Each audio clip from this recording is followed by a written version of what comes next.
trouble Leading out tonight's here. broadcast, the Westport City Council voted 8-3 this evening to approve the Lagoon Front Redevelopment Initiative, a $340 million plan to transform the city's aging waterfront district into a mixed-use development corridor.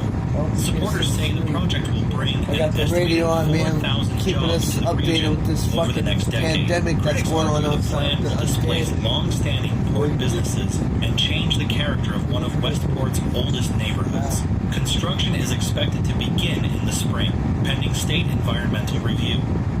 In other city news, the Westport Harbor Bridge Authority announced tonight that resurfacing work on the southbound lanes of the causeway connecting downtown Westport to Haven Island will begin next Monday, the 20th, weather permitting. Drivers can expect lane closures between 6 and 10 a.m. on weekday mornings for approximately 3 weeks. The authority asks commuters to plan accordingly and consider alternate routes through the Hargrove interchange.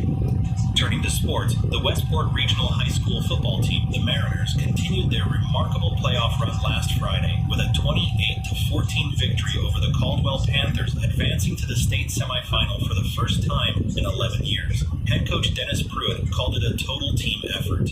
The Mariners face Jefferson County next Saturday at Anchor Field. Kickoff is at 2 p.m., and we here at WPTK will have live coverage starting at 1:30. And a warmer note to close out our first block tonight. The Nguyen family officially opened the doors of Saigon Pearl Restaurant on Culver Street this past Saturday, fulfilling what owner and head chef Linda Nguyen describes as a 40-year family dream. Her parents arrived in Westport in 1979. Her father fished the lagoon for 23 years. Her daughter is now the pastry chef. 3 generations, 1 kitchen, and by all accounts, and I've heard from several of you already on this, the pho is extraordinary. Saigon Pearl is open Tuesday through Sunday, 11 a.m. to 9 p.m. We wish the Nguyen family every success. We'll be right back after this. Premium is ad-free YouTube, and exclusive access to all things VIP, so you can super fit. Before we get to weather, I want to touch briefly on a story that came across the wire during our first block. Federal health authorities issued a statement this evening regarding what they're describing as a cluster of unexplained cardiac events in several major metropolitan areas over the past 3 to 4 weeks. The statement, and I'm reading directly here, says, quote, federal health officials are monitoring reports of sudden cardiac incidents across a number of urban centers and are working with state and local health departments to determine whether any common causal factor exists. Officials stress there is currently no cause for public alarm and that investigations are ongoing. End quote. We don't have much more than that at this point. We'll continue to follow this story and bring you updates as they become available. Weather now. A cold front moving down from the north is expected to bring temperatures into the low 40s by Thursday with a chance of rain late in the week. Winds off the lagoon will keep coastal areas feeling cooler than inland. The weekend is looking partly cloudy but dry. Good news for the Mariners game. That's our first block. Stay with us. Welcome back. You're listening to WPTK 1070 AM. I'm Walter Briggs, and this is Westport Tonight. Before we get into the community calendar, I want to circle back to a couple of items from our first block because we've had some movement on both while we were in break. First, on the Lagoon Front redevelopment vote, we now have a statement from the Westport Longshore Workers Association responding to tonight's council decision. Association President Frank Caruso issued the statement about 20 minutes ago. I'll read the relevant portion. Quote, tonight's vote is a betrayal of the working men and women who built this waterfront and who have kept it running for generations. The Lagoon Front Initiative is not development. It is erasure. The association will be pursuing every available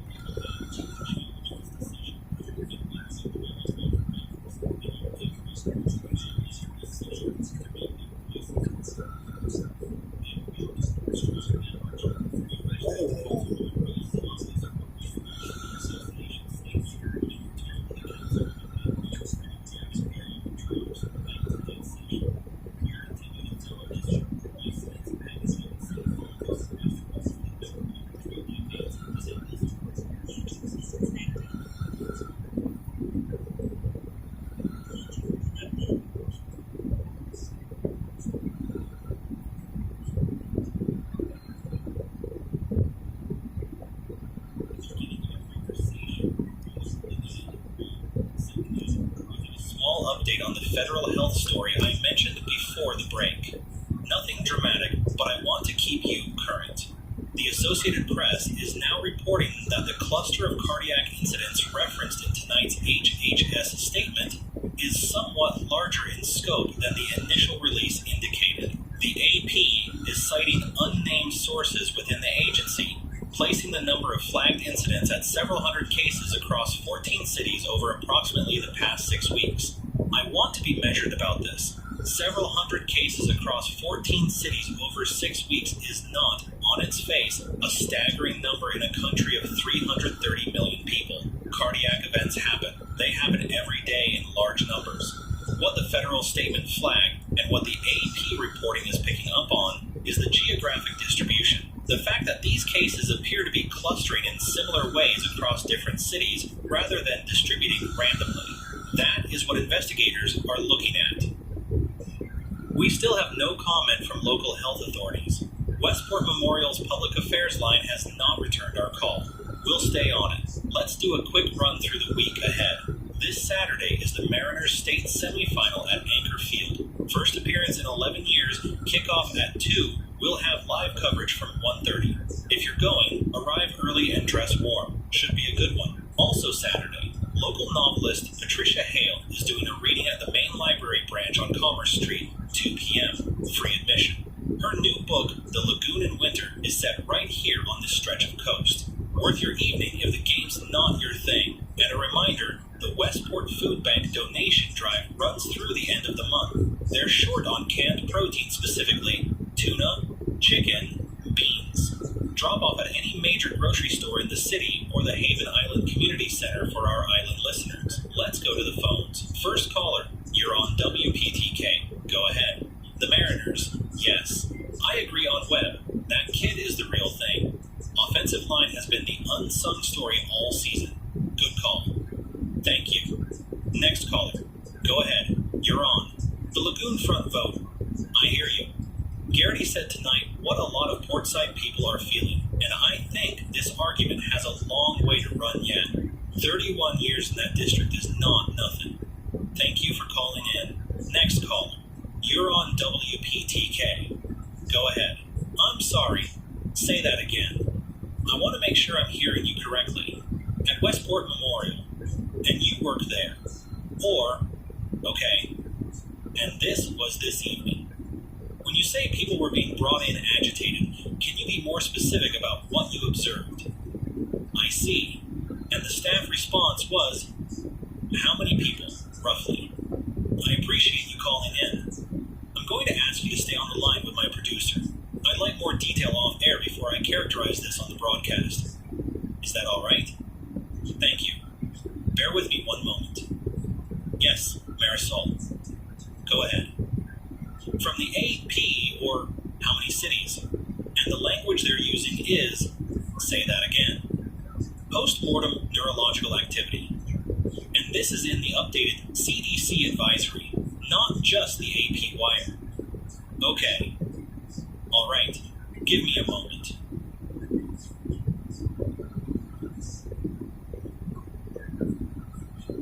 Listeners, I want to stay with something here rather than move on to our next scheduled segment, because I think you need to hear this and I want to read it to you carefully. The Centers for Disease Control has issued an updated health advisory in the last several minutes. This supersedes the earlier HHS statement I mentioned at the top of the broadcast. I'm going to read the relevant section directly because I don't want to paraphrase something like this and risk getting the language wrong. Quote, the CDC is currently monitoring a pattern of acute cardiac incidents across multiple metropolitan areas. In a subset of these cases, medical personnel have reported post-mortem neurological activity inconsistent with known medical parameters. Facilities encountering such cases are advised to implement standard biohazard isolation protocols immediately and to contact their regional CDC office. Further guidance is forthcoming. End quote. I'm going to read one phrase from that again. Post-mortem neurological activity inconsistent with known medical parameters. I've been reading federal health advisories for a long time. I have never seen that phrase in one. I want to be honest with you about that. I don't know what it means in practical terms. I don't think the advisory is written to tell us what it means in practical terms, and I think that is itself worth noting. What I can tell you is that our caller from Westport Memorial described something this evening that, and I am being careful here, I am being very careful, that may be related to what this advisory is describing. I am not confirming that. I don't have the information to confirm it. What I have is a caller who works at Westport Memorial describing an unusual volume of agitated patient presentations in the emergency intake this evening, and a CDC advisory issued within the last hour describing something that the federal government has chosen to call postmortem neurological activity. I think you are entitled to have both of those pieces of information and to think about them together. We are going to take a very brief break. When we come back, I want to give you everything we have as clearly as can give it to you. Stay with us. We're back. WPTK 1070 AM. The time is 11:41. I want to add one thing before we continue, and this is something I would not ordinarily editorialize about, and I am going to editorialize about it anyway, because I think the moment warrants it.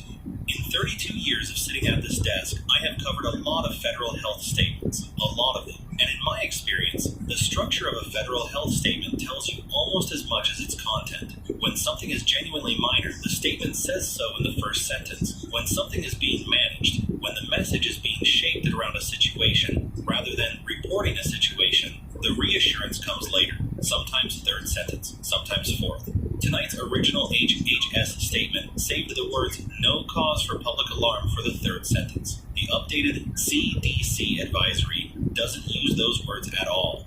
I'm not drawing conclusions from that for you. I'm noting it because 32 years in this chair has taught me that the shape of official language is information, and you deserve to have it. We'll continue to bring you everything as we get it.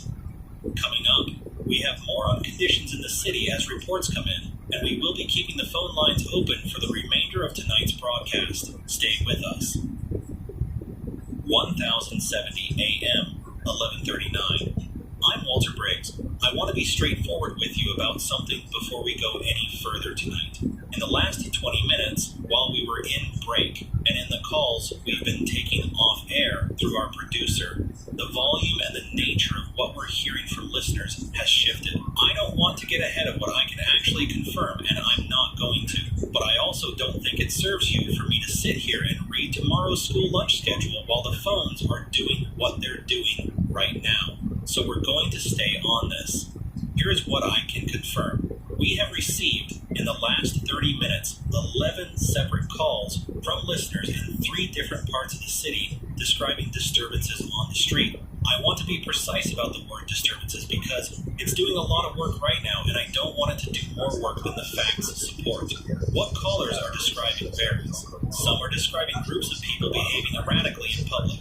Several are describing individuals collapsed on sidewalks or in the road who do not appear to be responding to people around them. 2 callers, independently from different locations, neither aware of the other, used almost identical language to describe something they witnessed that I am going to characterize carefully. Both callers described an individual who appeared injured or incapacitated, was approached by bystanders attempting to help, and then, and this is the language both callers used, in different words but with the same meaning, was not responding the way an injured person responds. I don't know what that means yet. I'm telling you because you're telling me, and I think you deserve to hear it back. The areas generating the most calls right now are Portside, the Harborview District, and the blocks immediately surrounding the waterfront between Harbor Street and the Port Authority buildings. If you are in those areas tonight, I'd like you to stay on the line if you can. And if you're planning to go to those areas tonight for any reason, I'd ask you to hold off until we have a clearer picture. Now, Marisol, go ahead. The scanner, or what intersection? Harbor and 5th. Okay. And the nature of the dispatch was multiple casualties. That's the language used. And medical support was requested, meaning EMS is responding, or okay, all right. I have a report here from a source inside Westport Memorial Hospital. Staff in the emergency intake area have stopped returning to the floor. I'm going to leave that exactly as plain as it sounds because I don't have anything that would allow me to say more than that right now. I need a moment. In 32 years, I have never. We're going to continue. We're going to continue this broadcast, and I'm going to give you everything I have, and I need you to stay with me. Stay inside. Lock your doors. If you are inside right now, that is the right place to be. Do not go to the waterfront. Do not go to Portside. Do not go to Harborview. Do not go to Westport Memorial unless you have no alternative. If you have family members not with you who are in those areas, I understand the instinct. I have a daughter. I understand it completely. I'm asking you to resist it tonight. If you are on Haven Island, everything we are describing tonight is on the Westport side of the lagoon. Stay where you are. The water between you and the city is not nothing tonight. A federal emergency broadcast on the standard channels is now advising all residents of affected metropolitan areas. Westport is on that list to shelter in place immediately and await further instruction. That is the federal government of the United States telling you to lock your door and stay there. Not a scanner, not a caller, not a wire report.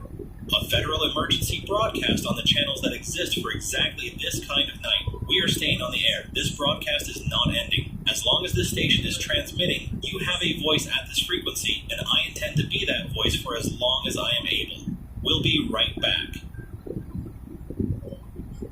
WPTK 1070 AM 12:17 in the morning.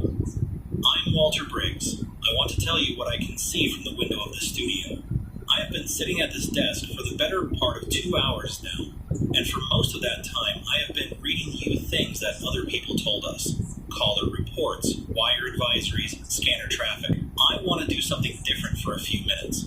I want to tell you what I can see directly with my own eyes, right now, because I think direct observation is worth something, and because I think you deserve to know what this city looks like at 12:17 on the 15th of October. This studio is on the 4th floor of the WPTK building on Commerce Street. The window faces south toward Harbor Street and the waterfront. On a normal night from this window, I can see the lagoon. I can see the lights of the causeway. On a clear night, I can see the lights of Haven Island across the water. Tonight, the lagoon is dark. The causeway lights are out. I cannot see Haven. Harbor Street below me is not empty. I want to be precise about that because empty would be one kind of thing, and what I am looking at is a different kind of thing.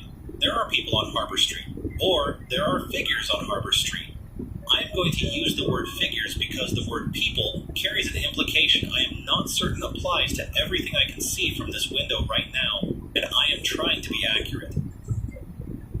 Some of what I can see is straightforward. Abandoned vehicles on the street, one with the door open, headlights still on. There is a fire in the direction of the Port Authority buildings, contained a dumpster or a vehicle. I mention it because it is providing most of the light in that direction right now, and it is illuminating things I would not otherwise be able to see from here. There are figures near the waterfront end of Harbor Street visible in the firelight. I want to describe their movement because I think it is the most useful thing I can give you right now. They are not moving with purpose. No direction, no gathering, nothing I can map onto a human motivation. They are moving the way something moves when movement is no longer a decision. Slowly, without destination. What I can also tell you, twice in the last 15 minutes, a sudden sound from the street caused every visible figure in my field of view to reorient simultaneously toward it. A car alarm the first time, something structural the second. Same response both times, immediate, unanimous turn toward the sound, a slow drift in that direction, then stillness when the sound stopped. They respond to sound. Sudden, sharp sound draws them. Silence does not. I have watched this long enough tonight that I am confident in it. If you are managing your noise level, keep managing it. That may be the most important thing you do tonight. The YouTube Music app has ad-free playlists just for your ears. And your fingers. Try 113. State of emergency declared for Westport County and the Tri-County region. National Guard activated, units being deployed. That statement is timestamped 11:58. I am reading it to you at 12:23, 25 minutes in transit. I mention that so you understand the condition of the information infrastructure tonight. Deployed and arrived are different words. Do not wait for the guard to reach your street before you act. Act on what you know right now. I have never not known what I was covering before tonight. In 32 years at this desk, fires, floods, the grain elevator collapse, the harbor flooding of 2003, I always understood the category of thing I was dealing with. I always had a word for it. I don't have the word tonight. What I do have is 32 years of understanding that the facts matter more than the name. The facts are what allow you to make decisions. You do not need to know what to call something to know how to respond to it.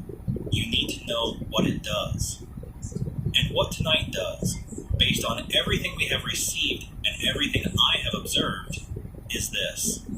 It spreads in enclosed spaces. The cities in the original cluster report are dense cities. Westport's waterfront district, the areas hit first and hardest tonight, are the most densely populated parts of this city. The lagoon-facing areas went early. The open areas, the residential north, the suburbs, the reports from those areas are fewer and later. That is a pattern. I don't know what it means in terms of cause, but I know what it means in terms of where you want to be right now. You want to be away from density, away from crowds, away from enclosed spaces with people you don't know the condition of. You want space around you. You want a door you control. And you want to be quiet. Westport Memorial has gone to full lockdown. No admissions, no exits. That's the last update I have from inside the building. I am going to tell you something about that, and then I am going to move on, because dwelling on it does not help you.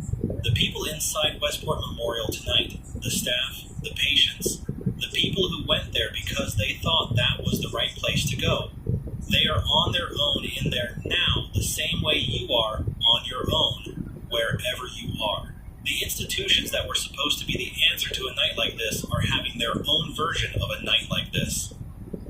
That is the situation. I am not saying it to frighten you. I am saying it so that you calibrate your expectations correctly and make decisions based on what is real. What is real is this room. What is real is your door. What is real is the people in the room with you, and what you do in the next few hours. I will keep talking. You keep listening. That is what we have right now, and it is not nothing. We'll be right back. Still here. 12:31 a.m. 12:54. I need to update you on several things at once, and I'm going to do it quickly because the situation is moving faster than I can pace myself against it. First, the window. I stopped looking out the window approximately 10 minutes ago. I want to tell you why. The density of figures on Harbor Street has increased substantially in the last 30 minutes. Not gradually. Quickly. What was a scattered presence at the waterfront end of the street an hour ago has become, I don't have a precise word for what it has become, thick. The street is thick with them now from the Port Authority end all the way to the Commerce intersection, which is 1 block from this building. The fire I described earlier has spread to a second vehicle. It is providing more light than before. I wish it weren't. I stopped looking because the looking was not helping me do this. And doing this is the only useful thing I have left. I'm going to keep my eyes on this desk from here. The Hargrove Interchange, the main northern route out of the city, is not passable. The coastal highway south is blocked at the Millhaven Junction, approximately 8 miles out. If you are in Westport and you are planning to drive out of the city tonight, those routes are closed. I cannot tell you other routes are open because I don't have that information. What I can tell you is that moving through these streets right now, past what is on those streets right now, is a decision with consequences I don't think most people are prepared for. Stay where you are. A fixed position you control is better than a moving one you don't. I have an incident report here from the Millhaven Road area, northern Westport. A group of 7 survivors attempting to move on foot toward the Hargrove Interchange encountered a large number of figures crossing the overpass. The group stopped, stayed quiet. The figures did not react to them. When one member of the group called out, trying to determine if the figures were survivors, every figure on the overpass turned simultaneously toward the sound. The group ran. 4 of them made it to a nearby building. 3 did not reach the door in time. I want to be very precise about what that account tells us. Silence was safety. Sound was not. The moment a human voice entered that space, the dynamic changed completely, and it changed faster than people could respond to it. Do not call out. Do not shout for help. Do not use a car horn. Do not use anything that produces sudden, sharp sound in the open. If you need to signal other survivors, do it with light, briefly, from a window. Not with your voice. Not outside. A caller from the Westport General Goods Warehouse on Industrial Row. That's the northeastern edge of the commercial district for those of you who know it. Reports that a group of approximately 30 survivors sheltered in the building overnight. The building's loading bay door was left partially open when the last person entered. I am going to stop there because I think you understand where that is going, and I don't need to finish it.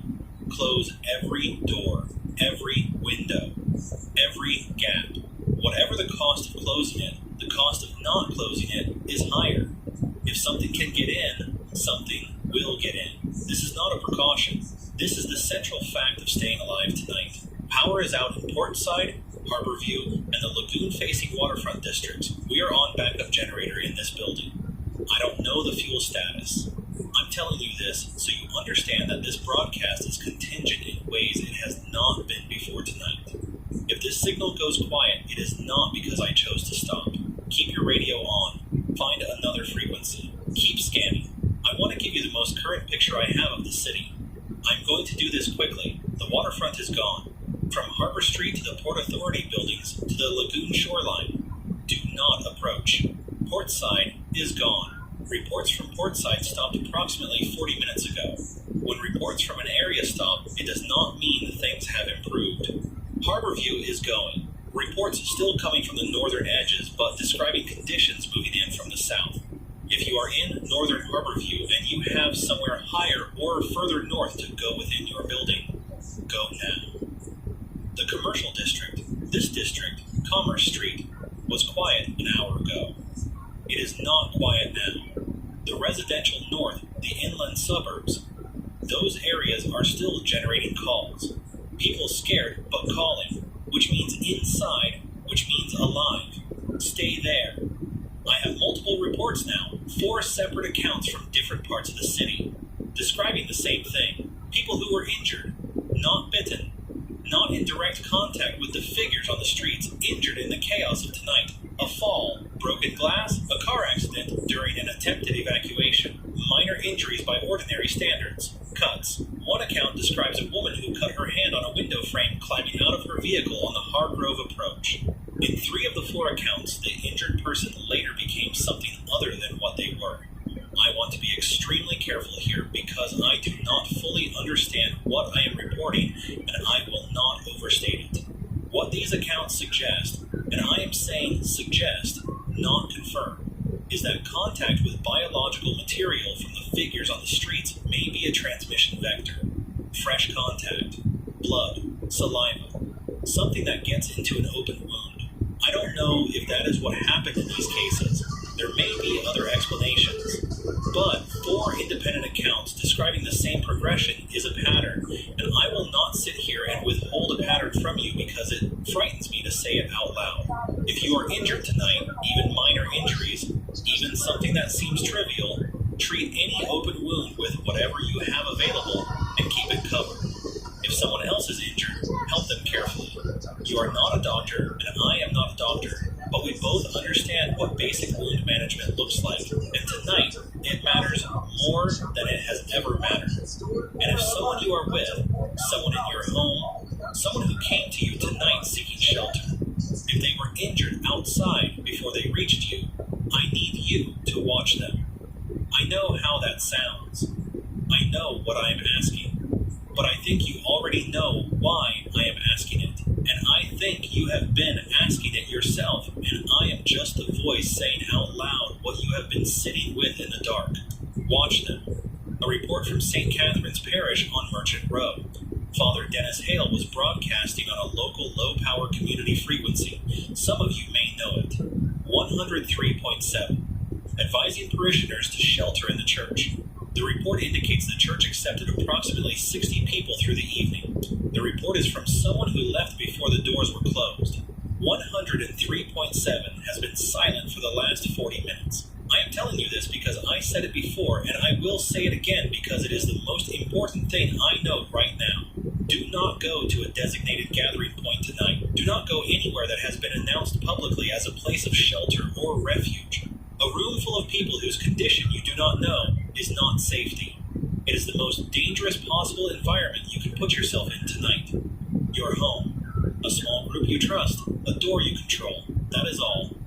At Haven Island, I have received 3 notes tonight from people identifying themselves as Haven Island residents who picked up the signal on a portable radio.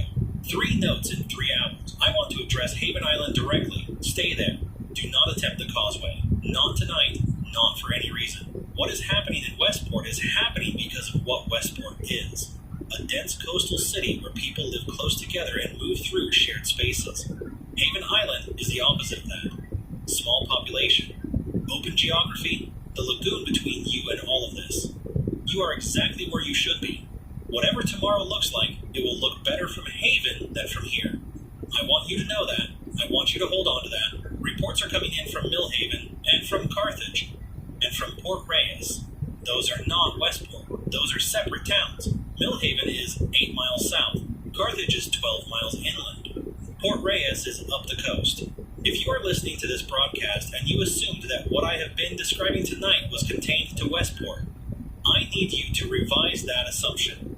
This is not a Westport story. Westport is where I am, and so Westport is what I have been able to tell you about in detail. But the pattern we are seeing tonight, the waterfront areas going first, the dense areas going hardest, the spread moving inward and outward from the initial points simultaneously, that pattern is not unique to this city. This is not a local emergency. I think most of you already understood that. I think the federal shelter-in-place order made that clear. But I want to say it plainly and on the record because I think plain statements on the record are worth something even now. Maybe especially now. This is not a local emergency. Whatever is happening tonight is happening in Westport and in Millhaven and in Carthage and in every city that was in that original CDC cluster report, and very likely in cities that weren't in that report yet. It is moving. It is moving faster than the official response and faster than the information and faster than I can keep up with from this desk. What does not appear to be moving as fast as what I described from the window earlier. The figures on the street, they are not fast, they are not coordinated, they do not problem solve, they respond to sound and they drift toward it, and when the sound stops, they stop. That is all I have been able to observe. That is the thing that gives me something to hold on to right now, and I wanted to give you something to hold on to as well. Whatever tonight is, it is not unstoppable by a person who is quiet, and still, and behind a locked door. Be that person. Reports of the undead, we will call them that for now, inside the Millhaven emergency shelter are just coming in. The shelter that people were directed to. I'm not going to say more than that. You understand what it means. Do not go to a shelter tonight. Do not go anywhere that has been publicly designated as a gathering point. I understand the instinct. I understand that official gathering points feel like safety. Tonight, they are the opposite of safety. A room full of people you don't know the condition of is not safety tonight. It is the worst possible place to be. Your home, your room, your door. I want to make sure I have said everything useful that I know how to say in case my time at this microphone is shorter than I'd like it to be. Keep your lights off or low. Manage your sound. Stay away from windows if you can hear activity outside. Water, secure as much as you can. Tap pressure will not hold indefinitely as infrastructure degrades. If you have people with you, keep them with you and keep them calm. If you are alone, stay on this frequency and know that someone is here with you in the only way someone can be here with you right now. One more thing. The people who are on those streets tonight, the figures I described from the window, they were people. I want to say that because I think it matters to say it. Whatever has happened to them, they were people. They were Westport. They were the same city you and I have lived in and reported on and called home for decades. That does not change what they are now, and it does not change what you may have to do to stay safe. But it is true, and I think truth should be said when you have the microphone. We'll be right back. I have a report from a survivor group in the Portside district. One of the last reports from that area before it went quiet. They were on an upper floor of a residential building. They had been quiet for several hours. One member of the group became sick. The account does not specify the nature of the illness. It says only that he became sick quickly and then became something else. He had not been outside. He had not been in contact with anything on the streets. He had been with the group since early evening. He had been coughing, the account says, since the previous day. I want to sit with that for a moment, and I want you to sit with it too. He had been coughing since the previous day. I don't know what that means. I don't have a medical framework for what that means. What I can tell you is that it is now a data point, and data points matter. And if anyone in your home, anyone who has been with you through the day to day, anyone who came to you this evening, has been unwell in the last day or two, has been showing any kind of symptom you wrote off as a cold, or stress, or exhaustion, I am not telling you what to do with that information. I am giving it to you because you deserve to have it. I need to update you on the status of this building. There are infected individuals in the lobby. Ground floor, they entered through the main entrance approximately 20 minutes ago. The lobby doors were glass. I don't need to explain further. Our producer and 2 other staff members who were still in the building, our overnight technician, and a junior reporter who had come in to help cover tonight's events, are currently working to secure the lower floors. They are moving furniture from the second floor offices against the stairwell door. Desks, filing cabinets, whatever is available. The stairwell door on 2 opens inward, which works in their favor. They are also pulling the fire door on 3 and wedging it. I am receiving these updates as they work. I am relaying them to you because I think the methods are useful. If you are in a multi-floor building tonight, internal stairwell doors are your priority. A door that opens inward can be held with mass against it. Furniture, stacked equipment, anything heavy and low. A door that opens outward is a different problem and requires a different solution. A wedge driven under the base, or a ligature tied to something fixed. These are the things we are learning tonight in real time, and I am going to pass them to you as we learn them. Second floor stairwell door is barricaded. They are moving to the 3rd floor landing now. The overnight technician has a fire extinguisher from the 2nd floor utility room. I am told he is carrying it the way a man carries something he hopes he will not have to use, which is the right way to carry it. The lobby below is not quiet. I can hear it from here, faintly, through the floor. I'm going to describe it to you once, and then I'm going to stop describing it, because describing it does not help either of us. It sounds like furniture being moved by something that does not know it is moving furniture. Incidental, without intention. That is the sound. I'm on the 4th floor. The studio door is locked and there is an equipment rack against it. I am not going anywhere. I want to be transparent with you about my situation because you deserve that. And because treating it as a story, as a thing I am covering, is the thing keeping me at this microphone right now. That is the truth of it. So, lobby compromised. Floors 2 and 3 being secured by 3 people with office furniture and 1 fire extinguisher. Floor 4 studio locked and transmitting. I am going to keep broadcasting. I want to make sure I have said everything useful while I still have the microphone. Keep your lights low. Manage your sound. Stay from windows if you can hear activity outside. Secure water now. Tap pressure will not hold as infrastructure fails. If you have people with you, keep them close. If you are alone, stay on this frequency. One more thing. The figures on those streets were people. They were Westport. They were the same city you and I have lived in for decades. That does not change what they are now, and it does not change what you may have to do to stay safe. But it is true, and I think truth should be said when you have the microphone. I think that more than I have ever thought anything. We'll be right back. 3rd floor landing is barricaded. Our producer and the remaining staff are retreating to the 4th floor now. I have a security camera feed on the monitor beside this desk. I want to tell you what I can see on it. The 1st floor stairwell door is holding. What is on the other side of it is, there are a lot of them now. They are not trying to open the door. They don't try the handle. They don't look for a mechanism. They simply press. The weight of them against the door, more arriving behind the ones already there, adding to the pressure. Not because they are coordinating, but because the ones at the back are drifting toward the ones in front, and the ones in front have nowhere to go but forward. The door is a solid fire door. It was built to hold.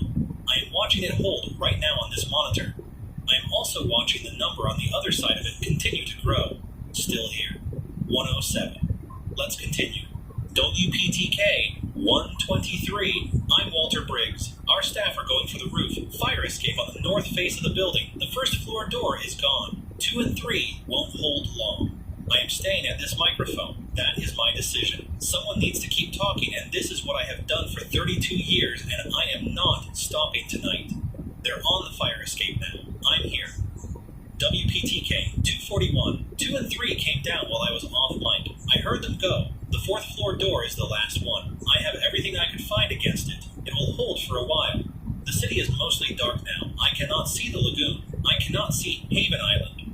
One final federal update. Military deployed to Westport, Millhaven, Carthage, Port Reyes. Citizens to display visible signals, light in a window, cloth on a roof, to assist units identifying occupied structures. They are coming. Whether in time to matter is a different question. Act on what you have, not on what is coming. We had 43 contact points across the city at 11 o'clock. I have been keeping count on this notepad all night. I have 6 left. Generator is failing. I have minutes. Haven Island, do not come to Westport. Not this week. Not until you know with certainty that what is on these streets is gone. The lagoon is your protection. Use it. Whatever tomorrow looks like, it looks better from there than from here. To this city, 32 years. Every flood, every fire, every ordinary Tuesday. It has been the honor of my life. My daughter's name is Claire. She lives in Portland with her husband, David, and their little girl, Rosie. Rosie turned 6 in August.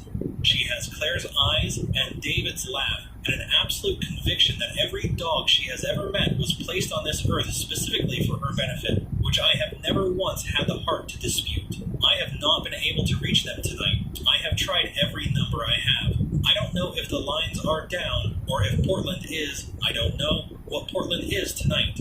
What I know is that Claire is the most capable, most stubborn, most fiercely loving person I have ever had the privilege of knowing. And David has been steady and kind and good to her in exactly the ways that matter. And Rosie is 6 years old and has her whole life in front of her, and I need all 3 of them to be somewhere safe right now, in a room together, door locked, waiting for morning.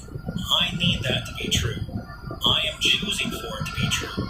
Claire, if somehow this reaches you, your father stayed at his microphone. He did the thing he knew how to do for as long as he could do it. I hope that means something. I hope you are holding Rosie right now. I hope she is asleep and doesn't know what tonight was. Tell her the dog thing is probably true. Tell her Grandpa said so. I love you. I am so proud of you. I have always been so proud of you. The back office window is at the end of this hall. Same fire escape our staff used 2 hours ago. When I see them at the door, I am going to get up from this chair and run for it. That is the plan. That has always been the plan. They are at the door now. There are a lot of them, pressing. The door is bowing, just slightly, just at the frame. But I can see it on the monitor, and I know what that means. I should go before the power goes, before the door is breached. I should go right now. I should stop talking and go and...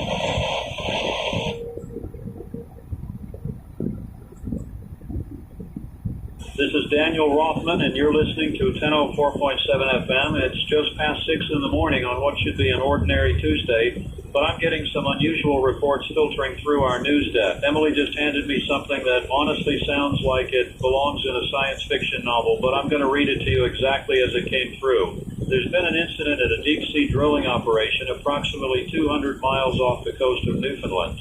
The vessel, which I'm told is called the Nautilus Explorer, was conducting routine core sampling when they apparently brought up something unexpected. Now, before anyone panics, let me be clear that details are extremely limited at this point. What we know is that several crew members were evacuated to St. John's Regional Hospital late last night with what's being described as severe respiratory distress. The interesting part, and why this crossed my desk at all, is that marine virologists from 3 different universities are reportedly converging on the hospital. That's not standard procedure for a typical industrial accident. Emily's trying to get someone from the Coast Guard on the line, but so far no luck. Phone lines to the hospital administration have been busy for the past 40 minutes. I want to emphasize that there's no public health alert at this time, no warnings, no advisories, just an unusual situation that we're going to monitor throughout the day. If you're just joining us, this is 1004.7 FM, and I'm Daniel Rothman. We'll keep you updated as more information becomes available. In other news, traffic on the expressway is moving smoothly this morning. Despite yesterday's accident near exit 42. Road crews completed repairs overnight, and all lanes are now open.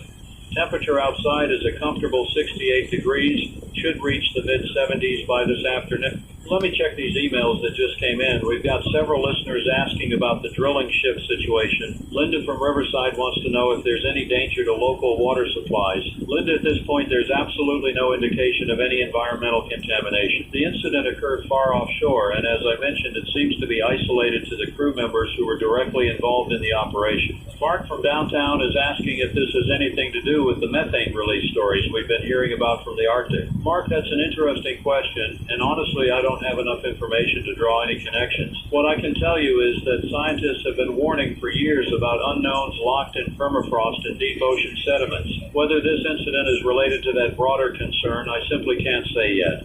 Emily's just passed me another note. Apparently there's been a second evacuation, this time from a cargo ship that docked in St. John's yesterday afternoon. 3 longshoremen are being treated at the same hospital. Same symptoms, severe respiratory issues, and I'm told they're exhibiting some kind of confusion or disorientation. The cargo ship, the Maria Constantine, had just completed a 3-week journey from northern Norway. Now, that's interesting because there's your potential connection to Arctic waters. The shipping route would have taken them through areas where sea ice has been rapidly melting. But again, I want to stress that I'm not a scientist. I'm just reading you the information as it comes in and trying to make sense of it the same way you are. Let me take a moment here to talk about what's actually happening with these melting ice caps because I think it's relevant context. Over the past decade, we've seen unprecedented warming in Arctic and subarctic regions. Scientists have documented thousands of previously unknown microorganisms being released from ice that's been frozen for thousands, sometimes millions of years. Most of these microorganisms are harmless. Many are actually quite beneficial for understanding Earth's biological history. The concern has always been theoretical, that something might emerge that our modern immune systems aren't prepared for. I'm looking at a report that Emily printed out from a marine virology conference that took place just last month in Oslo. One of the keynote speakers, Dr. Sarah Chen from the Pacific Marine Institute, specifically warned about viral particles preserved in deep ocean ice deposits. She described them as biological time capsules, perfectly preserved, potentially viable if given the right conditions to activate. The phone lines are lighting up. I see we have Jenny from Westbrook on line 3. Jenny, good morning. You're on the air. Jenny wants to know if her son, who works at the port, should stay home today. Jenny, I understand your concern, but at this point there's been no official guidance suggesting that the Port Authority hasn't issued any closures or restrictions. However, if your son isn't feeling well or if he has any respiratory symptoms, it would certainly be prudent for him to stay home just as you would with any illness. Use your best judgment. It's now 6:23 and you're listening to 1004.7 FM. I'm going to run through our regular programming for just a few minutes, but I want to assure you that we're monitoring this situation closely. Emily has calls out to the Centers for Disease Control, the Department of Health, and the Harbor Master's Office.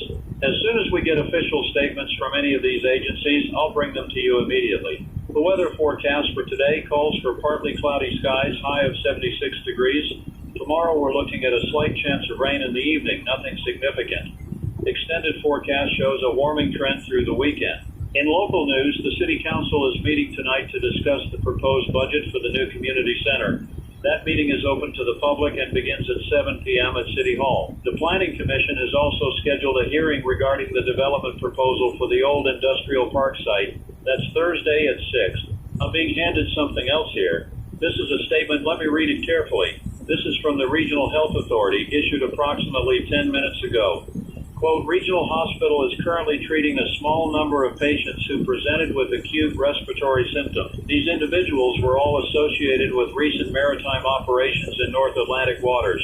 Out of an abundance of caution, these patients have been placed in isolation while diagnostic tests are being conducted. There is no evidence at this time of person-to-person transmission. The public is not at risk. Healthcare workers are following established protocols for respiratory illnesses. Further updates will be provided as information becomes available. And so there's your official word. Small number of patients isolated, no evidence of transmission, public not at risk. That's the official position as of right now, 6:28 a.m. But I'm going to be honest with you, and I hope you'll appreciate this honesty. That statement raises as many questions as it answers. What kind of respiratory illness requires marine virologists?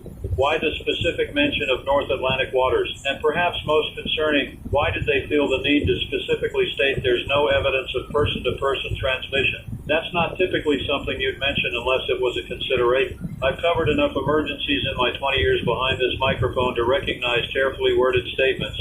They're not lying to us, let me be clear about that. But they're also being very selective about what they're sharing. That's not necessarily sinister. It often just means they're trying to avoid causing unnecessary panic while they figure out what they're dealing with. Let me tell you what I would do if I were you. I would pay attention today. I would check in on this station periodically. I would make sure your phone is charged. I would maybe check that you have basic supplies at home, not because I think you're going to need them, but because being prepared is never a bad idea. Water, non-perishable food, medications you need, flashlights, batteries. This is stuff you should have anyway for storms or power outages. Emily's telling me we need to go to a commercial break, but I don't think I'm going to do that right now. I think what I'm going to do is stay right here and keep talking to you because something tells me this is more important than our usual advertising schedule. The station manager might disagree with me later, but that's a problem for later. It's 6:32. Temperature is 69 degrees. And I have Emily working every contact we have. She's been a producer at this station for 8 years, and she knows everyone. If there's information to be had, she'll get it. In the meantime, let me share something with you that I learned while researching a story last year. There's a branch of science called paleovirology, the study of ancient viruses.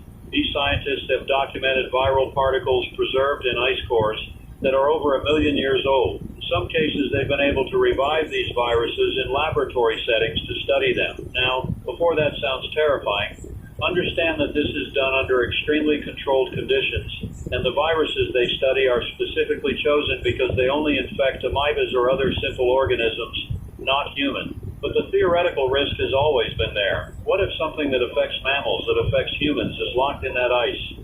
What if it comes from a time before our immune systems evolved their current defenses? What if the very reason it's unfamiliar is because our ancestors who encountered it didn't survive to pass on their genes?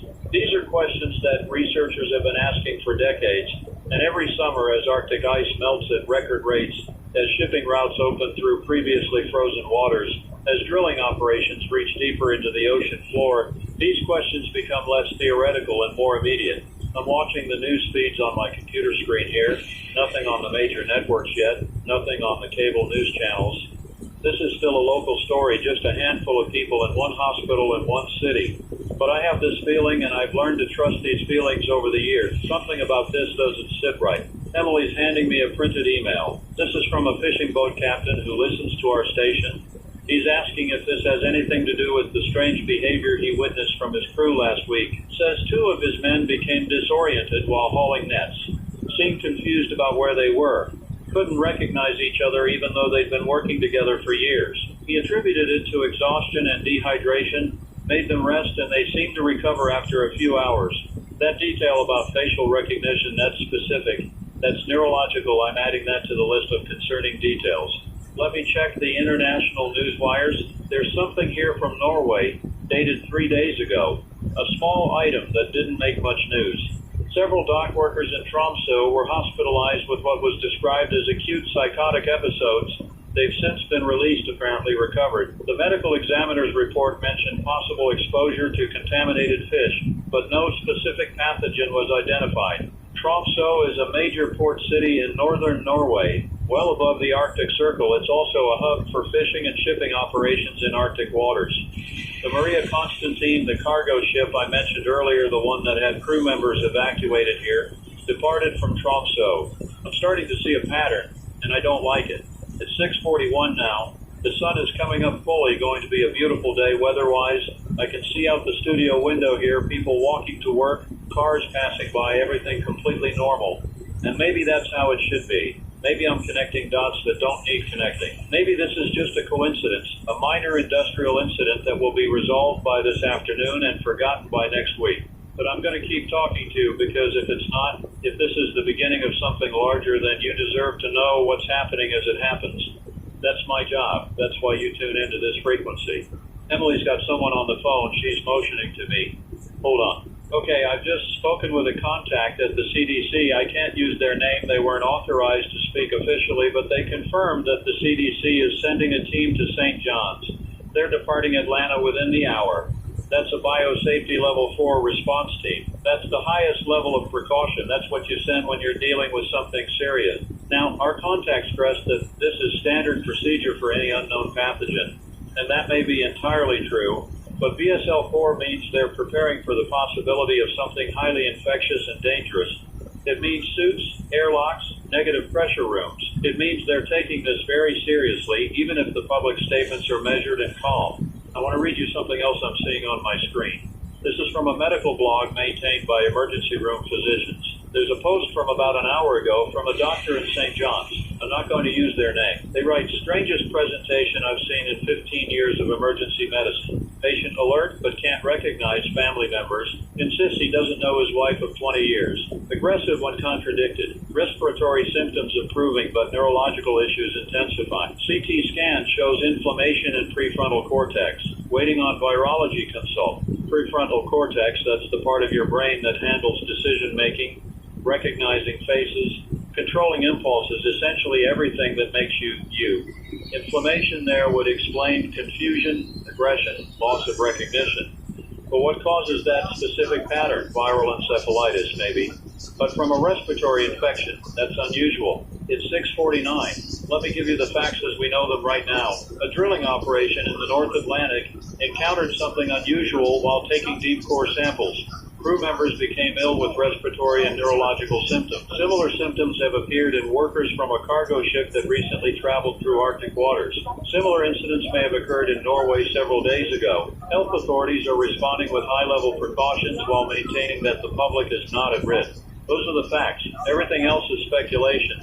But educated speculation from someone who's been reporting news in this city for 2 decades. The phone lines are completely jammed now. Emily says we have over 50 people trying to call in. I'm going to take a few calls. Let's hear what you're thinking. Line 1, you're on the air. This is Marcus calling from the Port District. He's telling me that the Port Authority just announced all incoming cargo ships are being held for additional health inspections before crews can disembark. That's new, that just happened. Marcus works in logistics. He says this is unprecedented. Ships are being told to anchor in the harbor until medical teams can board and clear the crew. He's asking what he should tell his workers. Marcus, I'd tell them to follow whatever protocols the Port Authority establishes. If they're experiencing any unusual symptoms, any respiratory issues, confusion, headaches, they should report it immediately. Don't try to tough it out. Don't wait to see if it passes. Report it. Line 2, you're on the air. This is Sarah. She's a nurse at Regional Hospital. Sarah, I appreciate your calling, but please be careful about what you can and can't say regarding patient information. She's saying she can't give details about specific patients, but she can confirm that the hospital activated its emergency infectious disease protocol around 4 a.m. Additional staff has been called in. The isolation ward is being expanded. They're running tests that she's never seen ordered before, very specialized viral panels. Sarah's also telling me something interesting. She says the patients are in a strange state. They're physically not that ill. The respiratory symptoms are manageable, but they're not acting right. They're awake, they're talking, but it's like they're not entirely present. They don't seem to understand why they're in the hospital. Some of them are becoming agitated when staff won't let them leave. One patient tried to bite a nurse. That last detail, Sarah, did you say bite? She's confirming. Patient became aggressive when restrained, attempted to bite the nurse's arm. Patient was sedated. This is not behavior consistent with simple disorientation or confusion. This is something else. Sarah, thank you for that information. Please stay safe and please follow every precaution your hospital has in place. It's 7 a.m. exactly. I've been on the air for an hour now, and I think we're watching something develop in real time. I don't want to be alarmist, but I also don't want to downplay what we're seeing. The pattern is concerning. Respiratory illness combined with very specific neurological symptoms, loss of facial recognition, impulse control problems, aggressive behavior, and it's associated with maritime operations in Arctic waters. Let me theorize for a moment and understand this is just me thinking out loud, not official information. If a virus has been locked in permafrost or deep ocean ice for thousands of years, it would need specific conditions to become active. Temperature is an obvious factor. Something frozen doesn't replicate. But once exposed to warmth, particularly the warmth of the human body, 98.6 degrees, it might activate. If that virus evolved in a different era when the human brain was different, our immune responses were different. It might interact with our neurology in unexpected ways. The prefrontal cortex is evolutionarily recent, relatively speaking. It's what makes humans different from our earlier ancestors. If a virus evolved to affect primate brains before that cortex fully developed, before we had complex social recognition and impulse control, it might specifically target that area because it's unfamiliar territory, so to speak. I'm watching the sun climb higher. Traffic is picking up on the streets outside, people going to work, taking kids to school, buying coffee, living their normal Tuesday lives, and maybe that's exactly what should be happening. Maybe I'm wrong about all of this, but Emily's just shown me something from social media, and it's troubling. There are posts from people in St. John's talking about family members who didn't come home last night, posts about a disturbance at the hospital, posts about police being called to the port. This is information that isn't in official channels yet, just people sharing their experiences online. One post shows a video. Looks like it was taken on a phone through a hospital window. You can see security personnel restraining someone in a hospital gown. The person is fighting violently, doesn't respond to verbal commands, seems entirely focused on trying to reach the person filming. The video is shaky, doesn't show much detail, but the aggression is clear. It's 7:08. I need to step away from speculation and give you concrete information.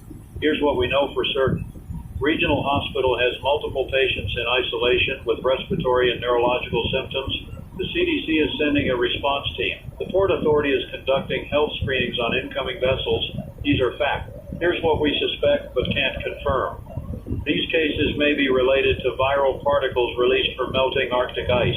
The virus may cause specific neurological effects in addition to respiratory symptoms. There may be more cases than initially reported. Here's what we don't know. How infectious is this? How is it transmitted? What's the incubation period? What's the fatality rate? Is there treatment? Those are critical unknown. Emily's bringing me coffee, bless her. We've been here since 5 a.m. and I suspect we're going to be here a while. She's also bringing me updates as they come in. We've got our entire news team working sources now. Everyone understands this is the story today. I'm looking at weather patterns, which I know seems random, but bear with me. Arctic warming isn't uniform. It happens in pulses in specific locations driven by ocean currents and atmospheric conditions. This past winter was the warmest on record for the North Atlantic. Spring ice breakup happened 3 weeks earlier than average. That means 3 additional weeks of melting, 3 weeks of material being released into the ocean that was previously locked in ice. Deep sea drilling operations have also expanded dramatically. As shallow oil reserves are depleted, companies are going deeper, drilling in locations that were previously inaccessible. The Nautilus Explorer was drilling in an area that was covered by permanent ice shelf as recently as 5 years ago. We've essentially opened a Pandora's box of ancient biological material without really understanding what might be in there. And now we're finding out it's 7:15. Let me read you an email that just came in from a listener who's a marine biologist. She's asking to remain anonymous, but she has relevant expertise.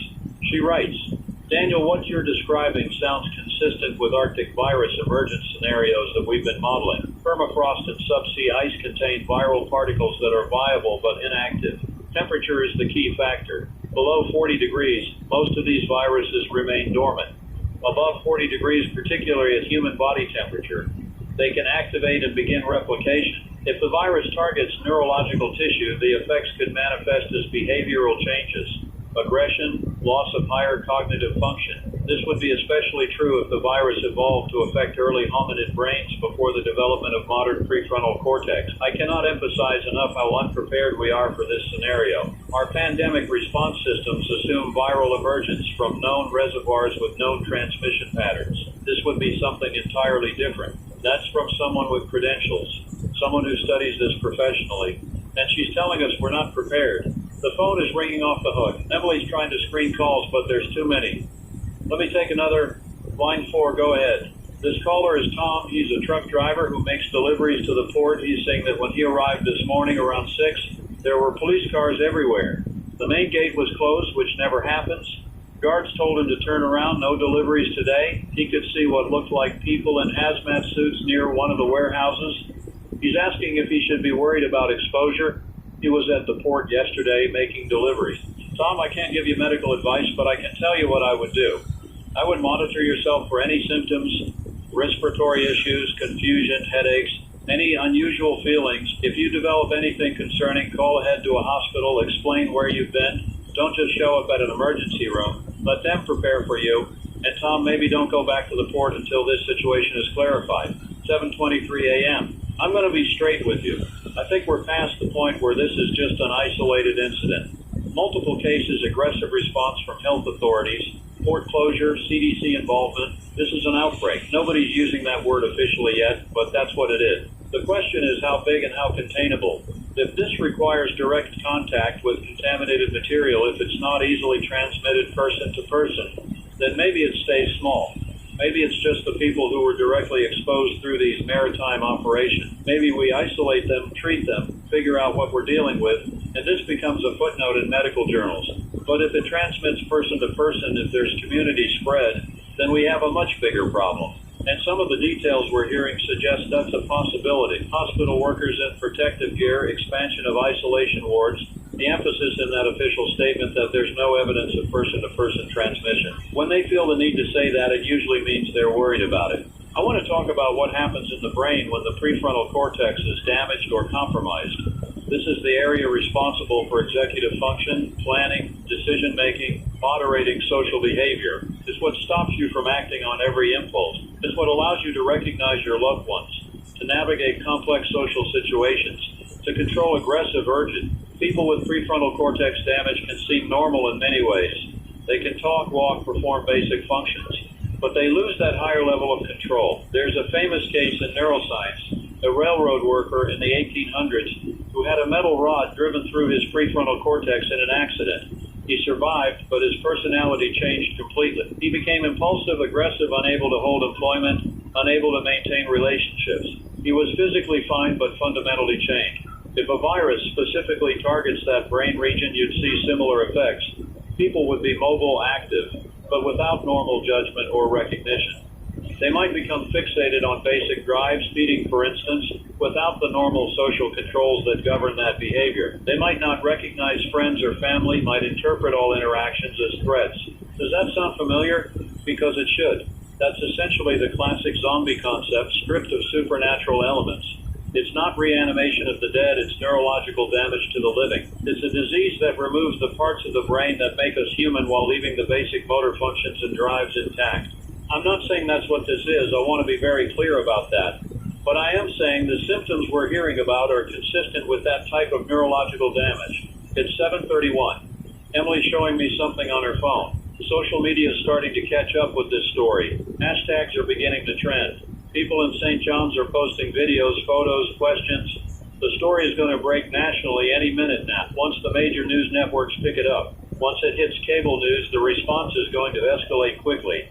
I'm trying to get ahead of that. I'm trying to give you accurate information before the rumor mill and the panic set in, because that's what's coming. Once this hits the national conversation, you're going to see everything from measured medical analysis to complete hysteria. You're going to see conspiracy theories. You're going to see political finger pointing. You're going to see people claiming it's a hoax and people claiming it's the end of the world.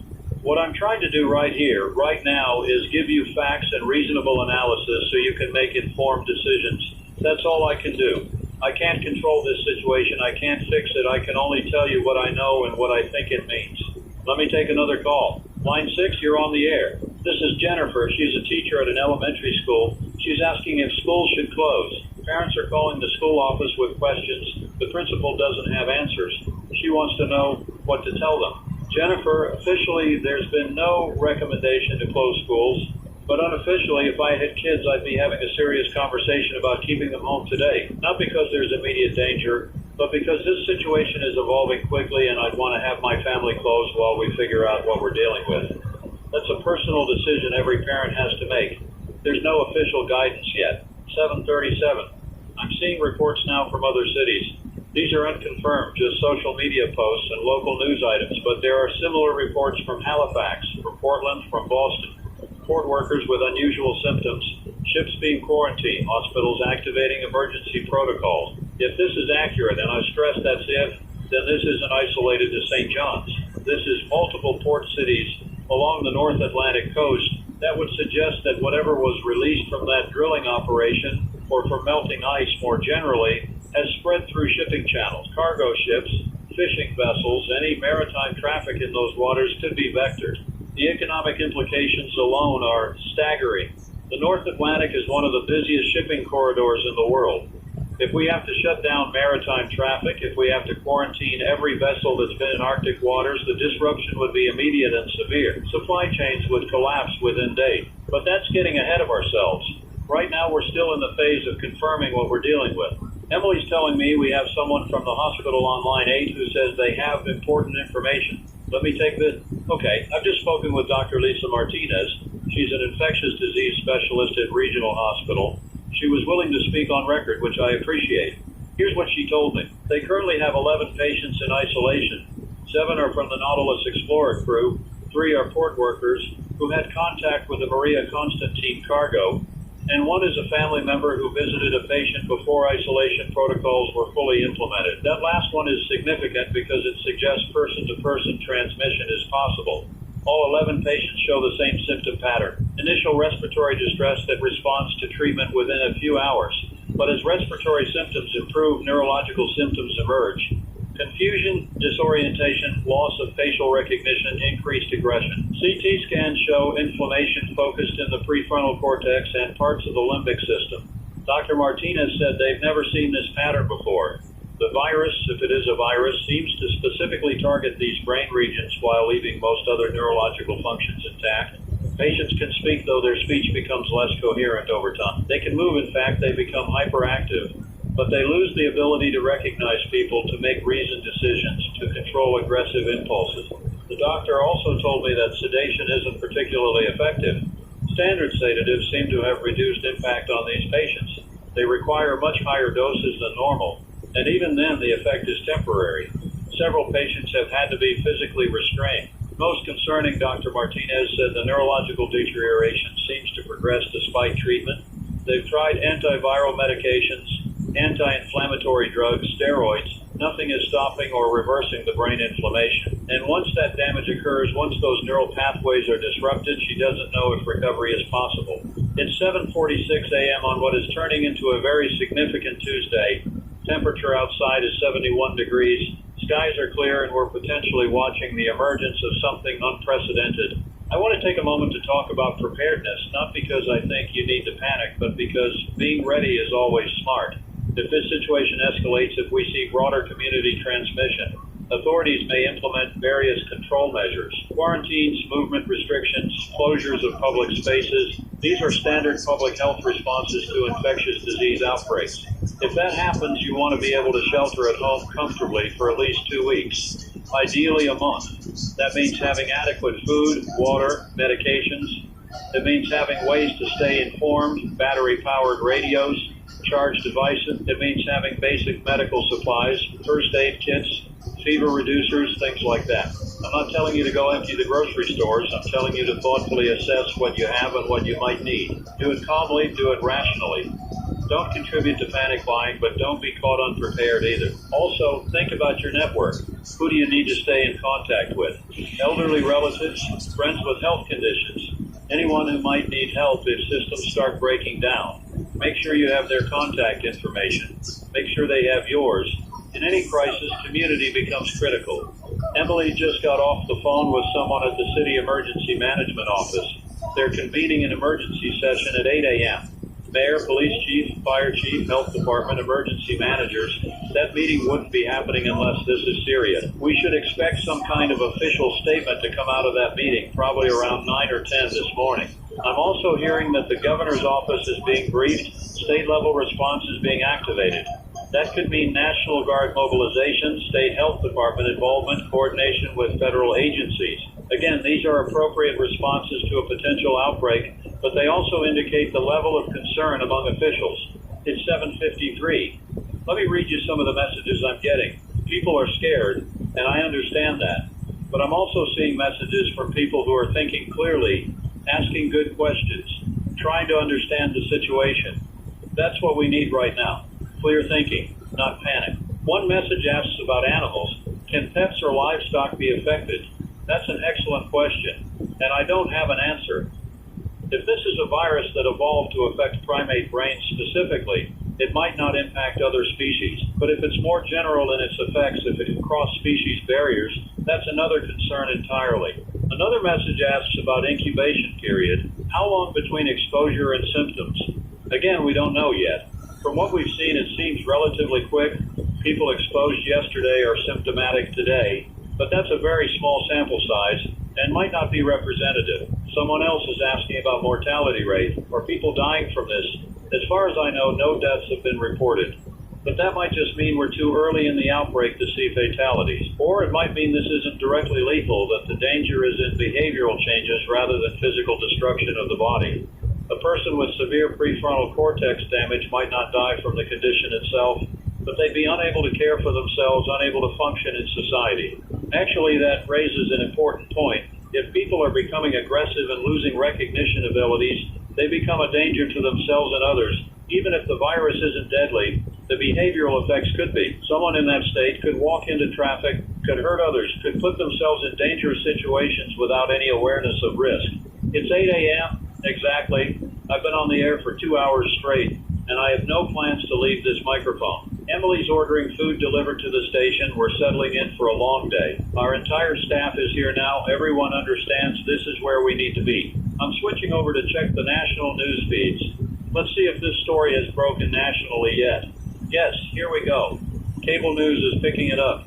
Headlines about mysterious illness in Atlantic port cities.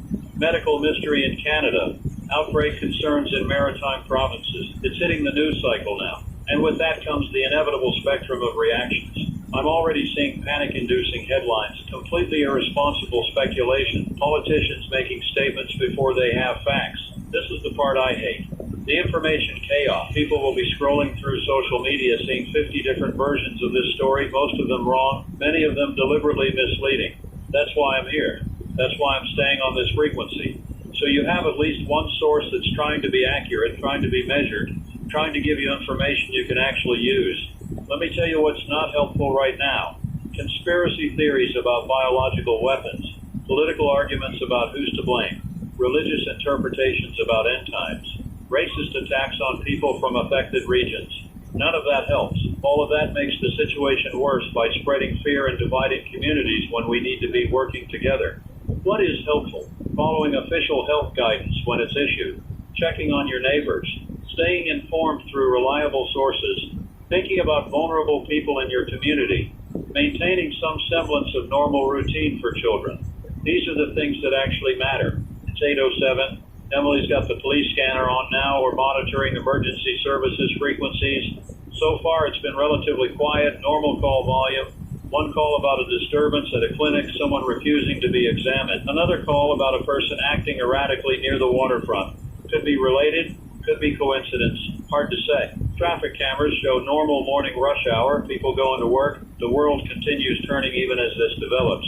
That's surreal in a way. Most people in this city still don't know anything unusual is happening. They're drinking their coffee, listening to music, thinking about meetings and errands and regular life things. And maybe that's okay. Maybe most people will go through their whole day without ever being directly affected by any of this. Or maybe by tonight everything will be different. I'm looking at shipping data now. There are currently 47 vessels in our harbor. 23 cargo ships, 12 fishing boats, 8 tankers, 4 cruise ships. Each one of those vessels has a crew. Each crew potentially includes people who've been in Arctic waters, who've been exposed to whatever is in that ice melt, How many of them are symptomatic? How many are in the early stages, not showing symptoms yet, but already infected? The Port Authority's decision to halt disembarkation is starting to make more sense. They're trying to contain this before it gets into the general population. But if people are already symptomatic on those ships, if the crews are confined in close quarters with infected individuals, we're creating outbreak conditions on each vessel. Quarantine is necessary, but it also concentrates risk. 8:15. I need some water. My voice is getting dry. Emily's bringing me everything I need. She's keeping this operation running. I don't know what I'd do without her. She's on 3 phones at once, coordinating with sources, checking facts, making sure what I'm telling you is accurate. Let me read you this. It's from the World Health Organization, just posted on their website. They're acknowledging reports of unusual illness in North Atlantic maritime communities. They're sending assessment teams. They're coordinating with national health authorities. They're not using the word pandemic. They're not using the word outbreak. They're using careful diplomatic language. But the fact that WHO is involved at all this early tells you they're taking it seriously. I'm also seeing reports from European ports, Rotterdam, Hamburg, Copenhagen, similar symptoms being reported in small numbers. If this is accurate, we're looking at simultaneous emergence across multiple continents. That would make sense if the source is melting Arctic ice, because that ice melt affects the entire Arctic basin, and shipping routes from that region spread to ports worldwide. Someone's asking in the chat, and yes, we have a chat function on our website. People are asking why this is hitting port cities and maritime workers specifically. The answer is probably proximity and exposure. If the virus is in seawater, in ice melt, in material dredged up from the ocean floor, then the people who work directly with that water are at highest risk. Fishing crews handling catches from Arctic waters, cargo ship crews taking on ballast water, drilling operations, bringing up core samples. These are the frontline exposure points. But once it's in those populations, if it can transmit person to person, then it moves into the broader community. Family members, healthcare workers, anyone in close contact. And from there, well, you can see how quickly it could spread in an interconnected society. It's 8:24. The sun is fully up now, bright and warm. I can hear birds outside the studio window. Everything looks so normal out there. That cognitive dissonance is strong. How can the world look so peaceful while we're discussing something potentially catastrophic? I think about other moments in history where people experienced this same disconnect. The morning of September 11th, before the planes hit. The day Chernobyl melted down while people in nearby cities went about their routine. The early days of every pandemic, when most people didn't yet realize what was coming. There's always this window where life seems normal even as enormous changes are already in motion. Maybe this time is different. Maybe this gets contained. Maybe we look back next week and laugh at how worried we were. I hope so. I genuinely hope I'm wrong about the severity of this. I'd rather be overly cautious and wrong than dismissive and wrong. But my instinct, based on what I'm seeing, based on the pattern of official responses, based on the symptomology being reported, is that this is serious. This is something new, something we haven't dealt with before, and our existing playbooks might not work. Emily's showing me video from someone's phone in St. John's. This was posted about 20 minutes ago. It shows multiple ambulances outside the hospital, some kind of commotion. Security is keeping people back. You can hear shouting but can't make out the words. The person filming is being told to move away. The video cuts off abruptly. Another video from what looks like the port area. Police cars blocking access to the docks. Someone in hazmat gear walking near a warehouse. A crowd of people, maybe dock workers, being held back by police. People are shouting questions. One person yells something about being exposed, about needing answers. The frustration is palpable. These videos are spreading across social media now. Thousands of views, thousands of shares. The story is escaping controlled channels. By noon, everyone in this city is going to know something is happening. By tonight, probably everyone in the country. It's 8:33. I want to talk about the science for a minute because understanding what might be happening helps reduce fear. Viruses are essentially genetic material in a protein shell. They're not alive in the traditional sense. They can't reproduce on their own. They need to hijack living cells to replicate. Some viruses are very specific about which cells they target. HIV targets immune system cells. Rabies targets nerve cells. If we're dealing with a virus that specifically targets prefrontal cortex neurons, that would explain the focused nature of the symptoms. But it would also be unusual. Most viruses aren't that selective. Unless, and this is speculation, This virus evolved in an environment where it had to be that specific. If it emerged millions of years ago when proto-human brains were different, when that prefrontal cortex was just developing, it might have adapted to target those specific new neurons. From the virus's perspective, this is where it could replicate successfully. From our perspective, it's the worst possible target because it's what makes us human. The respiratory symptoms might be incidental, or they might be part of the transmission mechanism. Respiratory spread is efficient. If the virus replicates in lung tissue and causes coughing, it gets expelled into the air where others can breathe it in. Once inside a new host, it makes its way to the brain, maybe through the bloodstream, maybe through nerve pathways. There's a documented phenomenon called retrograde transport, where viruses travel along nerve pathways from the periphery to the central nervous system. Rabies does this, traveling from a bite wound up nerves to the brain. If this virus does something similar, if it enters through the respiratory system and then migrates to the brain, that would explain the progression we're seeing. Initial respiratory symptoms followed hours later by neurological effect. It's 8:41. Emily just got off the phone with someone at the emergency management meeting. She can't reveal her source, but she can tell us that the meeting is ongoing and heated. There's debate about whether to declare a local state of emergency. Some officials want aggressive action immediately. Others are worried about causing panic or damaging the economy unnecessarily. That's always the tension in these situations. Act too quickly and you're accused of overreacting. Act too slowly and you're accused of negligence. The problem is you can only know which one was correct in hindsight. Right now, officials are making decisions with incomplete information, trying to balance public safety against social and economic concerns. My view, for what it's worth, is that it's better to overreact than underreact. You can always pull back restrictions if the situation improves. But if you wait too long, if you let this spread, you can't put that genie back in the bottle. Exponential growth is a harsh teacher. A few cases today becomes dozens tomorrow, hundreds next week, thousands the week after. I'm looking at epidemiological models on my computer. These are publicly available models that researchers use to predict disease spread. If we assume person-to-person transmission, if we assume an incubation period of 12 to 24 hours, if we assume each infected person transmits to 2 or 3 others, the math is brutal. Within a week, you have hundreds of cases. Within 2 weeks, thousands. Within a month, the healthcare system is overwhelmed. Those are big ifs, of course. We don't know the transmission rate. We don't know if there's asymptomatic spread. We don't know if some people have natural immunity. But looking at worst-case scenarios helps us understand what we need to prevent. It's 8:49. Let me take some more calls. Line 11, you're on the air. This is Robert. He's a physician at a clinic across town. He's not calling about anything official, just sharing his observations.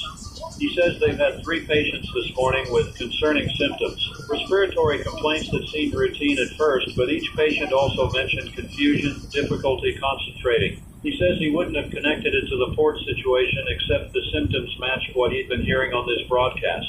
Robert, did you report these cases to the health department? He says he's in the process of doing that now.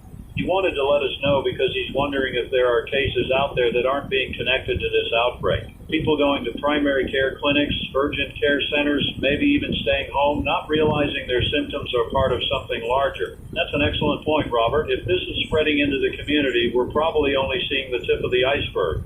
For every person sick enough to go to the hospital, there might be several others with milder symptoms who aren't seeking care or aren't being identified as related cases. Emily's nodding. She's making a note to follow up on that. We should try to get information about citywide emergency room visits, clinic visits, any uptick in respiratory or neurological complaints.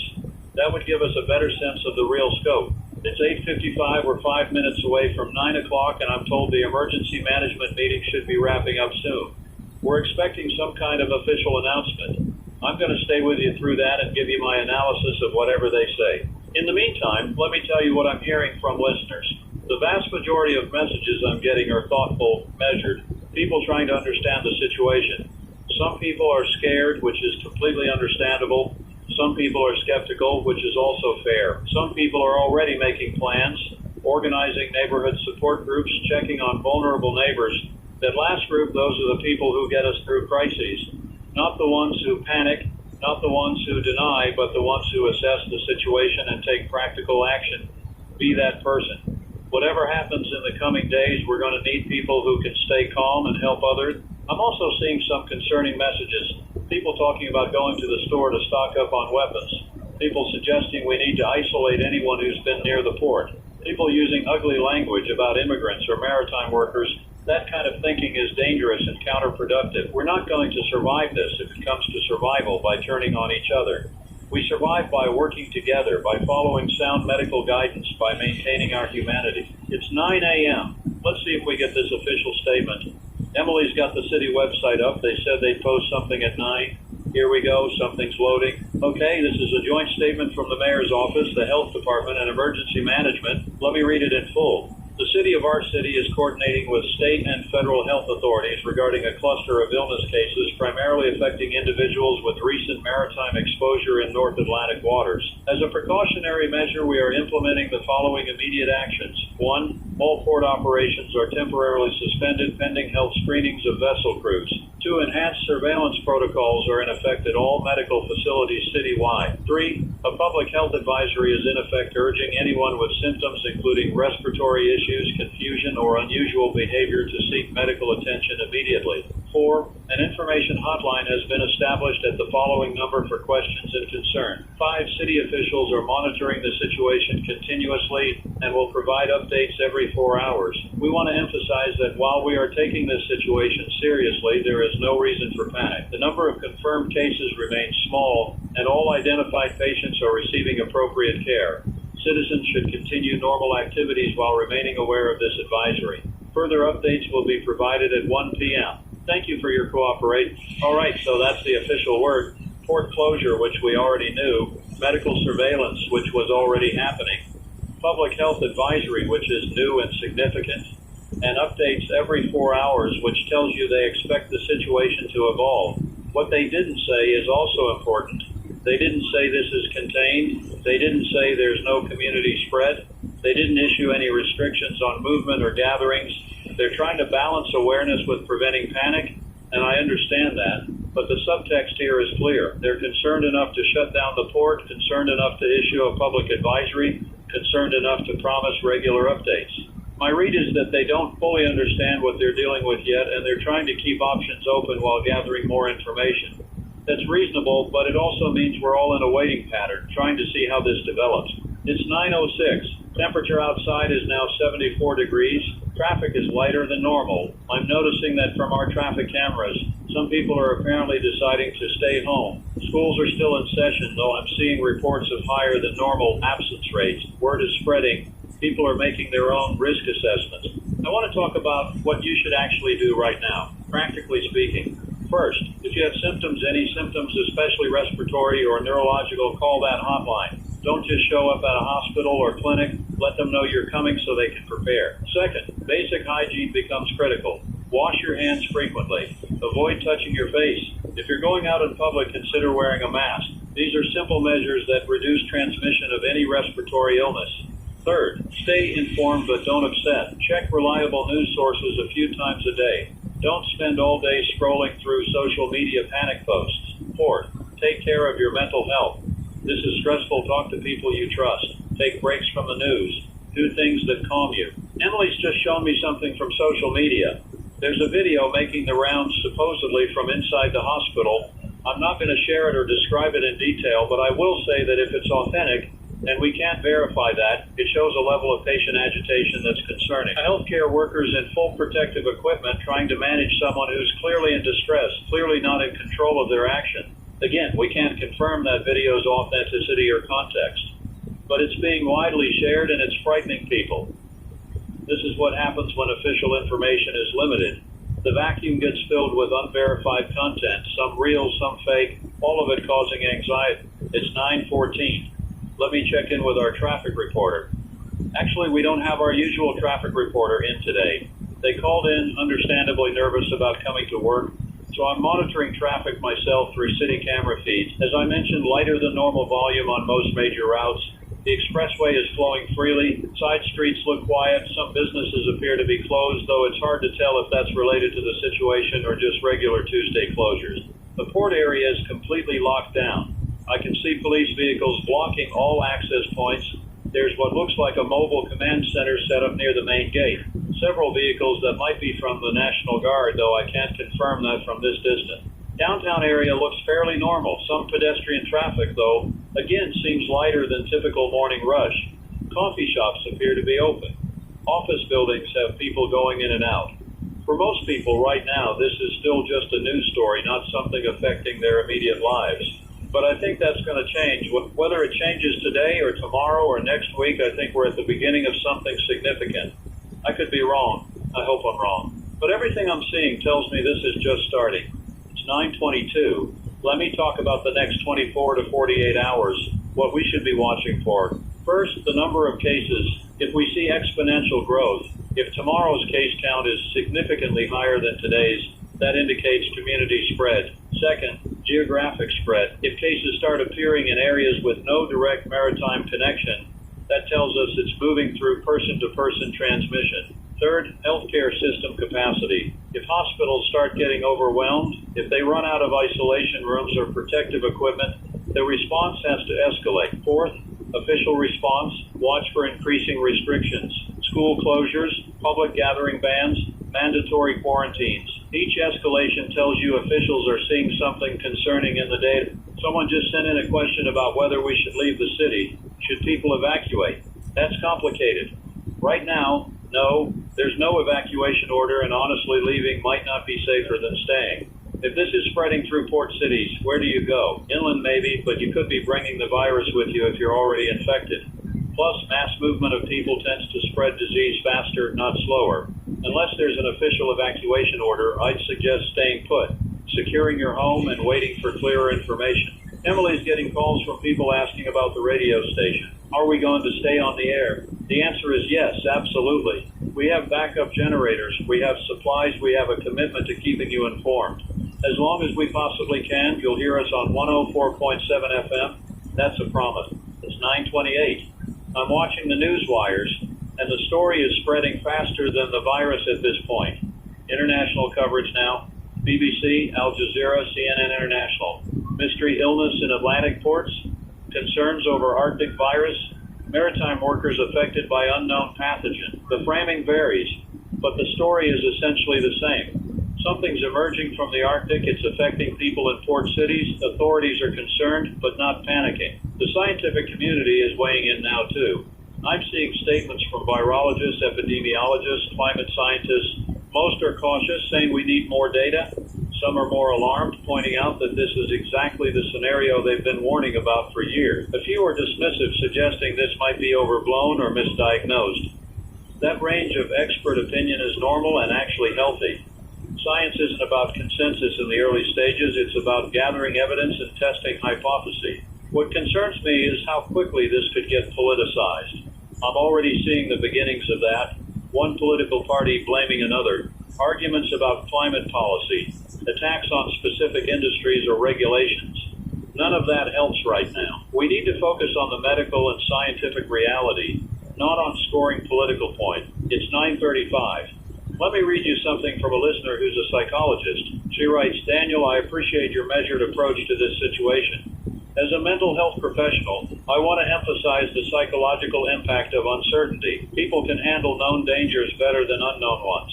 Right now, we don't know how serious this is, how far it will spread, how it will affect our lives. That uncertainty is exhausting and anxiety-provoking.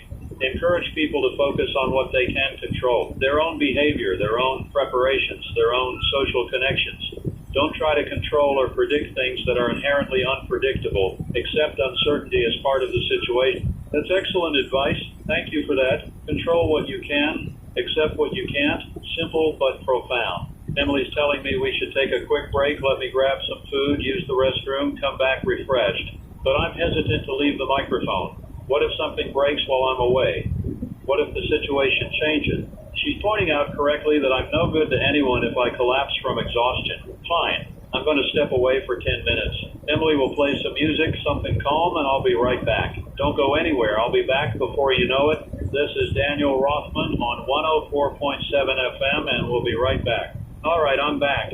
It's 9:53. I took a quick break, got some food in me, cleared my head for a moment.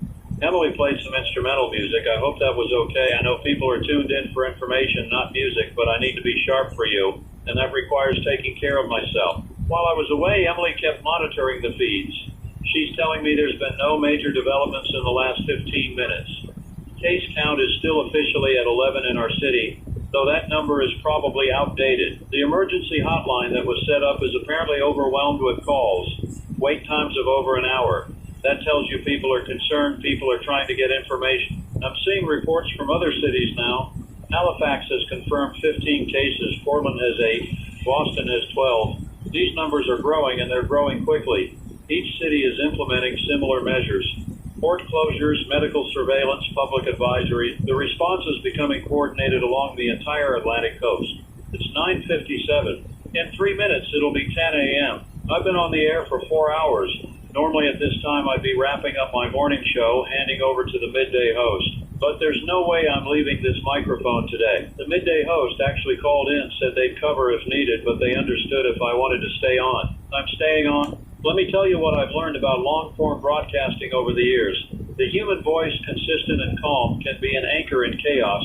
During storms, during emergencies, during uncertain times, people tune in not just for information, but for connection. To hear another human being processing the same situation they're experiencing, to feel less alone. That's what I'm trying to provide here. Yes, information and analysis, but also just presence. A voice in the darkness saying, I'm here, we're in this together, we'll figure it out together. It's 10 a.m. exactly, 4 hours into this broadcast, and honestly, it feels like we've been at this for days. Time moves strangely during crisis, minutes drag, hours fly, you lose track. Emily's bringing me water, and I'm realizing I need to pace myself. If this situation continues to develop, if I'm going to be on air for an extended period, I need to think about sustainability. Can't run on adrenaline forever. Let me check the chat on our website. People are asking good questions. Someone wants to know about water safety. Is tap water safe to drink? As far as we know, yes. Water treatment plants are operating normally. There's no indication of water contamination. If that changes, authorities will issue a boil water advisory. Another person asking about pets. Should they be kept inside? Again, no guidance on that yet. We don't know if animals can be affected or if they can carry the virus. If I had pets, I'd probably keep them close just to be cautious, but that's personal preference, not medical advice. Someone else asking about mail and packages. Can the virus survive on surfaces? That's a key question we don't have answers to yet. Most respiratory viruses can survive on surfaces for varying lengths of time. Hours to days, depending on the virus and the surface. Basic precaution would be to wash your hands after handling mail or packages, maybe disinfect high-touch surfaces. These are good practices anyway. It's 10:07. I'm looking at video feed from downtown. There's definitely a shift happening. More stores are closing. You can see people on the streets, but they're moving with purpose, not casually strolling.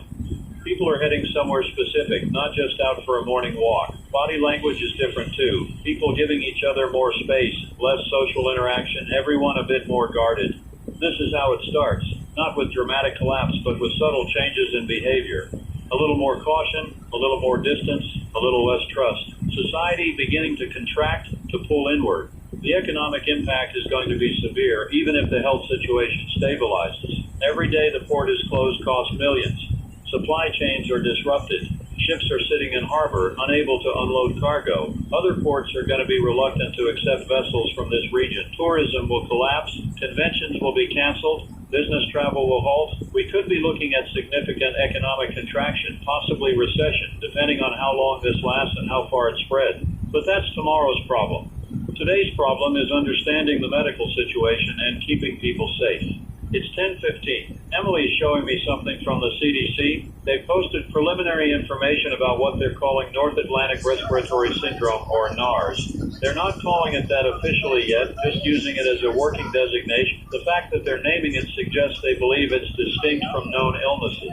The CDC bulletin confirms what we've been reporting. Novel virus, likely of ancient origin, possibly released from melting permafrost or subsea ice deposits. Transmission appears to be respiratory. Incubation period estimated at 6 to 36 hours. Symptom progression from respiratory to neurological. No treatment protocol established yet. They're recommending standard respiratory illness precautions, isolation of symptomatic individuals, and heightened awareness among healthcare providers. What they're not saying yet is how serious this is on a scale of seasonal flu to pandemic threat. But the level of mobilization suggests they're treating it as potentially very serious. It's 10:22. Let me take another call. Line 17, you're on the air. This is Maria. She's a nurse practitioner. She wants to share something she noticed. She says over the past week she's had several patients with what seemed like minor confusion or mild cognitive issues. She didn't think much of it at the time, attributed it to stress or lack of sleep. But looking back now, knowing what we know, she's wondering if those were early warning signs, subtle neurological effects that didn't seem significant at the time but might have been the leading edge of this outbreak. Maria, that's a really important observation. Are any of those patients willing to be tested or reevaluated? She says she's trying to contact them now. Some aren't answering their phones, which is concerning in itself. Others have said they feel fine. The confusion passed. She's not sure if they recovered or if they're now in a more advanced stage where they don't recognize they have a problem. That's a disturbing thought. If part of the neurological damage is lack of insight, lack of awareness that something's wrong, then infected individuals might not seek help.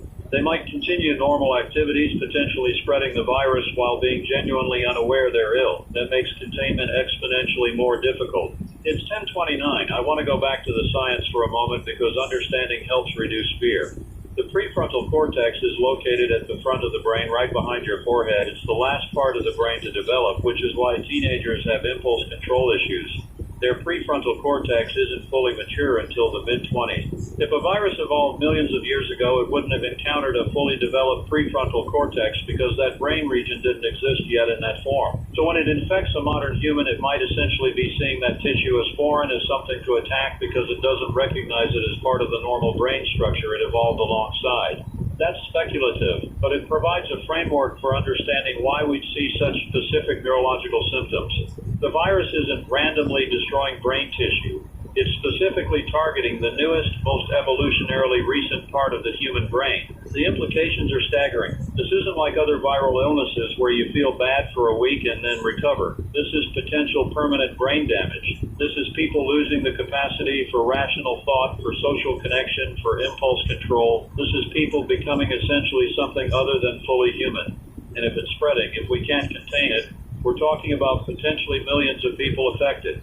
Healthcare systems couldn't possibly manage that. Mental health facilities couldn't accommodate that many patients. We don't have facilities for large-scale, long-term care of brain-damaged individuals. It's 10:36. I'm getting messages from people who are starting to panic. I understand why. Everything I'm describing sounds apocalyptic. But let's take a breath here. We don't know yet how infectious this actually is. We don't know the attack rate, what percentage of exposed people actually get sick. We don't know if some people have natural resistance. We don't know if early intervention can prevent progression. There are a lot of unknowns, and unknowns can be hopeful as well as frightening. Yes, this could be catastrophic, but it could also fizzle out, be contained to a small number of cases, turn out to be less transmissible than we fear. I'm not trying to minimize the situation. I'm trying to maintain perspective. We're in the information gathering phase. The next few days will tell us much more about what we're really dealing with. Emily just handed me a note. The CDC team has arrived in St. John's. They're at the hospital now, examining patients, conducting tests, collecting samples. We should have much more detailed information by this evening. Real data, not just preliminary observation.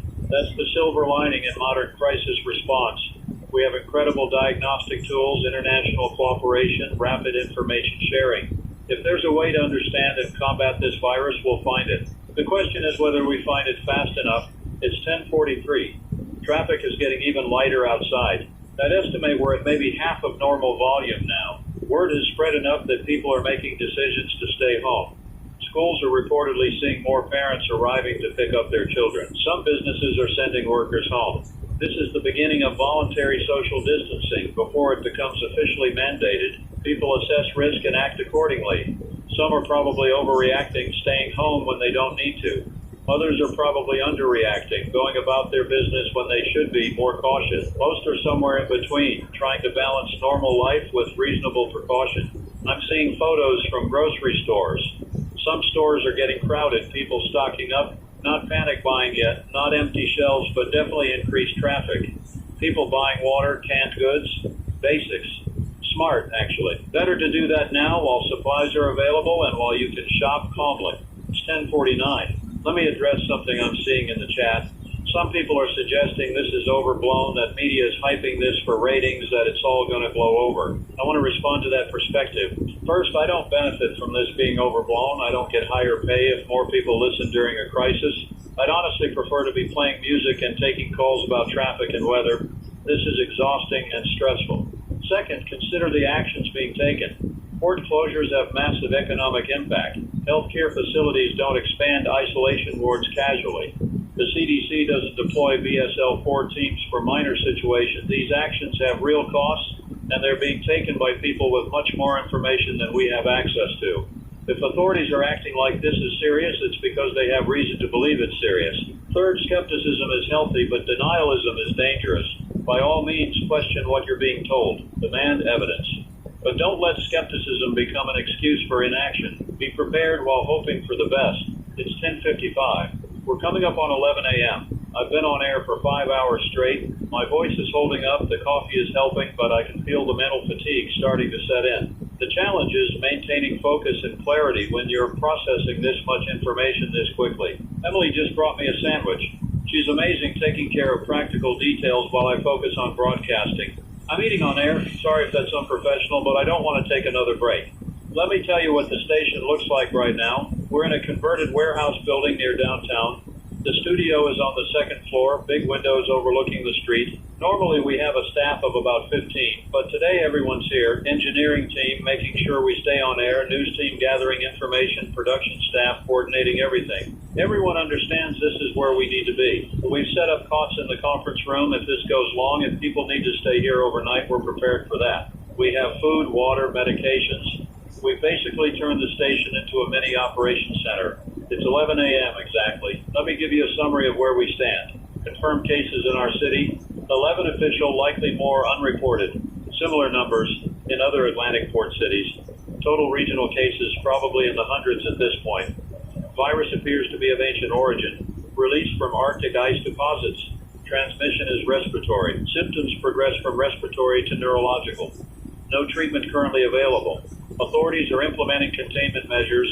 Public is advised to avoid crowds, monitor for symptoms, seek medical attention if concerns arise. That's the situation as of 11 a.m. Tuesday morning. By tonight, those numbers will likely be different, possibly significantly different. That's what exponential growth looks like. It doesn't feel fast when you're in it, but when you look back, you realize how quickly things change. Emily's indicating we have someone important on line 23. Let me take this, okay? I just spoke with Dr. Raymond Chen. He's a virologist with the National Institute of Health. He couldn't give me specific patient information, but he could talk about the virus generally. Here's what he told me. The virus is indeed ancient. Genetic analysis suggests it's at least 50,000 years old, possibly much older.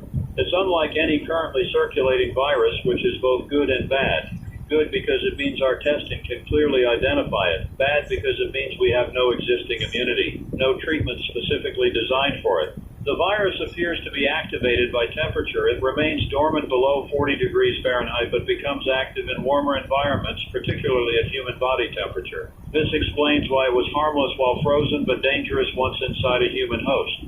The neurological targeting is real, and it's specific. The virus crosses the blood-brain barrier and preferentially infects neurons in the prefrontal cortex and limbic system. Why it targets those areas specifically, they don't fully understand yet. But the effect is clear, progressive loss of higher cognitive function while basic drives and motor skills remain intact. Dr. Chen wouldn't speculate on fatality rate or long-term prognosis. He said it's too early to know, but he did say that everyone needs to take this seriously. This is not a typical flu. This is something we haven't seen before, and our response needs to be robust and immediate. It's 11:12. That conversation with Dr. Chen clarified some things, but also made the situation feel more real, more serious.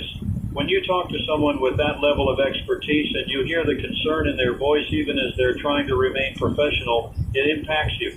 I want to talk about what life might look like over the next few weeks if this continues to escalate. I'm not predicting this will definitely happen, but it's worth thinking through possibilities so you're prepared. If community spread is confirmed, we'll likely see progressive restrictions. First, recommendations to avoid large gatherings. Then closure of schools, churches, entertainment venues, then restrictions on non-essential business. Eventually, possibly, stay-at-home orders or quarantine of affected areas. Each stage has cascading effects. Closed schools and parents need child care or need to stay home from work. Closed businesses and people lose income. Supply chains are disrupted. Restrict movement and essential services become strained. It's all interconnected, which means problems in one area create problems everywhere. The key is to implement restrictions early enough to prevent spread, but not so aggressively that society can't function. That's an incredibly difficult balance, and one that authorities struggle with in every pandemic. It's 11:20, I'm watching social media, and the tone is shifting. Earlier it was confusion and curiosity. Now it's concern and fear. People are sharing personal stories. Someone's uncle won't wake up. Someone's coworker started acting strange and had to be restrained. Someone's neighbor was taken away by ambulance. These personal accounts are powerful because they're real. They're not statistics, they're people in your community experiencing this directly. And as these stories multiply, as everyone knows someone who's affected, the reality sinks in. This is happening. This is real. This is in our city, in our neighborhoods, maybe in our homes. I'm also seeing misinformation spreading, fake cures, conspiracy theories, deliberately misleading content. Someone's claiming the virus is a bioweapon. Someone else is saying it's a hoax. The government is using it as an excuse for control. Someone's selling supplements they claim provide immunity. Please be skeptical of that content. Verify information through reliable sources. The CDC, WHO, local health departments. Established medical institutions. Don't trust random social media accounts or conspiracy websites. In times of crisis, people exploit fear for profit or attention. Don't fall for it. It's 11:28. Emily's telling me the 1 p.m. update from city officials has been moved up to noon. That change itself is significant. They're accelerating the information schedule, which usually means the situation is developing faster than expected. We've got 32 minutes until that update. In the meantime, let me take more calls. Line 25, you're on the air. This is David. He's calling from a suburb about 15 miles from downtown. He says his neighborhood is organizing a community response. They're creating a phone tree identifying vulnerable residents who might need help, discussing how to support each other if things get worse. He's asking if I think that's a good idea. David, I think that's an excellent idea. Community networks are going to be critical. The more connected you are with your neighbors, the better you'll all do, regardless of how this develops. Just make sure you're following health guidance, not inadvertently spreading infection through well-meaning but unsafe contact. David's also asking about firearms. Several people in his neighborhood are talking about protecting their homes. He's uncomfortable with that conversation. David, I understand the impulse people have to want to protect themselves, but I'd caution against letting fear drive decisions about weapons. Right now, we're not in a lawless situation. Police are still functioning. Society is still intact. Introducing more weapons into a tense situation often makes things worse, not better. Focus on practical preparations, community building, and following official guidance. That's going to be more useful than stockpiling weapons. It's 11:34. I'm seeing reports from hospitals that they're starting to run low on certain supplies. Protective equipment specifically. Masks, gowns, gloves. These items were already in high demand due to other factors, and now with the need to isolate and treat potentially dozens or hundreds of patients, supplies are depleting quickly. This is a systemic vulnerability we've seen in previous outbreaks.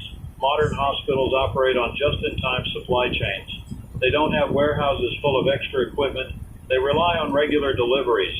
When demand spikes suddenly, the system can't keep up. Healthcare workers are being asked to conserve supplies, reuse items when safe to do so, improvise when necessary. That puts them at increased risk. These are the people on the front lines, the ones who will be exposed to the highest concentrations of the virus, and we're asking them to do it with inadequate protection. That's not right, but it's the reality we're facing. It's 11:40. I need to talk about something difficult. We need to start thinking about triage, about how healthcare resources are allocated when demand exceeds capacity. This is an uncomfortable topic, but an important one. If hospitals become overwhelmed, if there are more patients than beds, more patients than ventilators, more patients than staff can safely manage, decisions will have to be made about who receives care.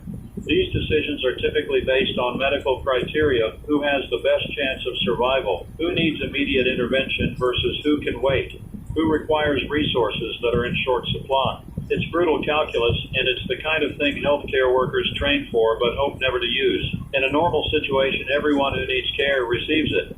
In a crisis, that's not always possible. I'm not saying we're at that point, I'm seeing it's something to be aware of, something to understand as part of the broader crisis response. If you or a loved one needs medical care and you're told to wait, it's not because medical staff don't care. It's because they're triaging, making impossible decisions about how to do the most good with limited resources. It's 11:47. We're 13 minutes from the city's noon update. Emily's setting up to stream it live so we can listen together and I can provide analysis. Let me use these remaining minutes to talk about mental health because that's going to be increasingly important. Anxiety is spiking. People are scared for themselves, for their families. Sleep is being disrupted. Normal coping mechanisms are strained. If you're feeling overwhelmed, that's completely normal. This is an overwhelming situation. Some things that might help. Maintain routine as much as possible. Sleep and wake at regular times, eat meals, exercise if you can, even just a walk. Stay connected with people you trust, even if just by phone. Limit your news consumption. You don't need to follow every update every minute. Check in a few times a day and then step away. Find activities that calm you. Reading, music, hobbies, whatever work. For children, maintain as much normalcy as possible. Answer their questions honestly, but at an age-appropriate level. Reassure them that adults are working to keep everyone safe. Keep their routine stable. School might be canceled, but bedtimes and mealtimes can stay consistent. For people with existing mental health conditions, this crisis might exacerbate symptoms. Depression might deepen. Anxiety might spike. If you're on medication, make sure you have adequate supply. If you have a therapist, stay in touch, maybe schedule extra sessions by phone. Don't try to tough it out alone. It's 11:53, 7 minutes to noon. I can see the City Hall website is preparing something. There's a live stream starting soon message. Emily's got it ready to broadcast through our system. I'm thinking about how to structure the rest of the day. After this update, we'll have more information. That should guide the next several hours of coverage. If the situation is stabilizing, we could probably ease back a bit, give people some relief from the intensity. If it's escalating, we stay in crisis mode. Emily's indicating she's ready when I am. Let's go to the city's noon update. All right, the stream is starting. This is coming from City Hall. I can see the council chambers. There's the mayor, the police chief, the health department director, and someone I don't recognize might be a state official. Mayor is speaking first. He's acknowledging the concern in the community. He's thanking first responders and healthcare workers. Now he's getting to the update. He says the number of confirmed cases in the city has risen to 47. That's up from 11 this morning, so we're seeing significant growth. 47 confirmed. He stresses means tested and verified. There are likely additional cases that haven't been tested yet. 3 individuals have been transported to a specialized facility outside the city for advanced care. He's not specifying where or why, but reading between the lines, I guess these are the most severe cases, possibly cases where patients became dangerous to themselves or others. The port remains closed. No timeline for reopening. All maritime workers who've been in contact with affected vessels are being tested and monitored. Now, the health department director is speaking. She's a capable woman. I've interviewed her before on health issues. She's explaining that they're implementing contact tracing for all confirmed cases. Anyone who's been in close contact with a confirmed case will be notified and asked to self-isolate for 72 hours while being monitored for symptoms. She's also announcing that 2 emergency treatment centers are being established, one at the convention center, one at a closed hospital on the north side of town. These will provide surge capacity if the hospital becomes overwhelmed. They're being equipped with isolation rooms, medical supplies, staffed by activated National Guard medical personnel and volunteer healthcare workers. The police chief is speaking now. He's assuring the public that law enforcement is operating normally. They've not seen significant crime increases, no breakdown of public order. However, he's asking people to avoid the port area and to respect any quarantine boundaries that may be established. He's also asking people not to panic buy or to do anything that would strain emergency services. Now, this unidentified person is speaking. He's introducing himself as the State Emergency Management Director. The governor has declared a state of emergency. This allows for streamlined resource allocation, gives authorities broader powers to implement health measures, and auditates mutual aid agreements with neighboring states. He's announcing that the National Guard is being fully mobilized. Units will assist with logistics, supply distribution, security if needed, and medical support. They're not taking over civilian operations, he stresses, just augmenting capacity. Schools will be closed starting tomorrow, indefinitely. All K through 12. Universities are moving to remote learning. Daycares are recommended to close, but it's not mandated yet. Large gatherings defined as more than 50 people are prohibited until further notice. This includes sporting events, concerts, conferences, religious services. Small businesses can remain open but must implement safety protocols, social distancing, mask requirements for staff, frequent sanitizing. And here's the big one. A voluntary shelter-in-place advisory is being issued. People are urged to stay home except for essential needs. Grocery stores, pharmacies, medical facilities remain open, but unnecessary travel, social visits, recreational outings are discouraged. This is not a mandatory lockdown, he's emphasizing. It's an advisory, a strong recommendation. But he's also saying that if compliance is not high, if the case numbers continue to climb, mandatory restrictions may follow. The mayor is back now. He's taking questions from reporters. First question is about the total number of people being monitored. He says over 200 individuals are considered potential contacts and are in self-isolation. That's 200 people connected to 47 confirmed cases. That's a concerning ratio. Next question is about treatment. What are we doing for people who are sick? The health director responds. She says they're managing symptoms, providing supportive care, trying various antiviral and anti-inflammatory medications. Nothing has proven definitively effective yet, but they're exploring every option. The CDC is working on developing specific treatments, but that's a process that takes time. Question about how long this might last. The State Emergency Management Director is honest. He says they don't know. Could be weeks, could be months, depends on how fast it spreads, whether we find effective treatments, whether it burns itself out or mutates into something less virulent. Too many variables to predict with confidence. Final question is about fatalities. Has anyone died from this?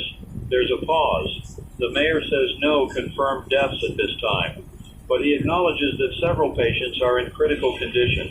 The implication is clear. Deaths are likely, just haven't happened yet or haven't been confirmed. The stream is ending. They're posting the next update for 6 p.m. That's it. That's the information dump. It's 12:15. Let me process what we just heard. Case count jumped from 11 to 47 in a few hours. 200 potential contacts being monitored. Schools closing. Gatherings banned. Shelter-in-place advisory. National Guard mobilized. Emergency treatment centers opening. Critical patients. No confirmed deaths yet, but implied to be coming. That's an enormous escalation in a very short time. This morning, the official position was small number of cases, no public risk, continue normal activities. Now, 6 hours later, we're implementing crisis measures typically reserved for major disaster. This tells us that authorities are seeing something in the data that's deeply concerning.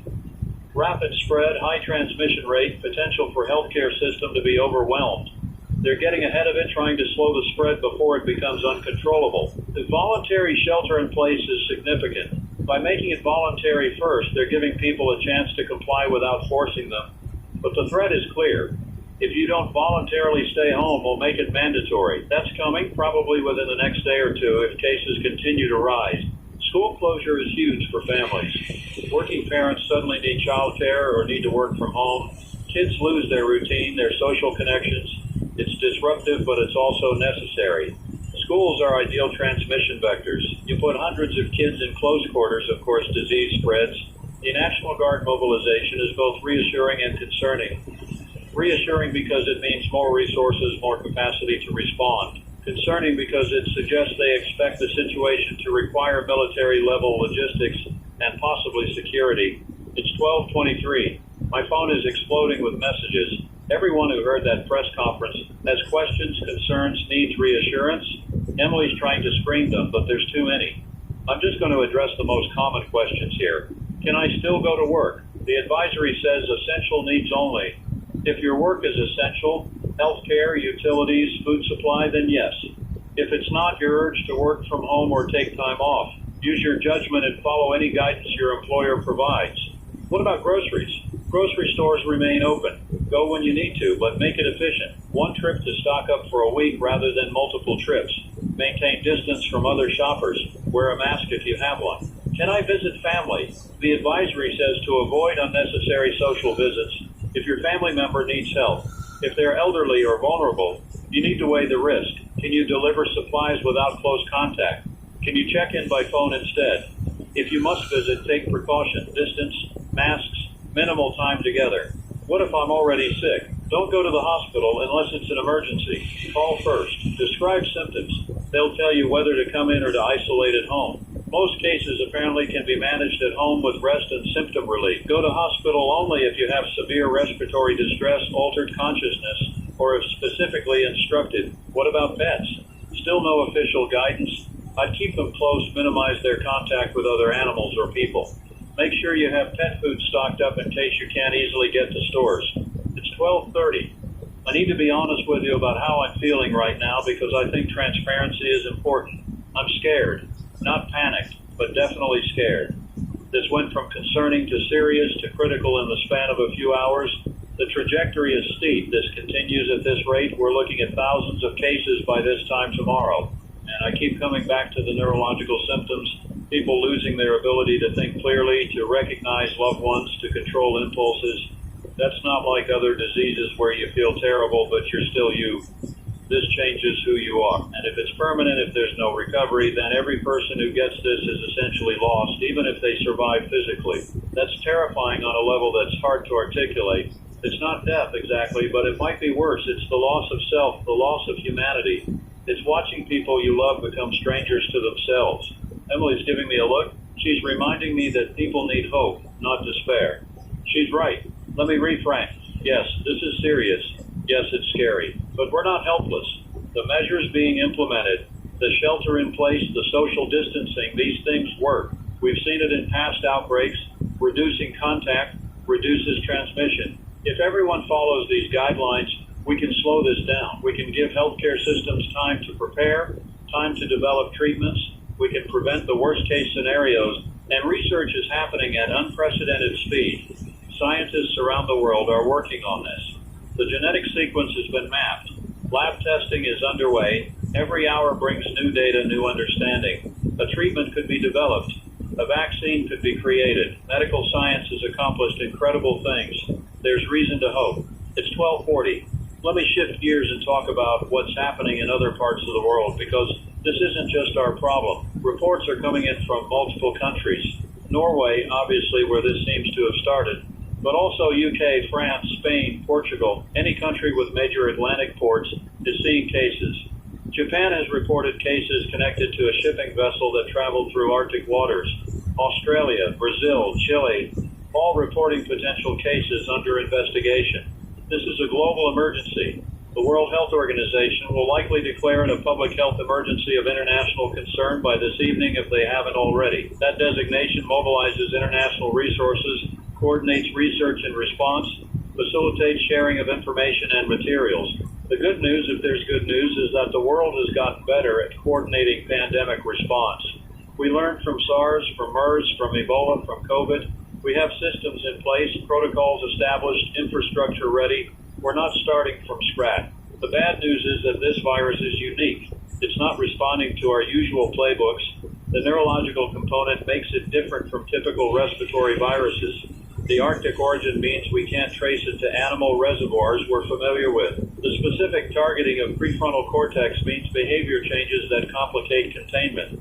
We're learning as we go, which means mistakes will be made, time will be lost. It's 12:48. I want to read you something that just came through from a listener. This is from Anne. She's a retired teacher. She writes, Daniel, I've been listening since this morning. Thank you for staying on air, for being honest with us. I'm scared, but I'm also grateful to know what's happening. I'm sheltering at home. I've called my children, told them I love them. I've checked on my elderly neighbors. I've said a prayer. That's all I can do.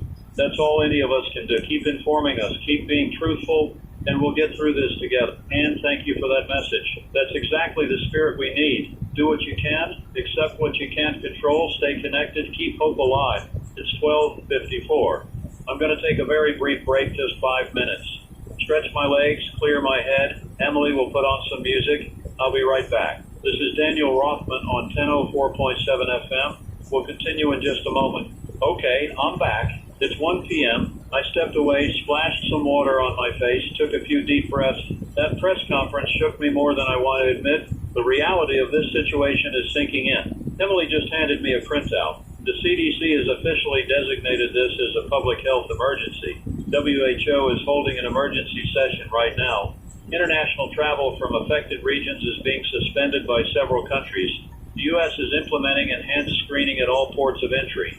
The global response is ramping up faster than I've ever seen. This is happening in real time all around the world simultaneously. That level of coordination is actually impressive, even if the circumstances are terrible. It's 1:05. I want to talk about the next phase of this crisis, assuming it continues to escalate. We're currently in what emergency managers call the warning phase. We know something bad is happening. We're implementing initial responses, but systems are still mostly functioning. Everyone's still at their posts. Infrastructure is intact. Supplies are available. The next phase would be the impact phase. That's when the full weight of the crisis hits. Healthcare systems overwhelmed, staff shortages, supply chain breakdowns, essential services strained. This is when you see the real consequences of an outbreak. If we're lucky, if the measures being implemented work, we never reach full impact phase. We stay in warning phase, the situation stabilizes, and we gradually recover. That's the goal. That's what everyone's working toward. But if we do hit impact phase, here's what to expect.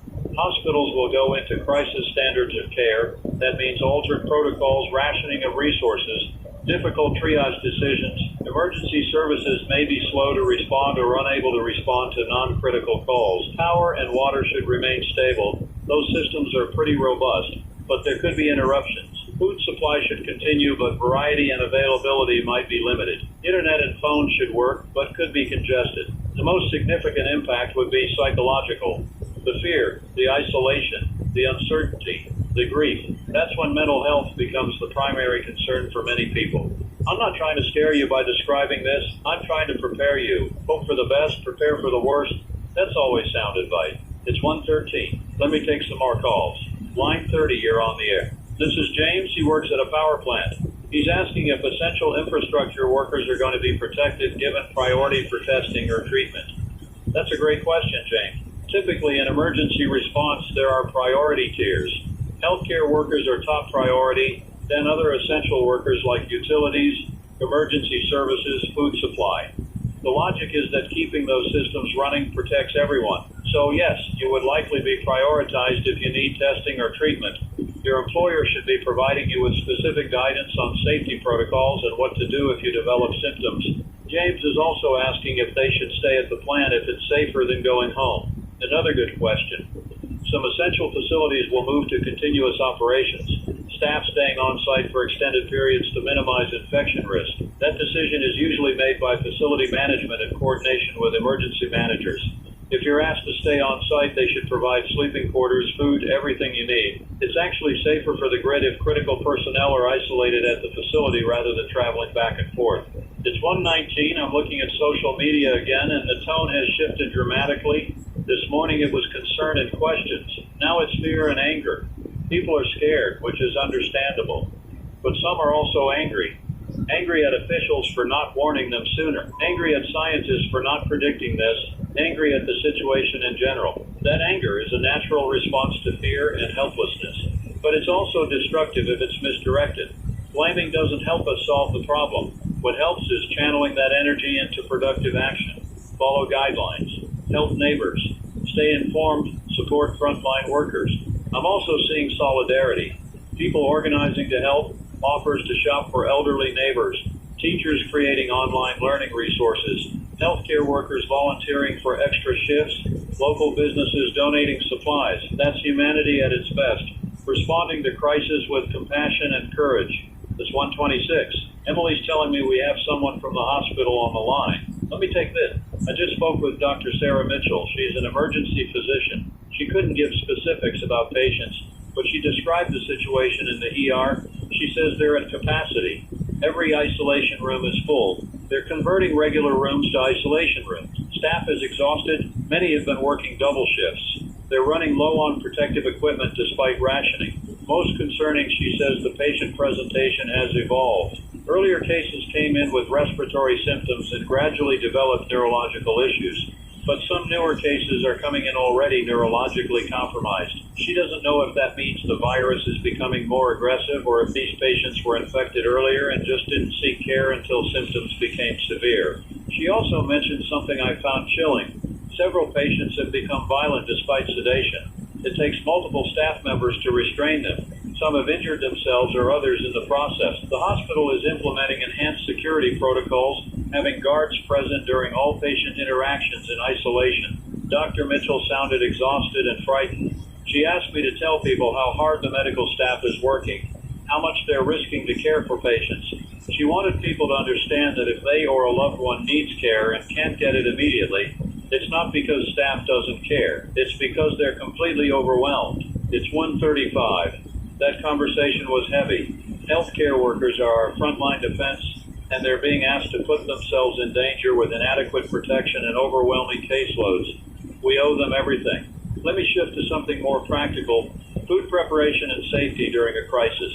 If you're sheltering at home for an extended period, you need to think about nutrition and food safety, not just having enough calories. Try to maintain balanced meals: proteins, vegetables, fruits, grains. Don't just eat processed foods because they're convenient. Your immune system needs proper nutrition.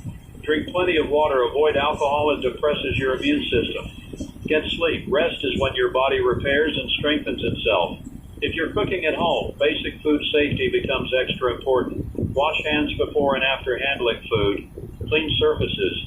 Cook meats thoroughly. Don't let perishables sit out. These are basics, but they matter more when healthcare access is limited. If you have dietary restrictions or medical conditions that require specific nutrition, make sure you have adequate supplies. Now is the time to stock up on specialty items you might need. It's 1:43. I'm seeing reports that some stores are being overwhelmed with shoppers. Despite the shelter-in-place advisory, people are flooding grocery stores, creating the exact crowded conditions we're trying to avoid. This is understandable but counterproductive. If you need supplies, go during off-peak hours. Early morning or late evening. Go alone, not as a family. Make a list. Get in, get out. Maintain distance from other shoppers. Wipe down your cart. Use hand sanitizer.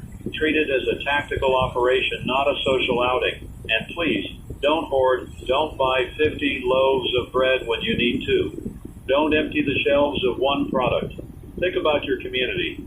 Everyone needs to eat. If you take more than you need, you're directly harming your neighbors. Some stores are implementing purchase limits. That's smart. It ensures more equitable distribution. If a store limits you to 2 packages of something, don't argue. That's not the store being difficult. That's the store trying to serve everyone fairly. It's 1:50. Let me talk about information security, because in times of crisis, misinformation and scams proliferate. You're going to see fake news stories, manipulated videos, conspiracy theories, all designed to exploit fear and confusion.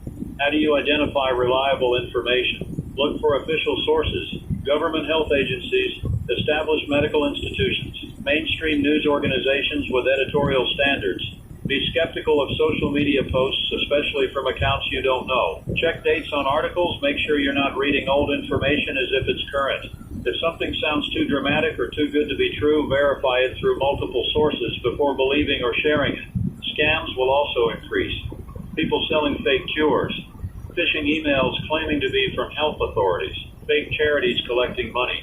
Protect yourself. Don't give money or personal information to unsolicited contacts. Don't click on links in emails unless you're absolutely certain they're legitimate. If someone's selling a miracle cure, it's a scam, period. It's 1:58. We're 2 minutes from 2 p.m. I've been on air for 8 hours straight. I'm going to need to take a longer break soon, maybe let Emily take over for an hour so I can rest. But I want to get through the next update cycle first. Traffic outside is very light now. Streets are nearly empty. People are following the shelter-in-place advisory. That's good. That's exactly what needs to happen. The faster and more completely we reduce social contact, the faster this can be contained. It's 2 p.m. exactly. Let me give you an updated summary. Confirmed cases in our city, 47 as of noon, likely higher now. 200 people in monitored self-isolation.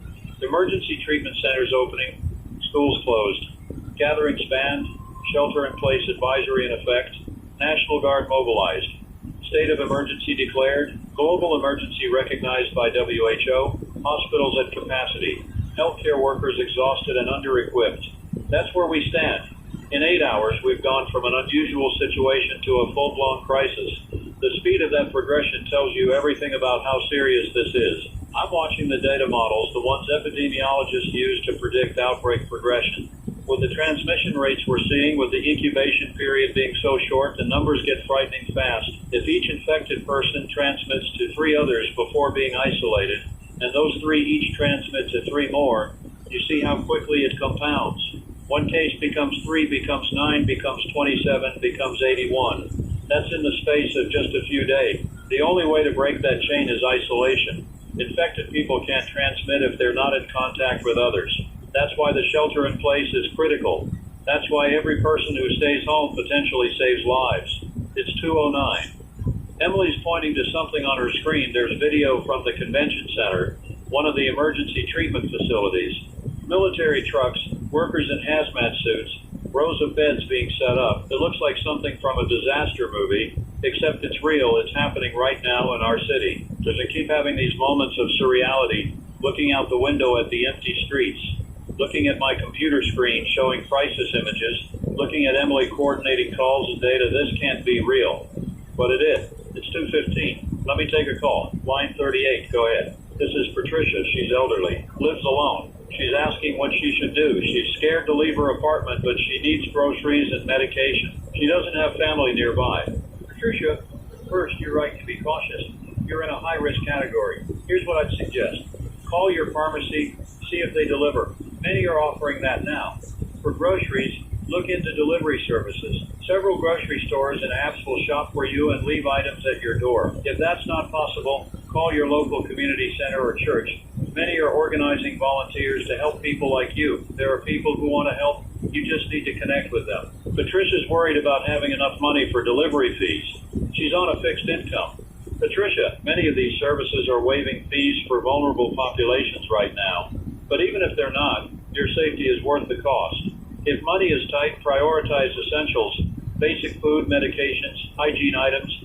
Don't worry about variety or luxury items right now. I'm giving Patricia some phone numbers of organizations that coordinate assistance. Emily's looking them up as we speak. This is the kind of concrete help people need right now. Not just information about the virus, but practical support for daily survival. It's 2:24. I'm thinking about all the people like Patricia, elderly, disabled, isolated, economically vulnerable. In normal times, they're already struggling. In a crisis like this, they're in genuine danger of being forgotten or left behind. We as a society have a responsibility to make sure that doesn't happen. If you're able-bodied, if you have resources, if you have time, please consider helping someone who doesn't. Even small acts make a huge difference. Dropping off groceries, making a phone call to check in, sharing information about resources. These things save lives. It's 2:30. I need to address something I'm seeing online. There are posts suggesting that infected people should be forcibly quarantined, maybe even in camps or prisons. Some are suggesting that people showing symptoms should be marked or tracked in some way. This is dangerous rhetoric. Yes, quarantine is necessary for public health, but it must be done ethically, with respect for human rights and dignity. People who are sick are still people. They deserve care, not imprisonment. They deserve compassion, not stigma. History shows us what happens when fear drives us to dehumanize the sick. We see isolation, brutality, breakdowns in the moral fabric of society. We can't let that happen here. We protect public health and human dignity. Those aren't conflicting goals, they're complementary. It's 2:36. Emily's showing me data from the health department. In the past 2 hours alone, they've received over 300 calls to the emergency hotline from people reporting symptoms. 302 hours. If even a fraction of those are actual cases, we're looking at explosive growth. The testing capacity is becoming a bottleneck.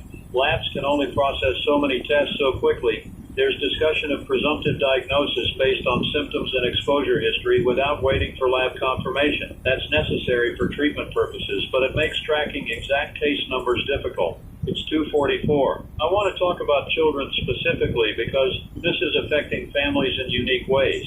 Kids are experiencing school closure, isolation from friends, disruption of routine, exposure to adult fear and stress. How do we help them through this? First, maintain routine as much as possible. Set times for waking, sleeping, eating, learning, playing. Structure provides security. Second, be honest but reassuring. Answer questions truthfully, but at age-appropriate levels. Younger kids don't need medical details. They need to know that parents and helpers are working to keep everyone safe. Third, limit their exposure to news and adult conversations. They don't need to hear every update. Fourth, find creative ways to stay connected with their friends, video calls, online games, collaborative projects. Social connection is essential for kids. Fifth, model calm behavior. If you're panicking, they'll panic. If you're coping, they'll learn coping skills. It's 2:51. I'm getting messages from parents who are struggling, working from home while caring for kids, trying to homeschool while managing their own stress, worried about childcare when both parents work essential jobs. These are real, serious challenges without easy answers. If you're a parent in this situation, be gentle with yourself. You're doing the best you can in impossible circumstances. Your kids will remember that you were there, that you cared, that you tried. They won't remember if the house was messy or if they watched too much TV or if lessons weren't perfectly educational. Give yourself grace. It's 2:58. We're coming up on 3 p.m. I've been on the air for 9 hours. My voice is getting rough. My concentration is wavering. I think after the next update cycle, I'm going to take an hour break. Emily can hold down the fort. She's been producing radio for years. She knows what she's doing. I trust her completely. It's 3 p.m. The afternoon is advancing, and the situation is advancing with it. Every hour brings new developments, new challenges, new reasons for concern. I'm looking at international news. The outbreak has been confirmed on every continent now. Antarctica is the only place without cases, and that's only because there aren't shipping routes through Antarctic waters. Everywhere else, cases are appearing, thousands globally at this point, probably tens of thousands by tomorrow. Different countries are implementing different responses, some going into immediate full lockdown, others taking more measured approaches. There will be debates for years about which strategy was correct. Right now, we just have to manage our own situation. It's 3:07. Let me read you something from the CDC's updated guidance. They're now recommending that everyone wear masks in public. Not just surgical masks or N95s, even cloth masks provide some protection. The idea is source control. If you're infected but don't know it yet, a mask reduces how much virus you expel. If everyone wears masks, even imperfect ones, transmission decreases. So if you go out for essential needs, wear a mask, cover your nose and mouth, don't touch the mask while wearing it, remove it carefully, wash cloth masks after each use. These are simple measures, but they're effective. It's 3:14. Emily's telling me the 6 p.m. update has been moved to 4 p.m. Another acceleration. They're updating more frequently because the situation is changing rapidly. That's both good and bad. Good that we're getting information quickly. Bad that information is becoming outdated so fast. I have about 45 minutes until that update. Let me use this time to address questions that have been piling up. Question about cash versus credit cards. Which is safer? Neither is completely safe. Both can carry virus if handled by an infected person. Use contactless payment when possible. If using cash or cards, wash hands after handling. Don't touch your face until you've washed hands. Clean your credit cards periodically with alcohol wipes. Question about packages and mail.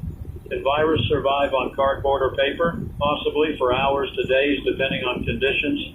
Don't open mail or packages immediately. Let them sit for 24 hours if you can. Or open them carefully. Wash hands afterward. Dispose of packaging immediately. Question about AC and heating systems. Can virus spread through air vents? Potentially if you're in a building with shared air systems. At home, your HVAC is probably fine. Change filters regularly. In commercial buildings, they're likely upgrading their air filtration. If you're concerned, open windows for ventilation when weather permits. It's 3:22. I want to talk about long-term thinking because even if we get through the acute phase of this crisis, the aftermath is going to be with us for a long time. Economic disruption, psychological trauma, social changes, political consequences. This event will reshape society in ways we can't fully predict yet. Some changes might be positive. Better pandemic preparedness, stronger social safety nets, more appreciation for essential workers, reformed healthcare systems, greater environmental awareness if this truly is linked to climate change and Arctic melting. Other changes will be challenging. Economic recession or depression, increased anxiety and mental health issues, political instability, erosion of trust in institutions if the response is seen as inadequate. We're going to need to rebuild, not just recover. And how we rebuild will determine what kind of society emerges on the other side. It's 3:30. Emily's bringing me more food. I'm eating mechanically, not really tasting it. The adrenaline is wearing off. I'm running on determination now. I want to get through this next update and then take that break. I'm seeing reports from cities further from the coast, places that don't have ports that shouldn't have direct exposure. They're reporting cases too. That confirms person-to-person transmission beyond the initial maritime exposure. It's in the general population now, spreading through community contact. That's the nightmare scenario epidemiologists feared. Once it's established in multiple communities, containment becomes nearly impossible. You shift from containment to mitigation. You try to slow it down, try to keep healthcare systems functional, try to minimize deaths. But you accept that widespread infection is inevitable. It's 3:38. I'm getting a lot of messages asking about specific medical information. Do this symptom mean I'm infected? Is this medication safe? Should I go to the hospital? I have to emphasize I'm not a doctor. I can't give medical advice. If you have health concerns, call the emergency hotline, call your doctor, seek professional guidance. Don't rely on a radio host for medical decision. What I can do is provide information about what medical professionals are saying, what official guidance is, how the overall situation is developing.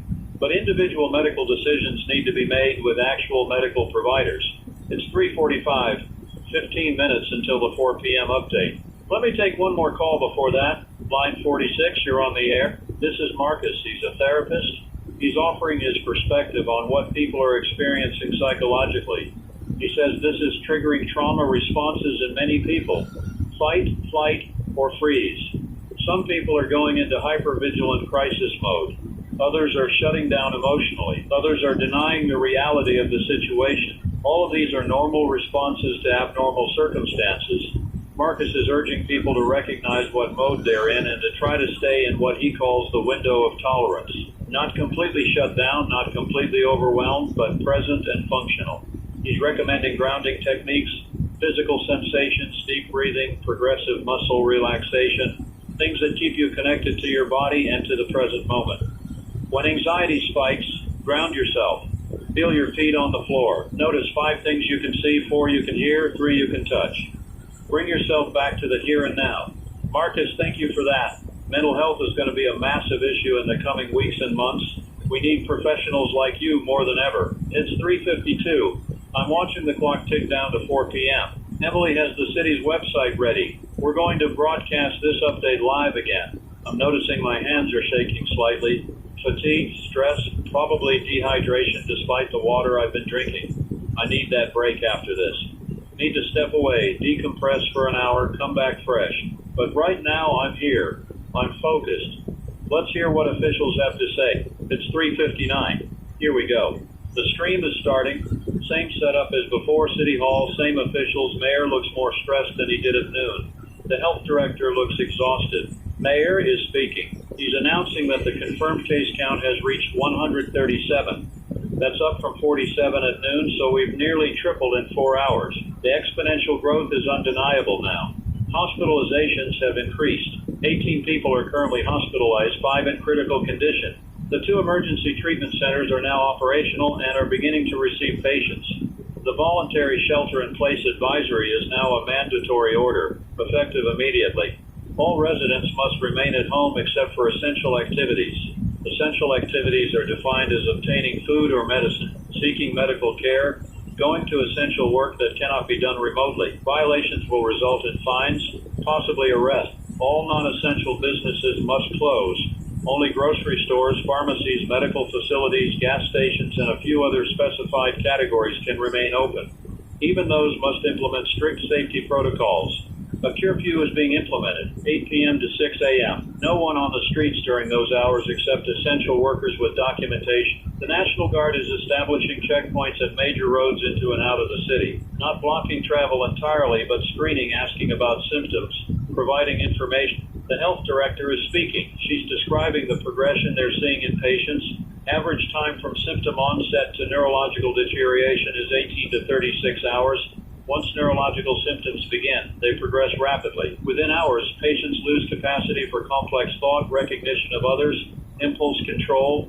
There is still no effective treatment. They're trying everything. Antivirals, immunotherapies, neurological interventions. Nothing is stopping the progression. Some patients seem to stabilize, but they don't recover. They remain in a reduced cognitive state indefinitely as far as they can tell so far. She's making a direct plea. If you have any symptoms, any at all, isolate yourself immediately. Don't wait to see if it gets worse. The earlier you isolate, the fewer people you potentially infect. Think of your family, your community. Protect them by protecting yourself. The police chief is speaking. He's acknowledging that law enforcement is stretched thin. They're prioritizing emergency calls, property crimes, minor incidents. They simply don't have resources to respond right now. He's asking people to be patient, to be understanding, to take care of each other because official systems are strained. He's also addressing the rumors of violence and looting. He says there have been isolated incidents, but nothing widespread. Most people are following guidelines. Most people are acting responsibly. Don't let fear of lawlessness become self-fulfilling. Trust your neighbors. Work together. Don't assume the worst. The State Emergency Management Director is back. The governor has requested federal disaster declaration. That would bring additional resources, federal emergency management, possibly military support beyond National Guard. They expect that declaration within hours. He's also announcing that interstate travel is being restricted. Roadblocks at state borders, not completely closed, but screened. They're trying to prevent spread between states while still allowing essential movement. Someone's asking about supplies. Are we running out? The Emergency Management Director says supply chains are strained but not broken. Food is still being delivered. Fuel is available. Water and power are stable. The concern is healthcare supplies, medical equipment, protective gear, medication. Those are being rationed and prioritized for healthcare facilities. Question about how long this will last? The mayor is honest. He doesn't know. Could be weeks, could be longer. Depends on factors they can't control. Transmission rates, viral mutation, treatment development, vaccine creation. They're planning for an extended situation. Final question about the most important thing people can do. The health director is emphatic. Stay home. That's it. The single most important action anyone can take. Stay home. Every person who stays home breaks potential chains of transmission. Every broken chain saves lives. The stream ends. Next update at 8 p.m. It's 4:18. Okay. Mandatory lockdown, curfew, checkpoints, 137 cases, rapid neurological deterioration, no effective treatment, no timeline for resolution. That's the new reality. I need to take that break now. I've been on air for 9.5 hours. I'm going to turn things over to Emily for 1 hour. She'll continue monitoring. She'll update you if anything significant breaks. I'll be back at 5:30, refreshed and ready to continue. This is Daniel Rothman on 104.7 FM. Emily's going to take over now. I'll be back soon. All right, I'm back. It's 5:30 exactly. I took an hour, laid down in the conference room, didn't really sleep, but rested my eyes, ate something substantial, drank water, collected myself. Emily did a great job holding down the fort. She played some music, gave a few brief updates, maintained the calm professional presence you all needed. I'm feeling more centered now. Still tired, still stressed, but functional. We're in this for the long haul, and I need to pace myself appropriately. Emily's briefing me on what I missed. Case count is now estimated at over 200 in our city, though official confirmation is lagging behind suspected cases due to testing bottlenecks. There have been 2 confirmed deaths. First deaths officially attributed to this illness. Both were elderly individuals with underlying health conditions. Deaths were caused by complications from the neurological symptoms rather than the respiratory symptoms directly. One patient had a fall during an agitated episode, suffered head trauma. Another experienced cardiac event, possibly stress-related. These deaths are tragic, but in some ways expected. Vulnerable populations always suffer most in outbreaks. That's why protecting them is so critical. It's 5:37. The city feels different now than it did this morning. There's a heaviness, a solemnity. The mandatory lockdown has cleared the streets almost entirely. Looking out the window, I can see maybe one car every few minutes. The occasional person walking, presumably to somewhere essential. Otherwise, it's empty in a way cities rarely are. The silence is unnerving. Cities have a hum, a background noise of activity that you don't notice until it's gone. Traffic, construction, voices, life. Now it's quiet, just wind and distant sounds I can't quite identify. It's 5:44. Let me talk about what happens next operationally. We're now in mandatory lockdown.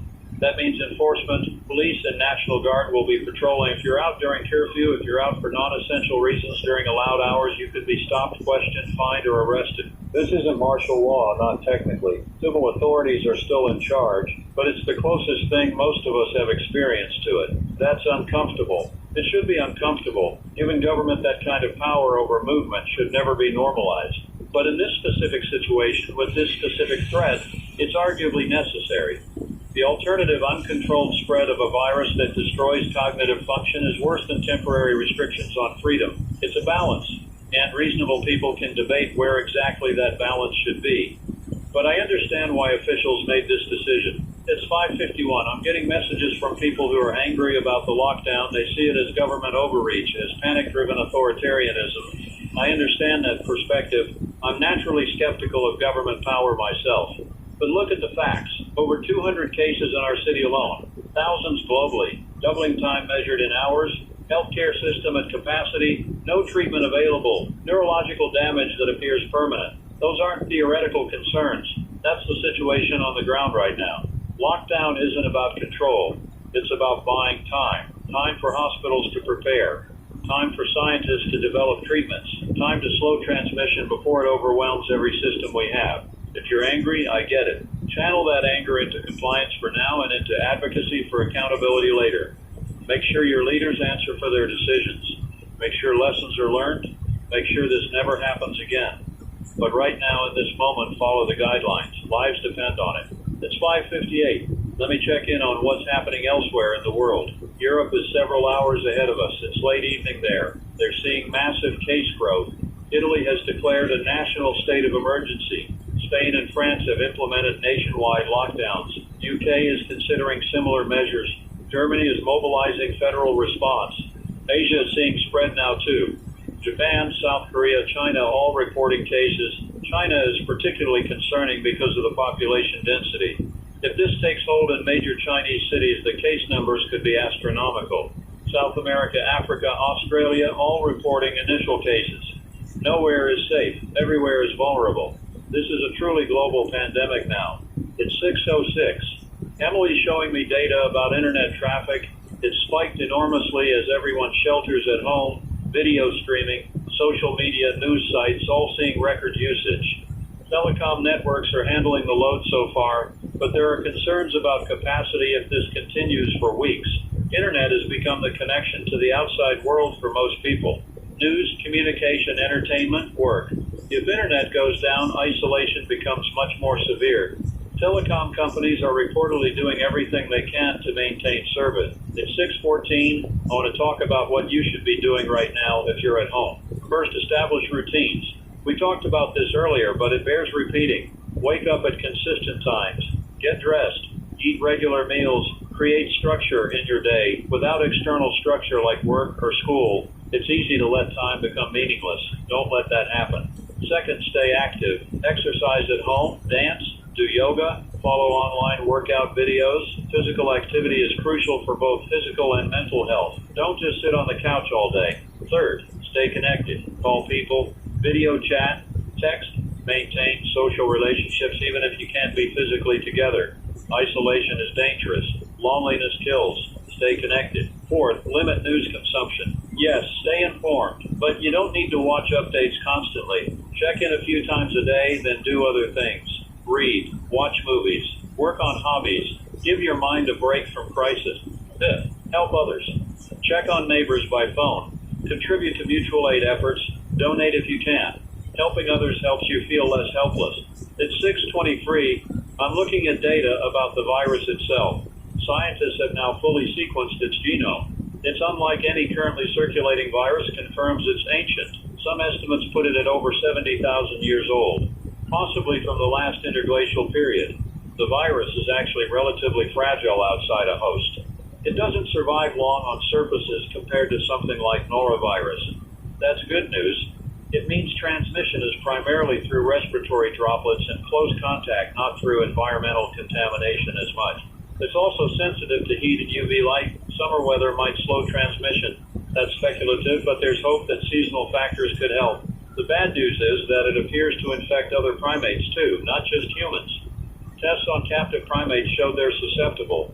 That means potential animal reservoirs, which would make eradication nearly impossible. It's 6:31. Let me take some calls. Line 52, you're on the air. This is Dr. Kevin Barnes. He's a neurologist calling from another city.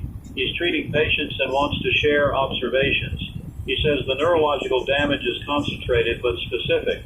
The prefrontal cortex shows the most damage, but parts of the limbic system are affected too, particularly the amygdala and hippocampus.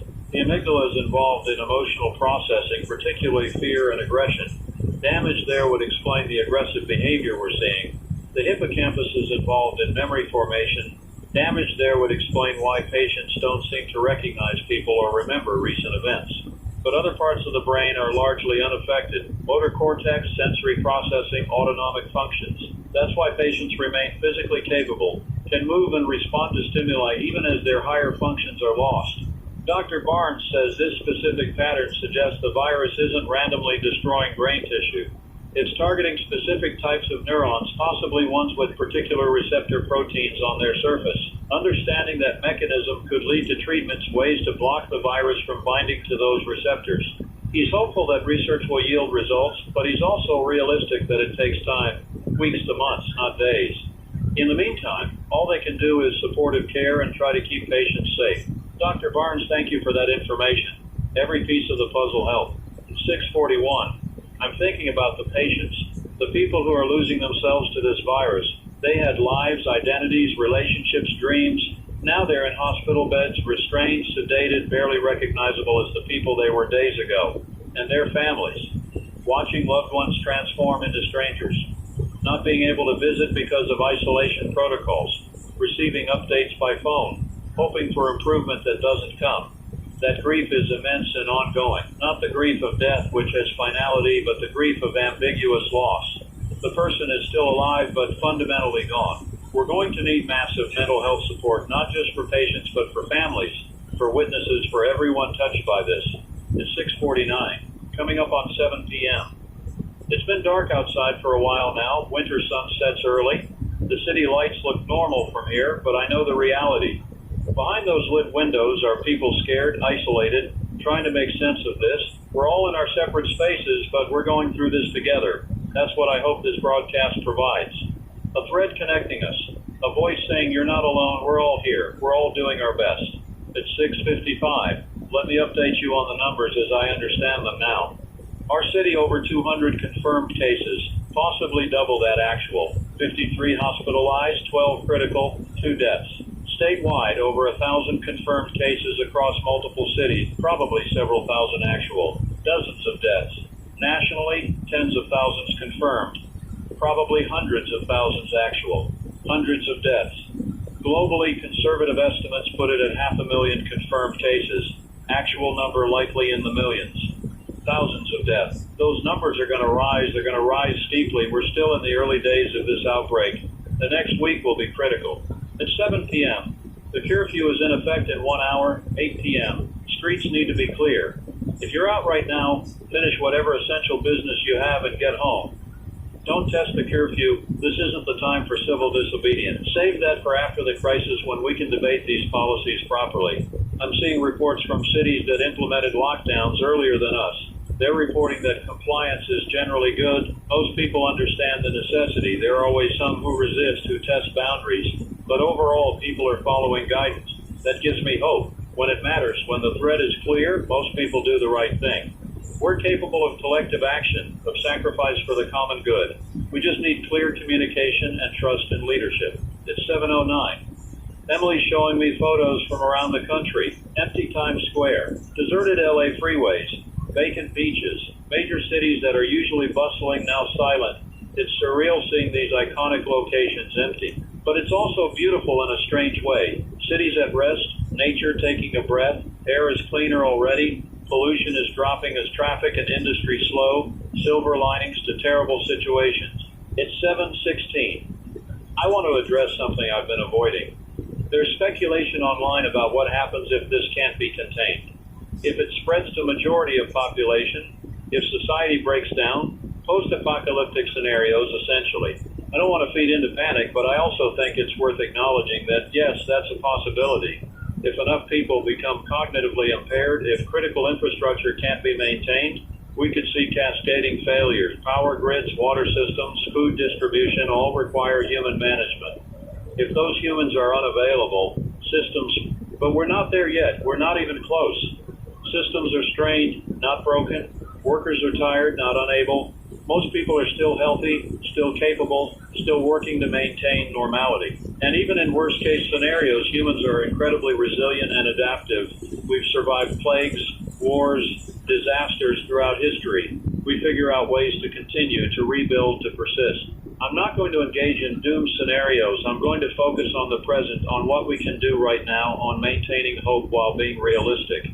It's 7:24. Let me talk about pets again, since I've gotten a lot of questions. There's now research suggesting that while the virus can infect some mammals, pets like dogs and cats don't seem to be affected. They can't catch it and they can't spread it. That's good news. Your pets are safe and they're not vectors. Keep them with you. They provide comfort and companionship, which you need right now. Walk your dog if allowed, maintaining distance from others. Care for them normally. Livestock and agricultural animals are still being studied. So far, no evidence they're affected, but testing continued. It's 7:32. We're half an hour from the 8 p.m. city update and from curfew. The streets outside are even emptier now. People getting home before curfew. I can see a police car passing by. Slow patrol, lights off, just monitoring, making sure people know there's presence without being aggressive. So far, the enforcement has been reasonable from what I've seen. Let's hope it stays that way. It's 7:40. I'm going to play a few minutes of music before the 8 p.m. update. Give everyone a mental break. Give myself a break. Emily's selecting something calming. We'll be back in just a few minutes. This is Daniel Rothman on 104.7 FM, music, and then the city update. Okay, I'm back. It's 7:59, 1 minute to 8 p.m. The update should start any moment. Emily has the stream ready. Curfew is now in effect. If you're not home, get home immediately. If you're home, stay there. 12 hours until curfew lifts at 6 a.m. Here's the stream. Same officials, same chamber. Everyone looks more exhausted than 4 hours ago. Mayor is speaking. The case count has now exceeded 400 in our city. 400 from 137 in 4 hours. That's tripling again. The exponential growth continues unabated. Hospitalizations are at 78, 22 in critical condition, 8 deaths total now, 6 more in the past few hours. Both emergency treatment centers are at capacity. They're establishing a third at the old Civic Arena. Should be operational by tomorrow morning. Healthcare workers are beginning to show symptoms. Several doctors, nurses, EMTs have tested positive. The system is losing personnel at the same time. Demand is spiking. This is the crisis within the crisis. The health director is speaking. Her voice is shaking slightly. She says they're implementing crisis standards of care. That means triage protocols are active. Resources will be allocated based on likelihood of survival and recovery. Not everyone who needs intensive care will receive it. She's asking people to understand that these are impossible decisions made by exhausted people trying to save as many lives as possible. Healthcare workers are doing everything they can. They're heroes. They need our support, not our blame. She's also announcing that they're opening a volunteer registration for retired healthcare workers, medical students, anyone with relevant training who can assist. They need more hands. The police chief reports that curfew is in effect and will be enforced. 4 checkpoints are operational on major routes. So far, no significant incidents. Most people are complying. He's addressing rumors of violent incidents directly. He says, yes, there have been some infected individuals becoming violent. One instance of someone attacking family members, another of someone attempting to enter homes at random. These individuals were subdued and are now in secure medical care. These incidents are rare, he stresses. The vast majority of infected people are isolated and being cared for. But he's asking people to be cautious. Secure your homes, don't open doors to strangers, call police if you see suspicious behavior. That's terrifying. The virus is turning people violent. That's the nightmare scenario that all the zombie fiction prepared us to fear, but didn't actually prepare us for. The State Emergency Management Director announces federal disaster declaration has been approved. FEMA is mobilizing. Federal resources will be arriving starting tomorrow. Medical personnel, supplies, logistical support. Military is also being deployed. Not for enforcement, he stresses, for support. Building facilities, distributing supplies, providing medical care. Military hospitals are being established. Someone's asking about research progress. Any hope for treatments? The health director says multiple research teams are working around the clock. Several antiviral compounds show promise in lab settings. Clinical trials are being fast-tracked, but realistically, we're looking at weeks before anything is approved for use, if anything works at all. Vaccine development has begun, but that's an even longer timeline. Months to years. Vaccines won't help us now. They'll help prevent future outbreaks if we can get them developed and deployed. Final question, what should people do?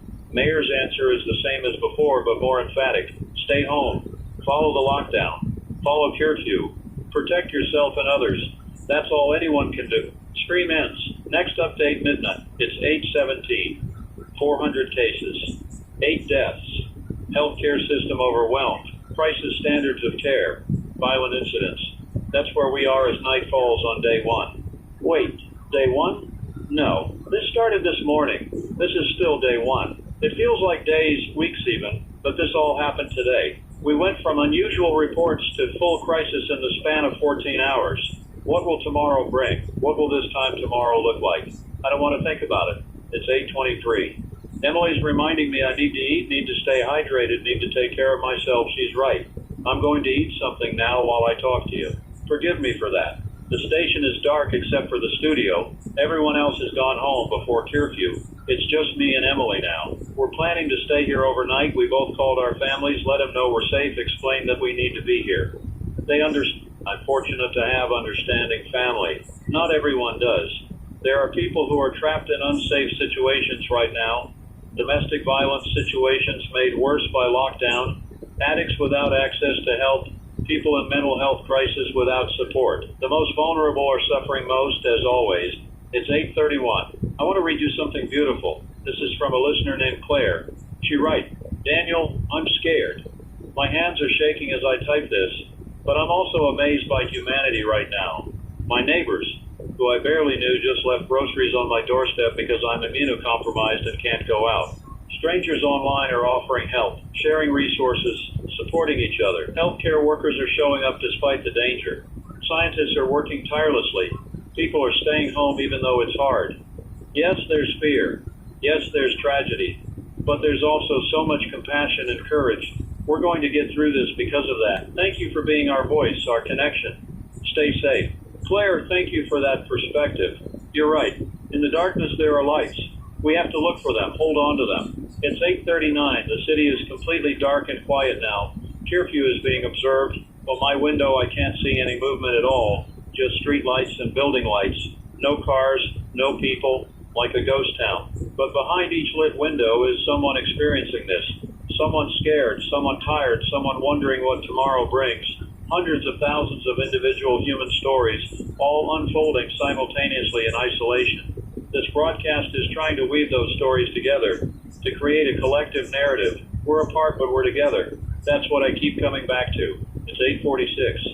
I want to spend some time now just talking. Not updating, not analyzing, just talking, human to human. Because that's what we need right now.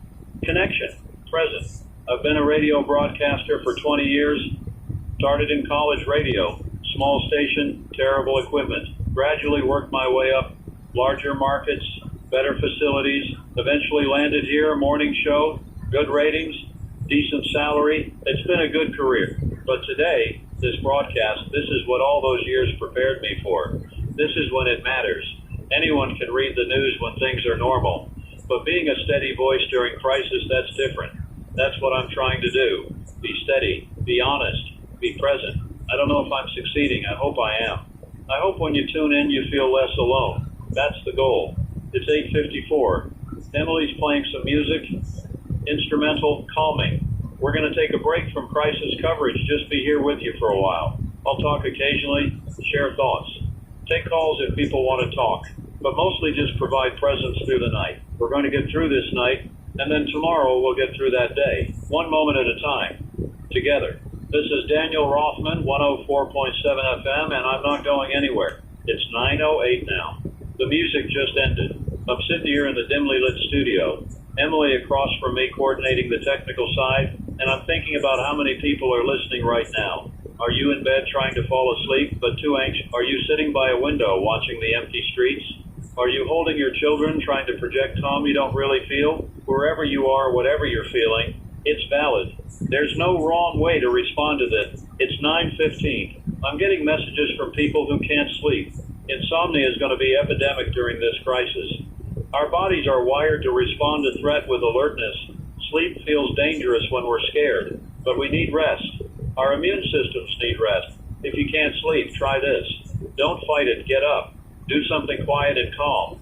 Read a physical book, not a screen. Screens stimulate wakefulness. Drink herbal tea, do gentle stretches. When you feel drowsy, try again. Don't lie in bed anxious. That just trains your brain to associate bed with anxiety. It's 9:22. Emily just handed me something interesting. Power consumption data for the city. It's higher than normal for this time of night. People are staying up, lights on, devices charging, probably watching news or just unable to settle. The grid is handling it, but it's notable. The collective insomnia of a city. I'm also seeing data about phone usage. Call volumes are enormous. People reaching out to loved ones, checking in, needing to hear familiar voices. Cell networks are strained but functional. Keep calls reasonably short if you can.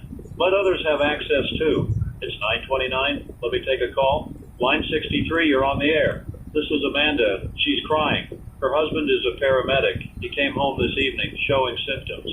Respiratory distress, confusion. She's isolated him in their bedroom, but she's terrified. She's been exposed. Her 2 kids have been exposed. She doesn't know what to do. Amanda, first breathe. I can hear you're panicking, and that's completely understandable. Here's what you do. Call the emergency hotline right now. Report his symptoms, report your exposure. They'll give you specific guidance. Likely they'll want to test him, possibly transport him if his symptoms are severe. You and your kids need to monitor for symptoms. Check temperatures regularly. Watch for any confusion or breathing difficulty. Are the kids showing any symptoms? She says no, they seem fine. They're scared, but physically okay. Amanda, keep them calm. Maintain routine as much as possible. If you start showing symptoms, call immediately. Don't wait. The earlier intervention happens, potentially the better the outcome. Amanda's asking if her husband will be okay. If he'll still be himself. Amanda, I can't promise you that. I wish I could. What I can tell you is that medical teams are learning more every hour. They're trying every treatment they can think of. Your husband is strong. He's been taking care of others through this. His body has resources to fight. Hold on to hope, but also prepare yourself for difficult possibilities. I'm so sorry you're going through this. She's thanking me through tears. I'm giving her the hotline number again. Emily's also sending her some resources for family support. Amanda hangs up. That was hard. That's someone's real life falling apart in real time. Her husband, a first responder, infected while trying to help others. Her family now at risk. That's the human cost we're tallying every time we cite statistics. It's 9:41. I need a moment. That call shook me. Give me just a second. Okay, I'm back. It's 9:45. I want to talk about first responders specifically because Amanda's call highlighted this. Police, firefighters, paramedics, EMTs. They're responding to calls in environments where infection risk is enormous. They're interacting with symptomatic people entering contaminated spaces, providing care that requires close contact. Many are getting sick. We're losing the people we most need, and their families are paying the price. These workers need better protection. They need adequate equipment. They need psychological support. They need to know their value, that their sacrifice is recognized.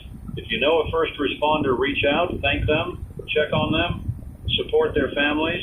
These people are literally putting their lives on the line. It's 9:53. I'm watching social media and the tone has shifted again. Earlier it was fear and panic. Now it's settling into grim determination. People are adapting, setting up routines, finding ways to cope. Humans are remarkably adaptable when we need to be, but there's also exhaustion, emotional exhaustion. We're only 14 hours into this crisis and people are already worn out. What happens when this goes on for days, weeks, months? We're going to need to find sustainable ways to cope. Can't run on adrenaline forever. Need to find equilibrium. Need to accept this as the new normal, at least temporarily. It's 10 p.m., 2 hours into curfew, 10 hours until it lifts. The night stretches ahead. For some people, these will be the longest hours, alone with their thoughts, their fears, their uncertainty. If you're struggling right now, if the darkness feels overwhelming, reach out. Call a friend. Call a crisis line. Call into this show. Don't suffer alone. There's no shame in needing support. We all need it. It's 10:07. Let me tell you about what tomorrow will bring. Practically speaking, Wednesday, first full day of mandatory lockdown. Most people will wake up with no work to go to, no school, nowhere they're allowed to be except home. That first full day is often the hardest. The reality sinking in. The realization that this isn't just a snow day, this is sustained crisis. The loss of routine and purpose. Create purpose. Make a schedule. Decide what you'll accomplish, even small things. Make a good breakfast. Read a chapter. Organize a closet. Exercise. Call 3 people. Write in a journal. Accomplish something, anything, so the day has shape and meaning. It's 10:15. Emily's getting updates from the health department. They're releasing some data about patient demographics. The virus seems to affect all age groups roughly equally, which is unusual. Most respiratory viruses hit elderly or very young hardest. This one doesn't discriminate. There does seem to be slightly higher transmission among men than women, but the difference is marginal. No clear pattern regarding underlying health conditions. Some perfectly healthy young people are becoming severely ill. Some elderly people with multiple conditions are having mild cases. The unpredictability is frightening. You can't identify who's safe and who's vulnerable based on typical risk factors. Anyone could get seriously ill. It's 10:23. I'm looking at images from the emergency treatment centers. Rows of beds, all filled, medical staff in full protective gear, moving between patients. It looks clinical, efficient, but also heartbreaking. Each of those beds is a person, a story, a family worried somewhere. The civic arena is being converted quickly. Photos show construction crews working through the night, setting up medical spaces, military personnel coordinating logistics. Within 24 hours, they'll have hundreds more beds available. The hope is that increased capacity prevents the complete collapse of the healthcare system. If we can keep ahead of demand, we can maintain quality of care. If demand exceeds capacity, people die who shouldn't have to. It's 10:31. Let me take another call. Line 71, go ahead. This is Robert. He's calling from outside the city. Rural area about 40 miles away. He says they haven't had any confirmed cases there yet. He's asking if they should implement the same restrictions or if it's safe to continue normally. Robert, I can't give you official guidance for your area. That has to come from your local health authorities. But I can share some thoughts. Just because you don't have confirmed cases doesn't mean you don't have infections. Testing is limited. People might be infected but not tested yet. And given how quickly this spreads, today's 0 cases could be tomorrow's dozens of cases. Rural areas have some advantages. Lower population density, less contact between people. But you also have disadvantages. Limited medical facilities, longer transport times to hospitals, fewer resources. My personal opinion, better to implement precautions before you need them rather than after.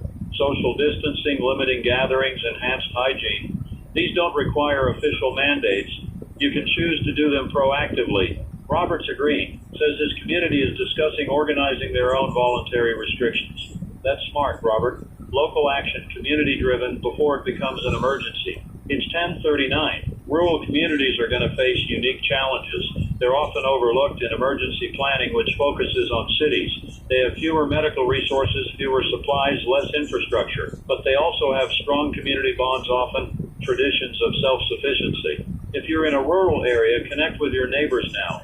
Identify who has medical training, who has supplies, who needs help, who has skills that might be needed. Build those networks before crisis hits your community. It's 10:46. I'm noticing my voice is getting rough. I've been talking for over 15 hours with minimal breaks. I need to protect my voice if I'm going to sustain this. Emily's bringing me warm water with honey. She's taking care of the practical details so I can focus on broadcasting. I don't know what I'd do without her. Probably collapse. She's the backbone of this operation. It's 10:54. We're 6 minutes from 11 p.m. Feels like midnight should be days away, but it's just an hour. Time is strange tonight, moving slowly and quickly simultaneously. I'm thinking about the people who are sick right now, lying in hospital beds or isolated at home. What are they experiencing? Are they aware of what's happening to them? Do they understand that their minds are being attacked, that they're losing themselves? Or is it more merciful than that? Does the cognitive damage happen without awareness? Do you just fade into confusion without realizing you're fading? I don't know which would be worse, awareness or lack of awareness. Both are terrible in different ways. It's 11 p.m. Midnight update is in 1 hour. I'm going to take a brief break, just 10 minutes. Stretch, walk around, clear my head. Emily will play some music. I'll be right back. This is Daniel Rothman on 04.7 FM. Be right back. I'm back. 11:12. Took a quick walk through the station. It's eerie being here at night with just the two of us.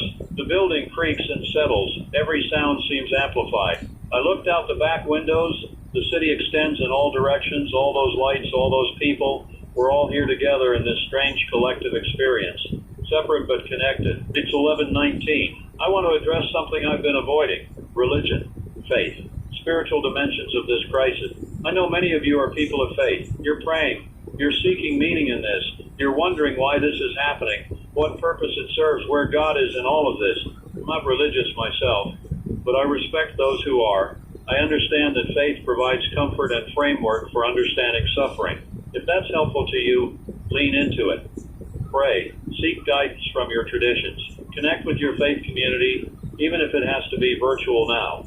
But I also want to gently say this. Be wary of anyone claiming this is punishment or judgment. Be wary of religious leaders who use fear to control. Be wary of interpretations that cause more harm.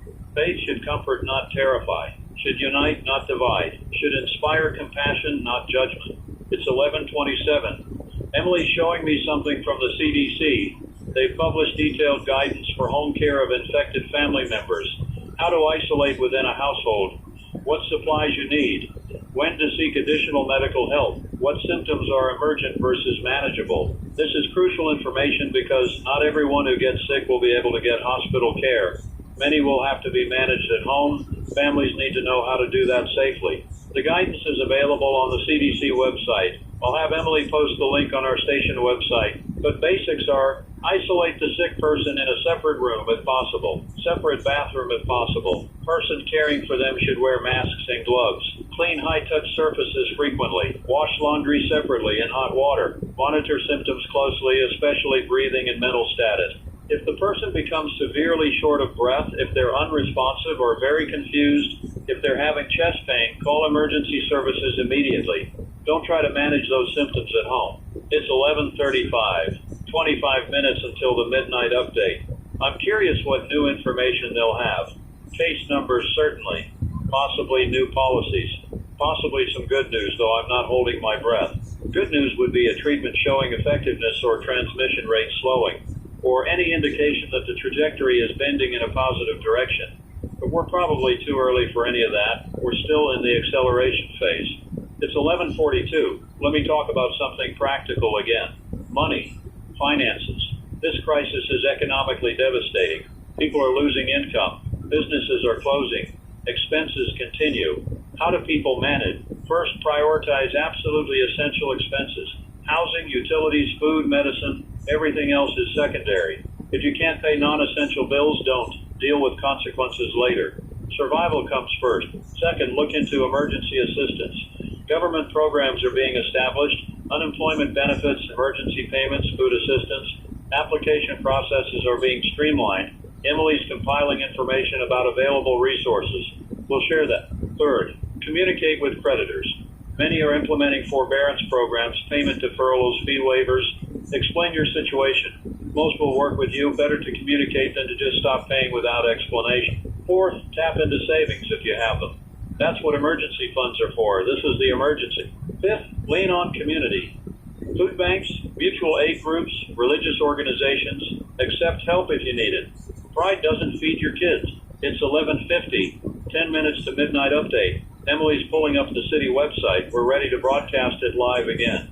I'm noticing my anxiety increasing as we approach the update. What will the numbers be? How bad will it be? Part of me doesn't want to know. Ignorance would be easier, but that's not an option. We need information to make decisions.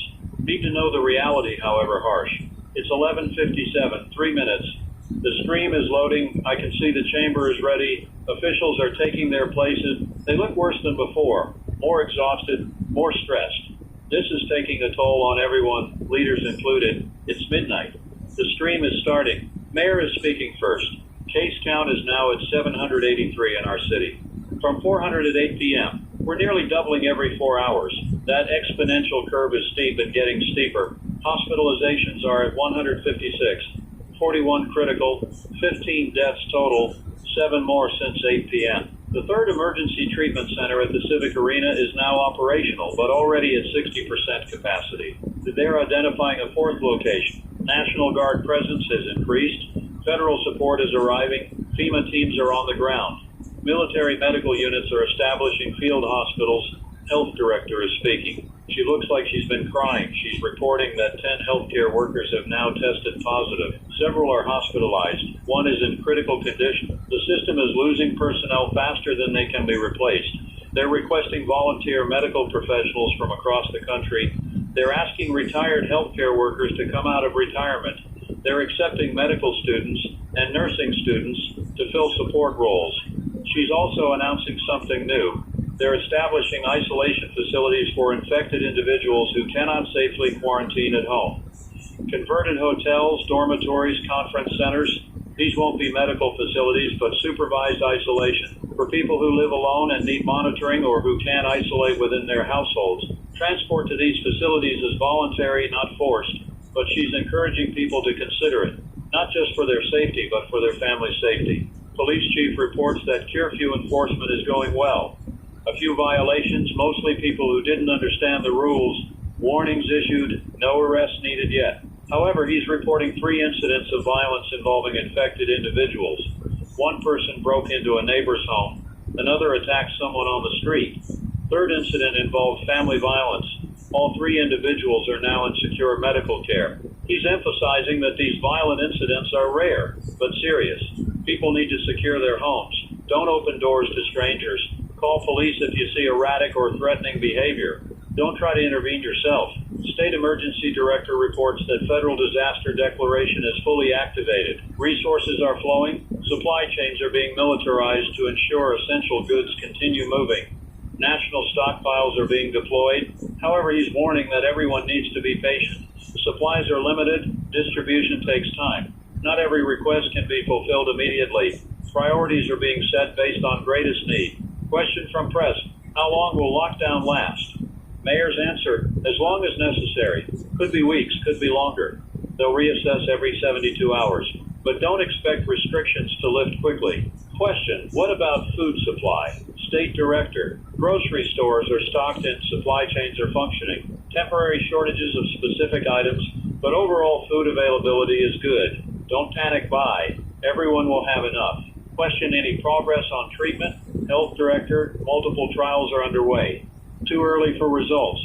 They're hopeful but realistic about timelines. Final question: what's the most critical need right now? Mayor: personnel, medical personnel specifically. They need more doctors, nurses, respiratory therapists, anyone with relevant training. Second most critical need: protective equipment. They're running dangerously low. The stream ends. Next update at 4 a.m. It's 12:17. 783 cases, 15 deaths, 10 healthcare workers infected, system hemorrhaging personnel, violent incidents increasing. That's the Midnight Report. I'm struggling to process those numbers. We've gone from 11 cases at 6 a.m. to 783 cases at midnight. That's over 70 times increase in 18 hours. If that rate continues, and there's no reason to think it won't, we'll have thousands of cases by tomorrow night, tens of thousands by Thursday. The city's entire population could be infected within a week, unless something changes, unless the lockdown works, unless transmission slowed. But lockdown was only implemented this afternoon. We won't see effects of that for days. The cases being reported now are people who were infected yesterday or this morning before lockdown. We're seeing the consequences of transmission that already happened. The next few days will be bad because they reflect the pre-lockdown spread. Only after that will we potentially see if the measures are working. It's 12:26. I need to be honest about something. I'm scared. Really scared. Not just generally anxious, but specifically terrified. The violent incidents. That's what's getting to me. The image of infected people breaking into homes, attacking others, that's the stuff of nightmares. That's when this crosses from pandemic into horror territory. How do you protect yourself from someone who's infected, who's lost cognitive function, who might be violent? You can't reason with them. They don't recognize you. They're driven by damaged brain impulses you can't predict or control. And if there are hundreds of infected people out there right now, potentially thousands by tomorrow, how do authorities manage that? How do you secure that many dangerous individuals? You can't arrest them. They're sick, not criminal. But you can't leave them with a danger to themselves and others. This is uncharted territory. We don't have protocols for this. We're making it up as we go. It's 12:34. Let me take a call. Line 82, you're on the air. This is Michael. He's asking the question I know many are thinking: should people arm themselves? Should they prepare to defend their homes? Michael, I understand the impulse. When threat feels random and unpredictable, control feels important. Weapons provide a sense of control. But here's what I'll say. If you own firearms legally and know how to use them safely, securing them and having them accessible might provide peace of mind. But if you don't already own firearms, now is not the time to rush out and buy them without training or experience. More guns in the hands of scared, inexperienced people creates more danger, not less. Accidents, misuse, escalation of situations that could have been resolved otherwise, better home security measures, strong locks, reinforced doors, windows that lock securely, motion sensor lights, basic alarm systems. These are defensive measures that don't carry the same risks as firearms. And remember, the police are still functioning. Emergency services are still responding. You're not alone out there facing threats without backup. Call for help if you need it. Michael's thanking me. Says that makes sense. He was feeling pressure from neighbors to buy guns, but it didn't sit right with him. Trust that instinct, Michael. Don't let fear drive you to do something you're not comfortable with. It's 12:43. The gun question is going to be controversial. Some people feel strongly that self-defense is a fundamental right and responsibility. Others feel that more guns only make situations worse. I'm trying to be balanced, recognizing both perspectives while emphasizing safety and proportional response. The last thing we need is scared people shooting each other over misunderstandings. It's 12:51. Emily's showing me data about internet searches. Top searches right now are symptoms of the virus, how to protect yourself, food delivery services, home security, how to make masks, what to do if someone breaks in. People are trying to educate themselves, trying to prepare. That's healthy. Knowledge is empowering. Preparation reduces anxiety. But I'm also seeing searches for conspiracy theories, miracle cures, apocalypse preparations. That's the darker side. Fear driving people toward unhelpful or harmful information. Please stick to reliable sources. CDC, WHO, local health departments, established medical institutions. Don't trust random websites or social media claims. It's 12:59, 1 a.m. I've been on the air for 19 hours. I'm exhausted but wired. Adrenaline is still carrying me, but I'm going to need to sleep at some point. Emily and I discussed this. We're going to try to alternate. She'll take over for a few hours. I'll sleep. Then I'll come back. She'll sleep. We can't both be awake for days straight. But I'm going to push through until the 4 a.m. update. Then I'll hand off to her, get maybe 3 hours of sleep, come back around 7 or 8. That's the plan anyway. We'll see if I can actually sleep. This 107. Let me talk about what day 2 will look like. Wednesday, we'll wake up to higher case numbers, more deaths, continued lockdown, possibly new restrictions if things aren't improving. The psychological impact of day 2 is often worse than day 1. Day 1 has shock and adrenaline. Day 2 has reality and exhaustion. People will be tired, scared, potentially hopeless. We need to counter that. Find small joys, small victories. Made a good breakfast, had a nice conversation, finished a book, helped someone. These small positive moments matter. They're what keep us going. Don't expect to feel good. Don't expect normalcy. But do create moments of light in the darkness. It's 1:15. I'm reading messages from listeners. Someone's asking how to talk to elderly parents who don't think this is serious. Someone else asking how to help a friend who's having a panic attack. Someone asking if their pet can get infected. These are all good questions, all deserving detailed answers. But there are so many of them. I can't possibly address them all individually. That's frustrating. I want to help everyone, want to give personalized guidance. But there are limits to what one person can do. I'm doing my best. That's all anyone can do. Our best. It might not feel like enough, but it's what we have. It's 1:23. Let me share some good news because we need it. I'm seeing reports of incredible community organizing. Neighbors helping neighbors, volunteer networks forming, people donating supplies, healthcare workers volunteering extra shifts despite exhaustion and risk. Mutual aid groups are coordinating food delivery to vulnerable people. Tech volunteers are setting up communication platforms for communities. Teachers are creating free educational resources. Artists are providing free entertainment online. Humanity at its best emerges during crises. Yes, there's also panic and selfishness and violence, but there's also extraordinary compassion and courage. Hold on to that. When this is over, remember the helpers. Remember the people who stepped up. Remember what we're capable of when we work together. It's 1:31. Emily's reminding me to drink water. I'm getting dehydrated, which makes fatigue worse. She's right. Self-care isn't selfish during crisis. It's necessary. Can't help others if you're collapsed. I'm drinking water, eating a granola bar, taking care of basic needs. If you're listening right now, do the same. Drink water, eat something nutritious, take care of your body. It's carrying you through this. It's 1:39. I want to address something sensitive. What happens if you're alone and you get sick? If you live by yourself, have symptoms, need help. First, call someone, friend, family, neighbor. Let them know you're symptomatic. Ask them to check on you regularly by phone, if not in person. Give someone permission to come help if you deteriorate. Second, call the medical hotline. Report your symptoms. Get guidance. They may offer the isolation facility option. Third, prepare. Put water and easy food within reach of your bed. Have phone charged and nearby. Have medications accessible. Make it easy to take care of yourself if you're too weak to move much. Fourth, write down emergency contacts. Keep them visible. If you become confused, you might not remember numbers. Having them written help. Don't suffer alone. Don't be too proud to ask for help. People want to help. Let them. It's 1:47. The night is deep now. 2-something a.m. is often when fear peaks. The darkest hour before dawn, literally and metaphorically.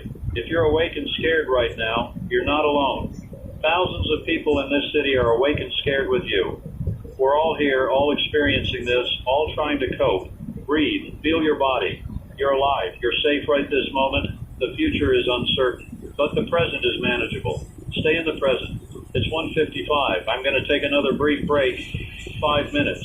Emily will play some music. I need to move, stretch, clear my head for the next few hours. Be right back. It's 2:03. I'm back. Feeling slightly more alert after moving around. Emily made coffee, strong coffee. It's going to mess with my sleep later, but I need the boost now. The caffeine is helping already. It's 2:09. Let me take another call. Line 94. Go ahead. This is Jennifer. She's a middle school teacher. She's asking how to help her students during this. School is closed, but she's trying to maintain connection, provide some educational structure. But many of her students are scared. Some have family members who are sick. Some are acting out. Jennifer, what you're doing matters enormously. Continuing to show up for your students, providing stability and care. That's teaching in its purest form. For students who are scared, validate their feelings. It's okay to be scared. Adults are scared too, but help them focus on what they can control. Their routines, their learning, their kindness to family. For students with sick family, be available to listen. Don't try to fix it, just witness their experience. Let them know you care. Sometimes that's all we can do. For students acting out, recognize that behavior is communication. They're expressing stress and fear through action because they don't have words for it. Set boundaries gently. Redirect to healthier outlets. And Jennifer, take care of yourself. Teaching during trauma is exhausting. You can't pour from an empty cup. Jennifer's thanking me. Says she needed to hear that she's doing okay. You're doing more than okay, Jennifer. You're being exactly what your students need. It's 2:18. Teachers are unsung heroes during this. They're trying to educate while also providing emotional support, while also managing their own fear and uncertainty. Most teachers went into education because they care about kids. That caring is being tested right now. If you know a teacher, thank them. Support them. They're carrying a heavy load. It's 2:26. I'm looking at the weather forecast for tomorrow. Partly cloudy, high of 71 degrees. Normal spring weather. Nature doesn't care about human crisis. The sun will rise, birds will sing, flowers will bloom. Life continues regardless. There's something comforting in that. The world is bigger than our problems. The universe keeps turning. We're experiencing catastrophe, but it's localized, temporary, survivable. Not minimizing it, but contextualizing it. It's 2:34. Emily showing me photos from around the world. Other cities under lockdown. Empty streets in Paris. Quiet squares in Madrid. Deserted temples in Tokyo. We're all going through versions of this simultaneously. Global crisis. Global response. We're more connected than ever before, which means we spread disease faster, but also means we solve problems together faster. Medical research is happening everywhere at once. Treatments discovered in one lab are immediately shared globally. That's unprecedented. It's 2:42.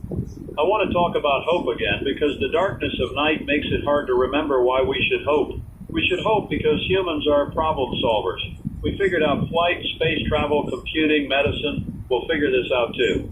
We should hope because we're resilient. We've survived plagues before, medieval plague, Spanish flu, HIV/AIDS. Ebola. Each time we adapted and persevered. We should hope because people are good. More good than evil, more compassionate than cruel. In crisis, goodness emerges. We should hope because hope itself is powerful. Hopelessness is what kills people during prolonged stress.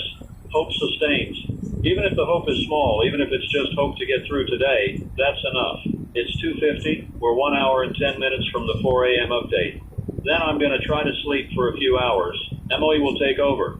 I'm getting messages from people who are grateful we're staying on air, who say this broadcast is keeping them sane, giving them information and connection they desperately need. That's why we're doing this. That's why it matters. Radio seems old-fashioned in the age of internet and social media, but there's something about a human voice speaking directly to you that's irreplaceable.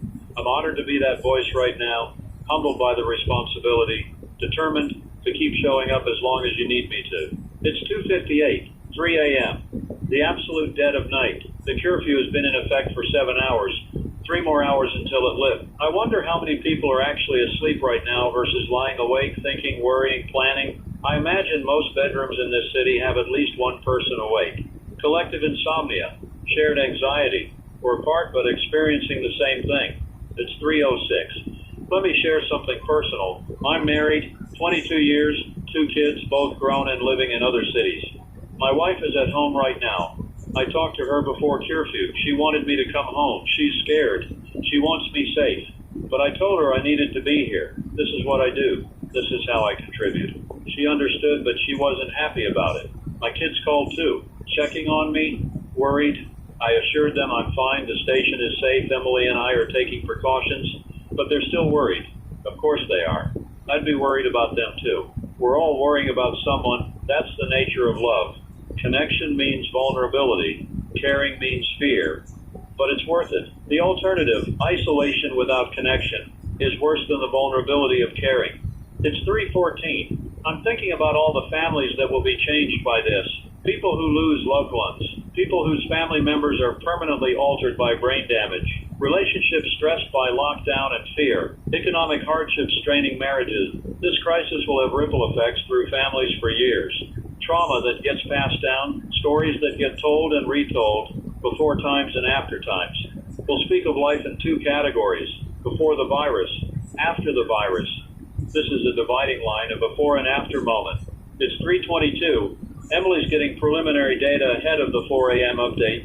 Case numbers are continuing to climb. She's not giving me exact figures yet, waiting for official release, but her expression tells me it's bad. I'm steeling myself, preparing to hear numbers that will be hard to comprehend, preparing to communicate them to you in a way that's honest but not panic-inducing. That's the balance I'm constantly trying to strike. Truth without terror, reality without despair. It's 3:30, half an hour until the update.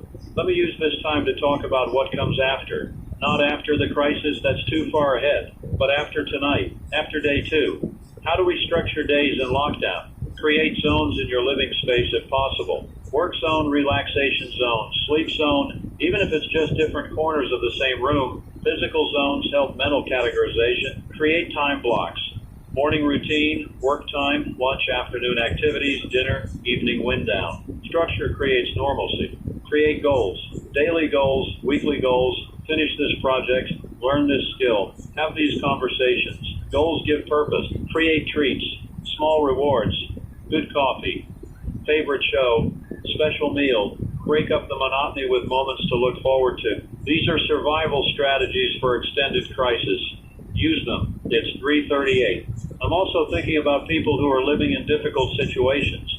Abusive relationships, unsafe homes. Lockdown traps them with their abusers. That's a crisis within the crisis. If you're in danger, please reach out. Domestic violence hotlines are still operational. Police are still responding to domestic calls. Friends and family can still help even from a distance. You don't have to suffer through this alone. Your safety matters. Please ask for help if you need it. It's 3:46. We're 14 minutes from the update. Emily's pulling up the stream. We're ready. I'm so tired. Bone-deep fatigue. The kind where your eyelids are heavy and thoughts get fuzzy.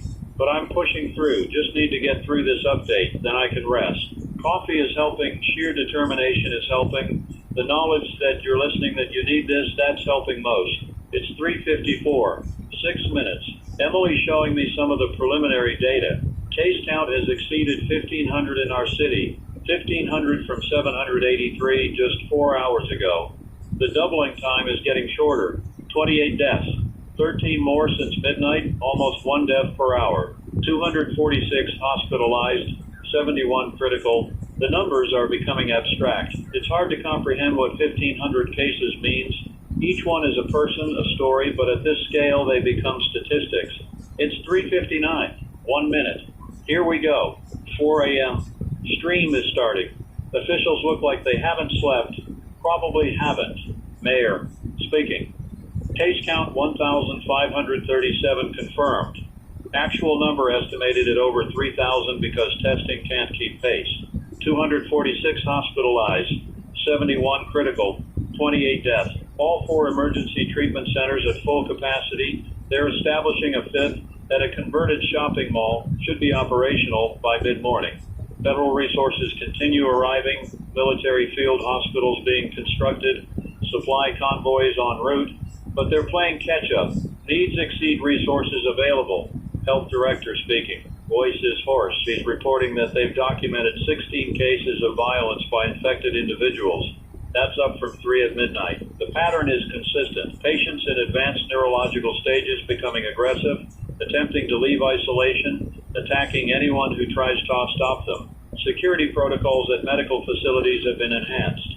Restraints are being used when necessary. It's distressing for families, for staff, but it's necessary for safety. She's also reporting something new. Some patients are showing behaviors that suggest hunting or stalking, fixating on other people, attempting to approach or pursue them.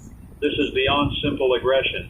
It's directed, purposeful behavior. This aligns with the virus's apparent effect on the limbic system. Predatory behavior patterns being triggered by brain damage. It's terrifying. Police chief is grave. He's reporting that they've had to use force in 2 incidents overnight. Infected individuals who became violent and couldn't be safely subdued otherwise. 1 officer was injured. Infected individuals were transported to secure medical facilities. He's asking people to report any encounters with individuals behaving strangely. Don't approach, don't intervene, just call 911 and keep distance. These aren't criminals, they're sick, but they're dangerous. He's also implementing new protocols. Patrol officers will have riot gear available, not to intimidate public, but to protect themselves when dealing with potentially violent infected individuals. State director reports that the governor is requesting additional National Guard units from neighboring states. Current units are stretched thin. They need more personnel for security, logistics, medical support. He's also announcing that roadblocks at state borders are being strengthened. Stricter screening, only essential travel permitted. They're trying to slow interstate spread. Question from press. How many healthcare workers are now infected? Health director. 27 confirmed. Several dozen more showing symptoms awaiting test results. They're losing staff faster than they can recruit replacements. Question. Food supply status? State director. Adequate for now, but distribution is challenging. Some stores are having trouble keeping shelves stocked. Not because food isn't available, but because delivery and stocking staff are calling in sick or are too afraid to work. Question, any treatment progress? Health director, trials are ongoing. Too early for results. But they're hopeful 1 or more of the compounds being tested will show efficacy. Results expected within 48 to 72 hours. That's the first mention of a specific timeline for treatment news. 48 to 72 hours. Could have preliminary results by Friday or Saturday. That's something to hold on to. Final question. Are we containing this or is it out of control? Long pause. Mayor finally answers. It's not contained. We're in exponential growth, but we haven't given up. Every measure we implement potentially saves lives. We're fighting for every person. Stream ends. Next update, 8/8. It's 4/18, 1,500 cases, 28 deaths, 16 violent incidents, hunting behavior, healthcare workers falling sick, system overwhelmed. That's where we are at 4 a.m. on Wednesday, day 2 of this nightmare. I'm handing off to Emily now. I need to sleep, just a few hours. I'll be back around 7:30 or 8. Emily will keep broadcasting, keep you company through the pre-dawn hours. Thank you for listening. Thank you for being here with me. We're going to get through this night, and then we'll face tomorrow together. This is Daniel Rothman signing off for now. Emily's taking over. Stay safe, everyone. This is Emily Carson. Daniel's gone to rest for a few hours. He's been on the air for 21 hours straight. He needs it. I'm going to keep things going while he sleeps. Different voice, same commitment. We're here for you. It's 4:23 a.m. I've been producing radio for 8 years, but I've rarely been on air. This is strange for me being the voice instead of the person behind the voice, but we do what's needed. Let me tell you what I'm seeing from my position. I've been coordinating sources, checking facts, monitoring feeds. The data I'm seeing is overwhelming. Every metric is trending wrong. Cases up, deaths up, healthcare system strain up, violent incidents up, but I'm also seeing incredible resilience. Medical workers showing up despite exhaustion and fear. Community volunteers organizing support. People following guidelines even when it's hard. That resilience is what gives me hope. It's 4:31. Daniel asked me to play some music periodically, give people mental breaks. I'm going to do that now. A few songs, then I'll be back. This is Emily on 4:53 a.m. Music's done. I'm back. The city is still dark outside, but dawn is maybe 90 minutes away. Sunrise is around 6:30 this time of year. Soon we'll have daylight, which might help psychologically. Night always makes everything feel worse. It's 5 a.m. exactly. Curfew lifts in 1 hour. Some essential workers will start moving. The city will show signs of life again, limited as it is under lockdown. I'm getting messages asking where Daniel is, if he's okay. He's fine. He's sleeping in our conference room. We set up a cot. It's not comfortable, but it's enough. He needs this rest. He'll be back soon, refreshed and ready to continue. In the meantime, you have me. I might not have Daniel's 20 years of experience, but I'm confident and committed. We're going to be okay until he returns. It's 5:09. Let me share some practical information. For those who need to go out for essential purposes once curfew lifts, here's current guidance. Wear a mask. Cover nose and mouth completely. Maintain 6 feet distance from others, more if possible. Don't touch your face while out. Hands pick up contamination. Face is entry point. Use contactless payment when possible. Minimize handling cash or cards. Limit time in public spaces. Get what you need efficiently and leave. When you get home, wash hands immediately. Sanitize items you brought in if possible. These are basic precautions, but they're effective. It's 5:17. I'm monitoring emergency services frequencies. It's been quiet overnight during curfew, just a handful of calls, medical emergencies mostly, 1 domestic disturbance, 2 suspected infected individuals reported. The quiet won't last. Once curfew lifts, call volume will increase. People will venture out, interactions will increase, incidents will occur. Police and EMTs are preparing for a busy day. It's 5:25. Daniel's still asleep. I'm not going to wake him until at least 7. He needs every minute he can get.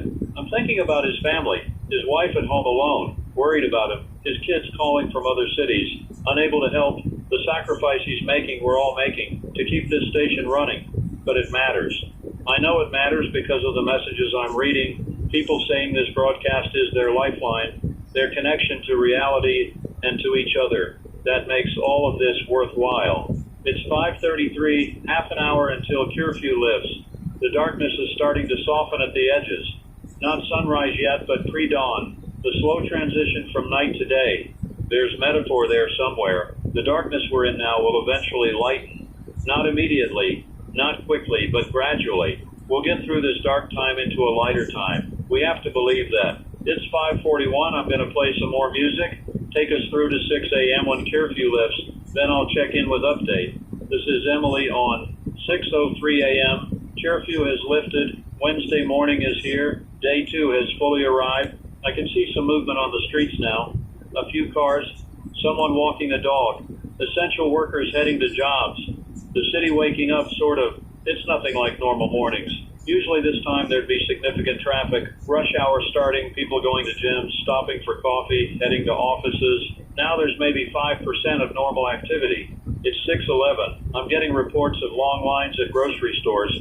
People waiting before stores open, trying to shop early to avoid crowds. The irony is that gathering in line creates the crowding they're trying to avoid. Stores need to implement better systems. Maybe appointment-based shopping or strict limits on how many people inside at once. Something to manage the flow better.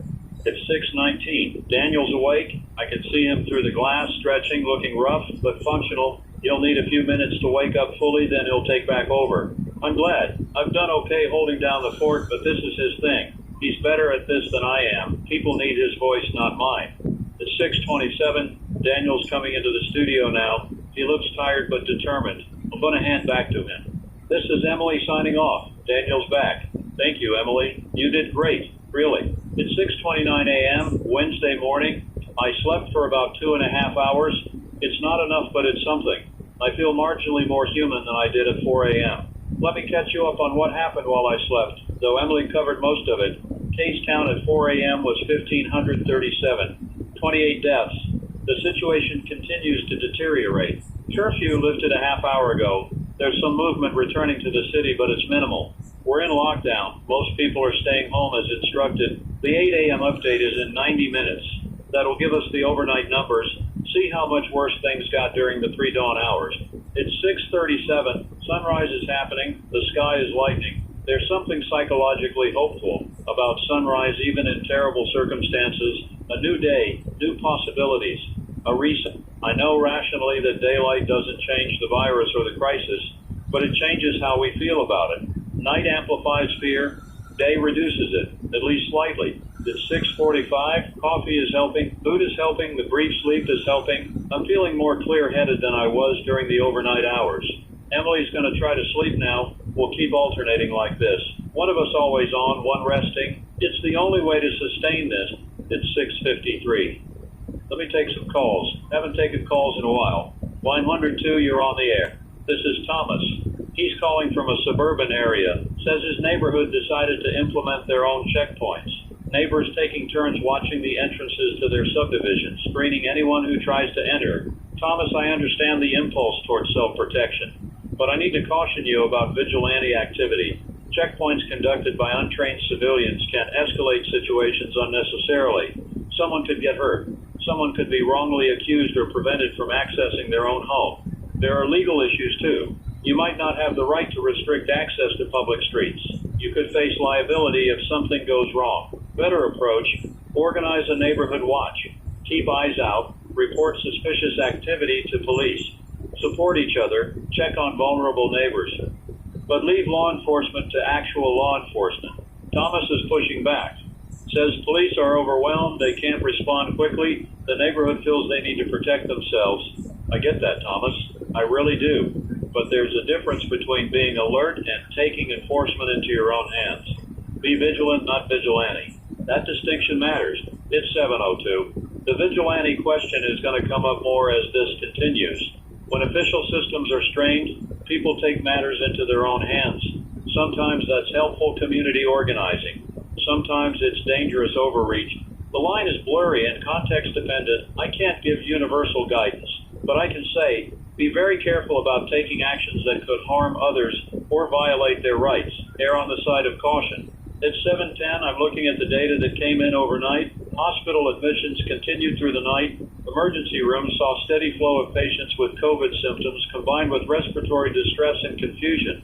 Interestingly, some people are presenting earlier now. Maybe awareness is higher, people recognize symptoms faster. Or maybe the virus is spreading to people who are more cautious and seeking care earlier. Either way, the system is absorbing more patients continuously.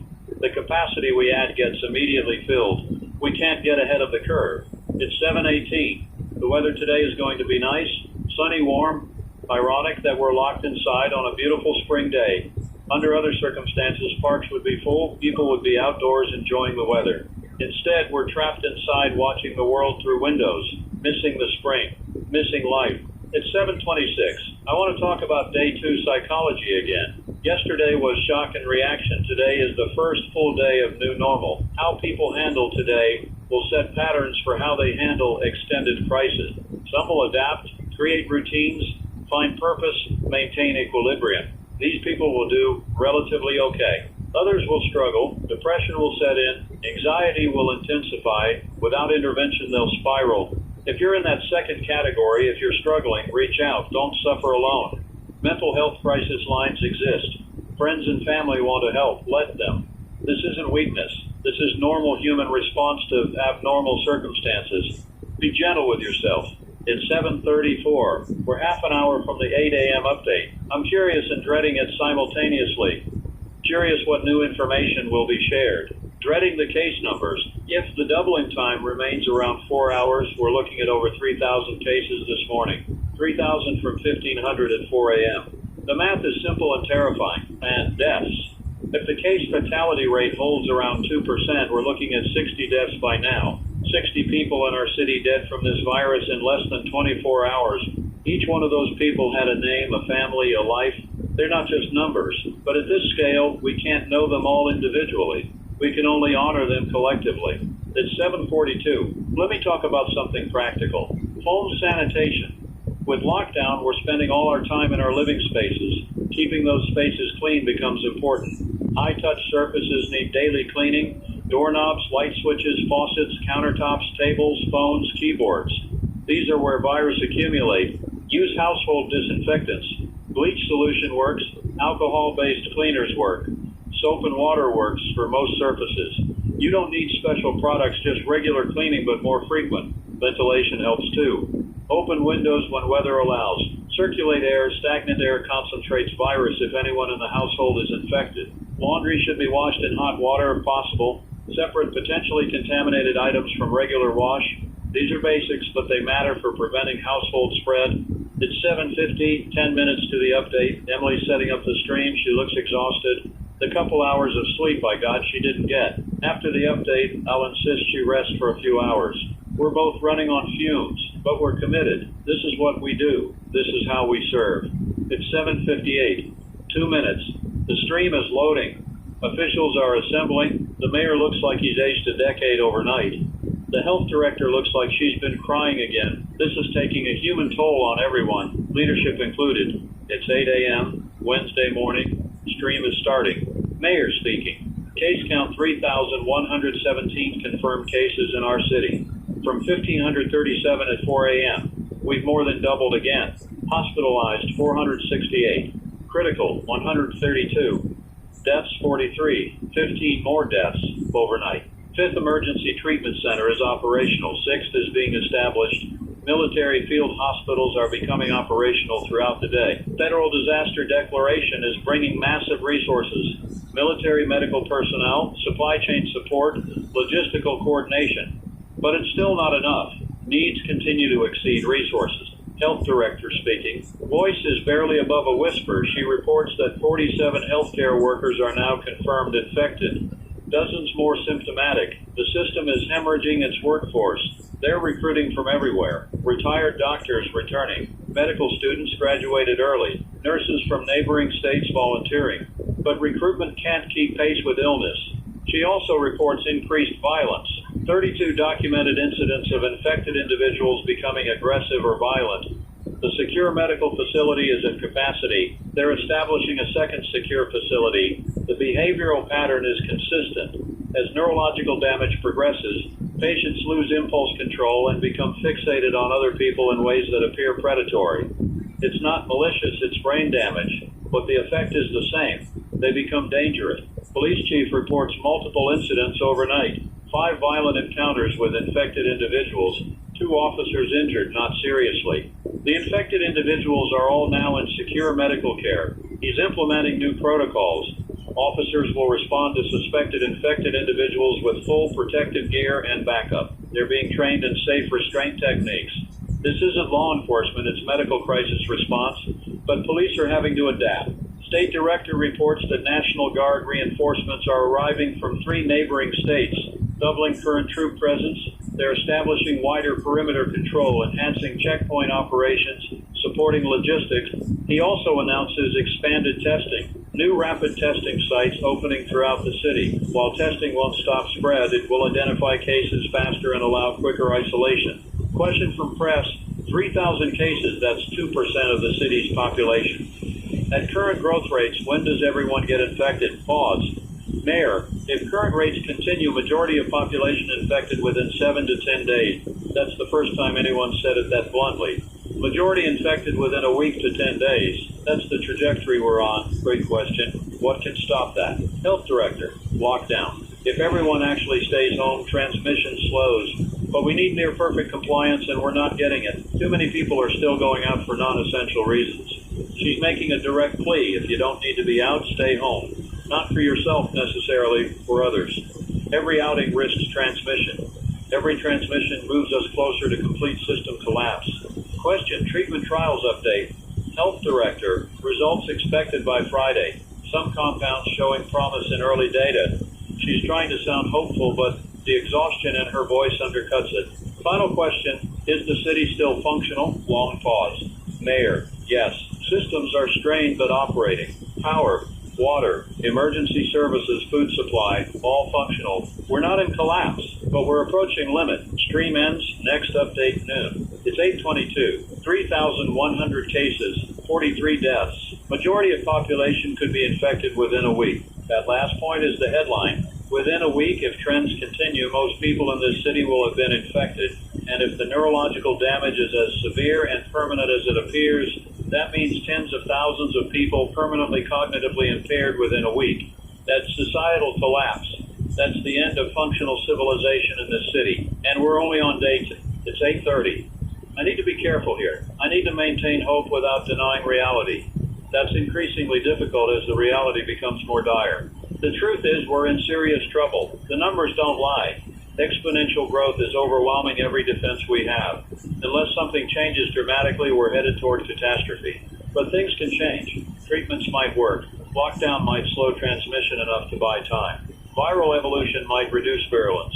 Help might come from unexpected sources. I have to believe that, because the alternative is giving up. And I'm not ready to do that. It's 8:38. Let me take calls. Line 115, you're on the air. This is Dr. Sarah Kemp. She's an infectious disease specialist at one of the hospitals. She's exhausted and emotional. She says she's been working 36 hours straight. She's lost count of how many patients she's seen. Too many to remember individually. She's calling because she wants people to understand what's happening inside the hospitals. It's chaos. Patients everywhere, more arriving constantly. Staff is overwhelmed, making decisions in seconds that should take minutes or hours. People are dying because there aren't enough hands to save them. She's also calling to say she and her colleagues are scared. They're putting themselves at risk every day. Many are getting sick. They're watching coworkers fall ill, watching their transformation into confused, aggressive versions of themselves. But they're still showing up, still trying, still fighting for every patient. She wants people to know that healthcare workers haven't given up, even though the situation feels hopeless. Dr. Kim, thank you. Thank you for everything you're doing. Thank you for calling and sharing the reality. People need to hear this from someone on the inside. She's gone. That call was heavy, but it was real. That's what's happening right now in our hospitals. That's the front line. It's 8:46. The reality Dr. Kim described is going to be the reality everywhere soon if this continues. Overwhelmed hospitals, exhausted staff, more patients than resources, triage decisions that mean some people don't get care. This is what pandemic at scale looks like, not theoretical anymore. Real. Happening right now. It's 8:54. I need to shift focus slightly. Can't dwell only on worst case scenarios. Need to also talk about actions, about what people can do, about agency. If you're home right now, here's what you can do. Stay home. Literally the most important thing. Check on people remotely, phone calls, video chat, maintain your own health. Eat well, exercise, sleep. Learn something. Read, take online courses, develop skills. Create something, art, writing, cooking, whatever. Help remotely. There are virtual volunteer opportunities. These actions won't stop the virus directly, but they maintain your humanity, your purpose, your connection, and that matters. It's 9:02. The morning is advancing. People who have to work essential jobs are at work now. Grocery store workers, utility workers, medical staff, police, they're out there exposed, keeping systems running. We owe them everything. They're literally keeping society functioning. Without them, we'd collapse into chaos within days. Thank them, support them, appreciate them. They're heroes, whether they feel like it or not. It's 9:10. Emily's back from trying to rest. She says she couldn't sleep. Too wired, too stressed. I understand. Sleep is difficult when your brain won't stop processing crisis. She's going to assist with production again. 2 of us working is better than 1 of us exhausted. It's 9:18. I'm looking at projections from epidemiologists, mathematical models of how this could progress. The models show several possible trajectories depending on variables like transmission rate, intervention effectiveness, treatment availability. Best case scenario, lockdown works, transmission slows dramatically, treatments prove effective, we stabilize in the low thousands of cases and gradually recover. This requires near-perfect compliance with restrictions and significant medical breakthroughs. Middle scenario, lockdown partially works, transmission slows but doesn't stop, thousands more get infected before plateau, healthcare system remains overwhelmed but functional, slow recovery over months. Worst case scenario, lockdown fails or compliance is poor, transmission continues exponentially, tens of thousands infected within a week, healthcare and social systems collapse, long-term chaos and breakdown. Which trajectory we end up on depends on decisions being made right now by millions of individuals and by leadership. Every choice matters. It's 9:26. I want to address people who are skeptical of the lockdown, who think it's unnecessary government overreach. I understand that perspective. I'm naturally libertarian-leaning myself. I don't like government restrictions on freedom. But look at the numbers. 3,000 cases and 43 deaths in our city alone after less than 48 hours. Healthcare system overwhelmed, violence increasing. What's the alternative to lockdown? Just let it spread unchecked? If we do that, within 2 weeks this city has 50,000 or more infected. Healthcare system completely collapses. Deaths climb into the hundreds or thousands. Social order breaks down. Lockdown isn't perfect. It has costs, economic, psychological, freedom costs, but the cost of not doing it is higher. Sometimes the least bad option is still a bad option, but it's the one we have to choose. I say this as someone who values freedom enormously, but freedom requires a functioning society. If society collapses, you don't have freedom, you have chaos. Lockdown preserves society enough that freedom can eventually be restored. It's 9:34. That's probably going to anger some listeners. Can't please everyone. Some will think I'm defending tyranny. Others will think I'm not going far enough in supporting restriction. I'm trying to be balanced and honest. That means sometimes saying things people don't want to hear. It's 9:42. I'm going to take another break. Just 5 minutes. Need to use the restroom, stretch, clear my head. Emily will play some music. This is Daniel Rothman on 104.7 FM. Be right back. 9:50. I'm back. Emily's showing me something concerning. Social media reports of people violating lockdown for non-essential reasons, gathering with friends, going to unauthorized parties, treating this like a vacation instead of a crisis. This is dangerous and selfish. Those people are extending this crisis for everyone. They're transmitting virus that wouldn't spread if they'd stay home.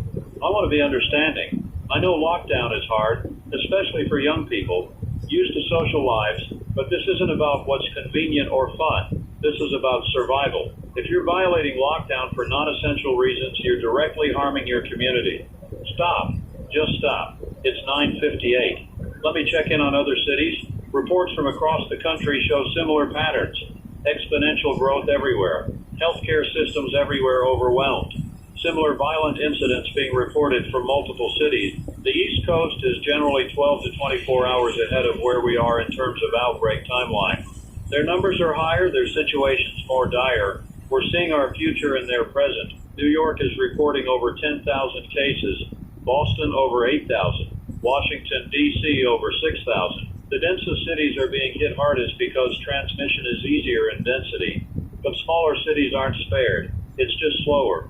But the same exponential curve applies everywhere. It's 10:06. Globally, the situation is deteriorating too. Europe is days ahead of North America. Their numbers are staggering. Italy has over 50,000 cases, Spain over 40,000, France and Germany each over 30,000. Asia is mixed. Some countries like Taiwan and South Korea implemented aggressive measures early and seem to be controlling it. Others like India and Indonesia are seeing explosive growth. This is truly a global pandemic. Nowhere is safe. Everywhere is affected. It's 10:14. I want to talk about long-term planning because even though we're focused on immediate crisis, thinking ahead matters. This virus isn't going to disappear. Even if we control this outbreak, it's in the environment now. Arctic ice will continue melting. More ancient viruses might be released. We need strategies not just for this crisis, but for ongoing risk management. That means better pandemic preparedness. Stockpiles of equipment, rapid response protocols, international cooperation, investment in research. It also means addressing climate change. If Arctic melting is releasing ancient pathogens, slowing that melting reduces future risk. This is yet another reason climate action matters. But that's all long term.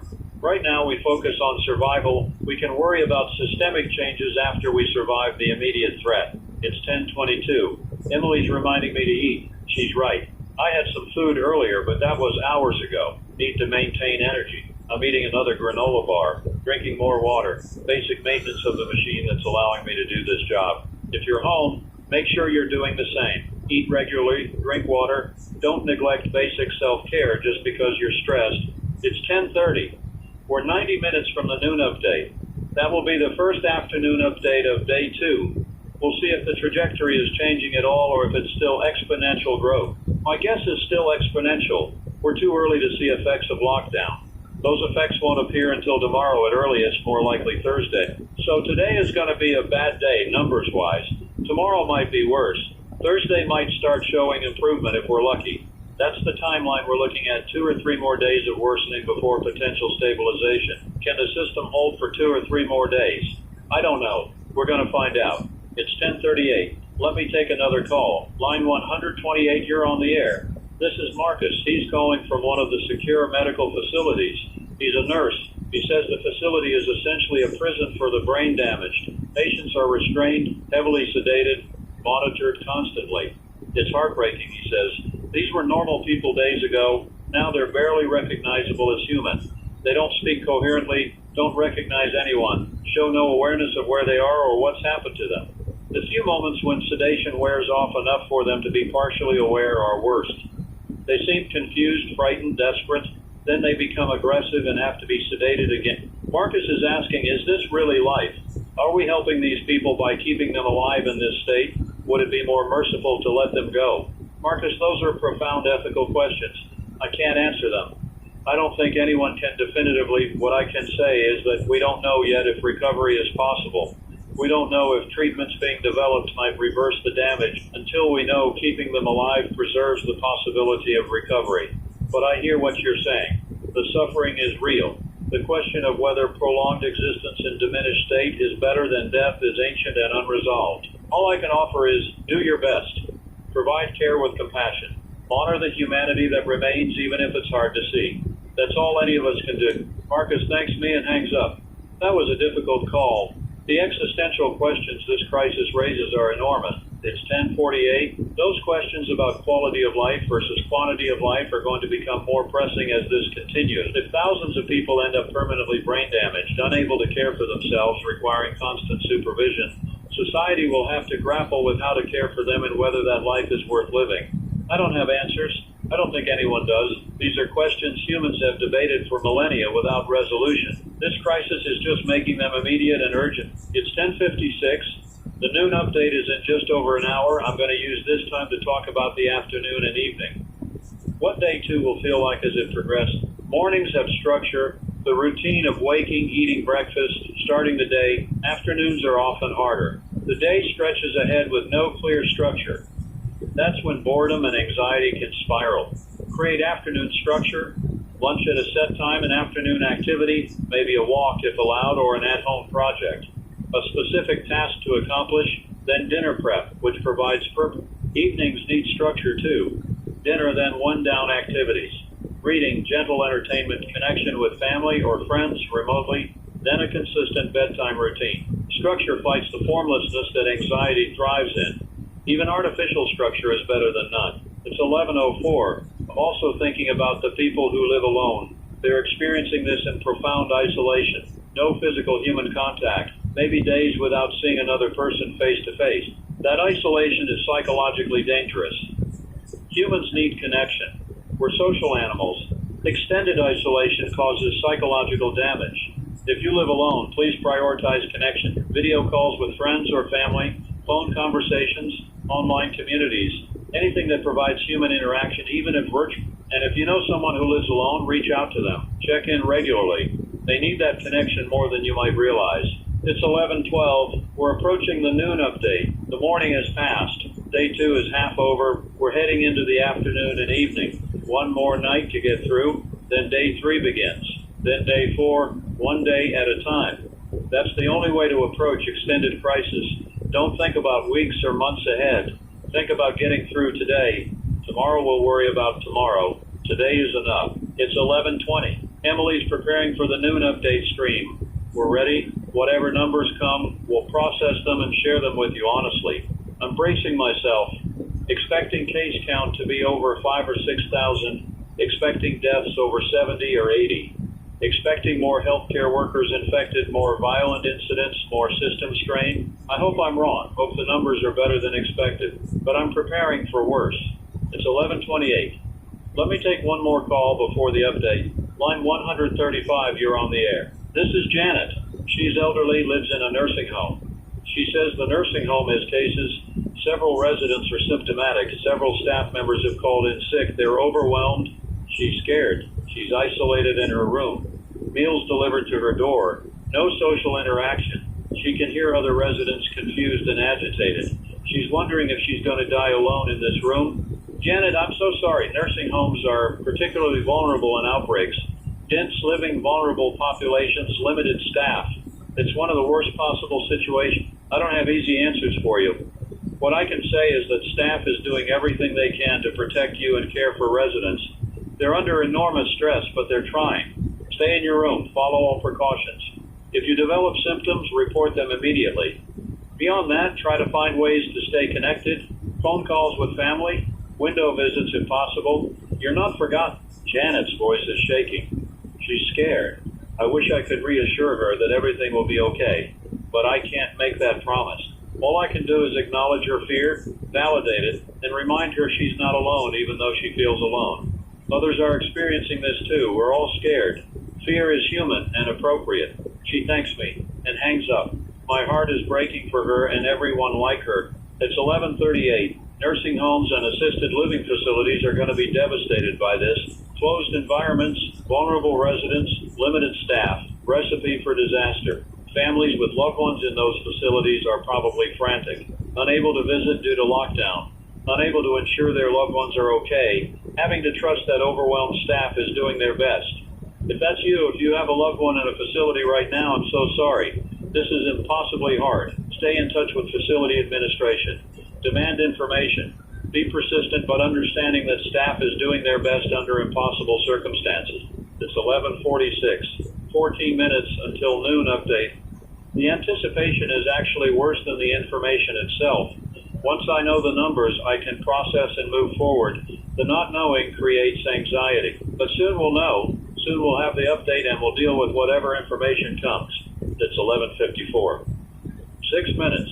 Emily has the stream ready. Officials are assembling. The mayor looks like he hasn't eaten. Gaunt. The health director looks like she's about to collapse. The police chief's uniform is wrinkled like he slept in it if he slept at all. These people are carrying an enormous burden. Leadership during crisis like this ages you. It's 11:59. 1 minute. It's noon. Wednesday. Day 2. Stream is starting. Mayor speaking. Voice is flat. Affect is diminished. Case count 6,234. Confirmed from 3,117 at 8 a.m. We've doubled again. Hospitalized 891. Critical 253. Deaths 76. 33 more deaths in 4 hours. Every emergency treatment center and field hospital is at or above capacity. They're establishing more, but construction can't keep pace with need. He's announcing something new. The city is requesting federal military assistance, not just for medical support, but for broader operations, logistics, security, infrastructure maintenance. They're acknowledging the local capacity is overwhelmed. Health director speaking. She's announcing that 68 healthcare workers are now confirmed infected. Over 100 symptomatic awaiting testing. She's in tears as she says this. These are her colleagues, her friends. The healthcare workforce is collapsing. They're recruiting anyone with any medical training. Military medics, veterinarians, dental professionals, even undergrad pre-med students. Anyone who can help in any capacity. She's also reporting that the violent incident rate is increasing faster than case rate. Not all patients become violent, maybe 20 to 30%, but that's enough that security is becoming a primary concern rather than secondary. They're establishing a third secure facility specifically for violent patients, essentially a medical prison. It's terrible to say it that way, but that's the reality. Police chief reports 7 violent encounters overnight, and this morning, 3 civilians injured, 2 officers injured. The infected individuals were subdued and are in secure care. He's also reporting that some people are taking security into their own hands. Vigilante situations. Neighbors confronting neighbors suspected of being infected In one case, someone was assaulted based on rumors. This is unacceptable. He's ordering zero tolerance for vigilante activity. Anyone taking law into their own hands will be arrested. Fear doesn't justify violence against others. State Director reports that National Guard from 5 states is now operational in our city. Over 10,000 troops, they're supporting every operation: medical, logistics, security, infrastructure. He's also announcing that interstate travel restrictions are being expanded. Not a complete closure, but very limited. Only truly essential travel permitted. Question from press.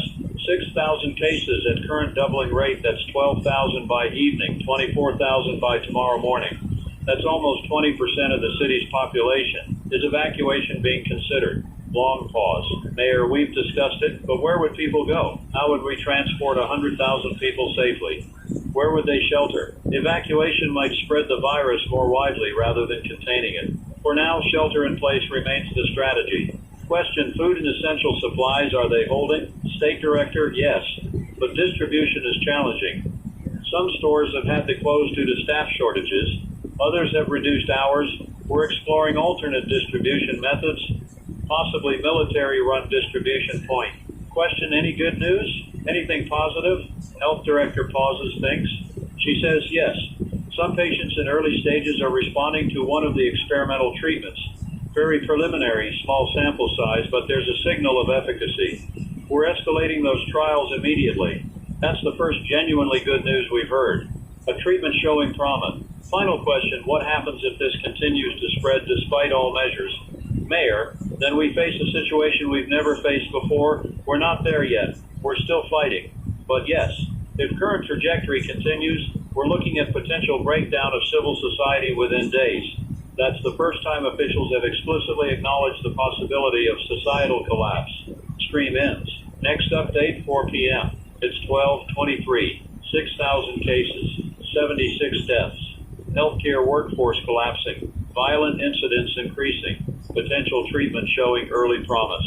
Societal collapse acknowledged as possible within days. That update was simultaneously the best and worst we've had. Worst because the numbers are catastrophic. Best because there's a glimmer of treatment hope. If that experimental treatment actually works, if it can stop or reverse the neurological damage, everything changes. That becomes the lifeline. We just have to hold on long enough for it to be proven and deployed. But that's a big if. And holding on is becoming harder by the hour. It's 12:31. I need to process that update. Give me a moment. The acknowledgement that societal collapse is possible within days is chilling. That's officials admitting they might lose control of the situation completely. That infrastructure, security, essential services might break down. If that happens, we enter a completely different phase, survival phase, where formal systems are gone and it's small communities or individuals fending for themselves. I don't want to think about that scenario, but I need to. We all need to, because it might be coming. If infrastructure collapses, what do you need? Water, food, security, medical supplies, community. Start thinking about those things now. Not panic mode, but realistic preparation. Water, have containers, know where sources are, have purification method, food, non-perishable supplies, weeks worth if possible. Security, secure your home, know your neighbors, community defense plans, medical basic first aid, any prescription medications, knowledge of how to treat common issues. Community, connect with neighbors now, establish trust, plan mutual support. These might never be needed. I hope they're not. But if collapse comes, being prepared means survival. It's 12:41. I don't want to panic people, but I also don't want people caught unprepared if worst case happens. There's a balance between reasonable preparation and panic. I'm trying to walk that line. Inform without terrifying. Prepare without catastrophizing. It's 12:49. Let me shift focus to the positive news. The treatment showing promise. If that pans out, it changes everything. Imagine if within days we have a treatment that stops progression, maybe even reverses damage. Infected people can be treated and recover. The nightmare scenario of permanent brain damage for thousands disappears. That would mean this crisis, while terrible, is survivable. Society can rebuild, people can heal, life can resume. That's worth hoping for, worth holding on to. It's 12:57, 1 p.m., day 2 is past halfway. The afternoon stretches ahead, then evening, then another night, then day 3 begins. One step at a time, 1 hour at a time. We keep going because what else can we do? This is Daniel Rothman on 104.7 FM. Still here, still broadcasting, still with you. We're going to make it through this day, and then we'll face tomorrow together. Stay strong, everyone.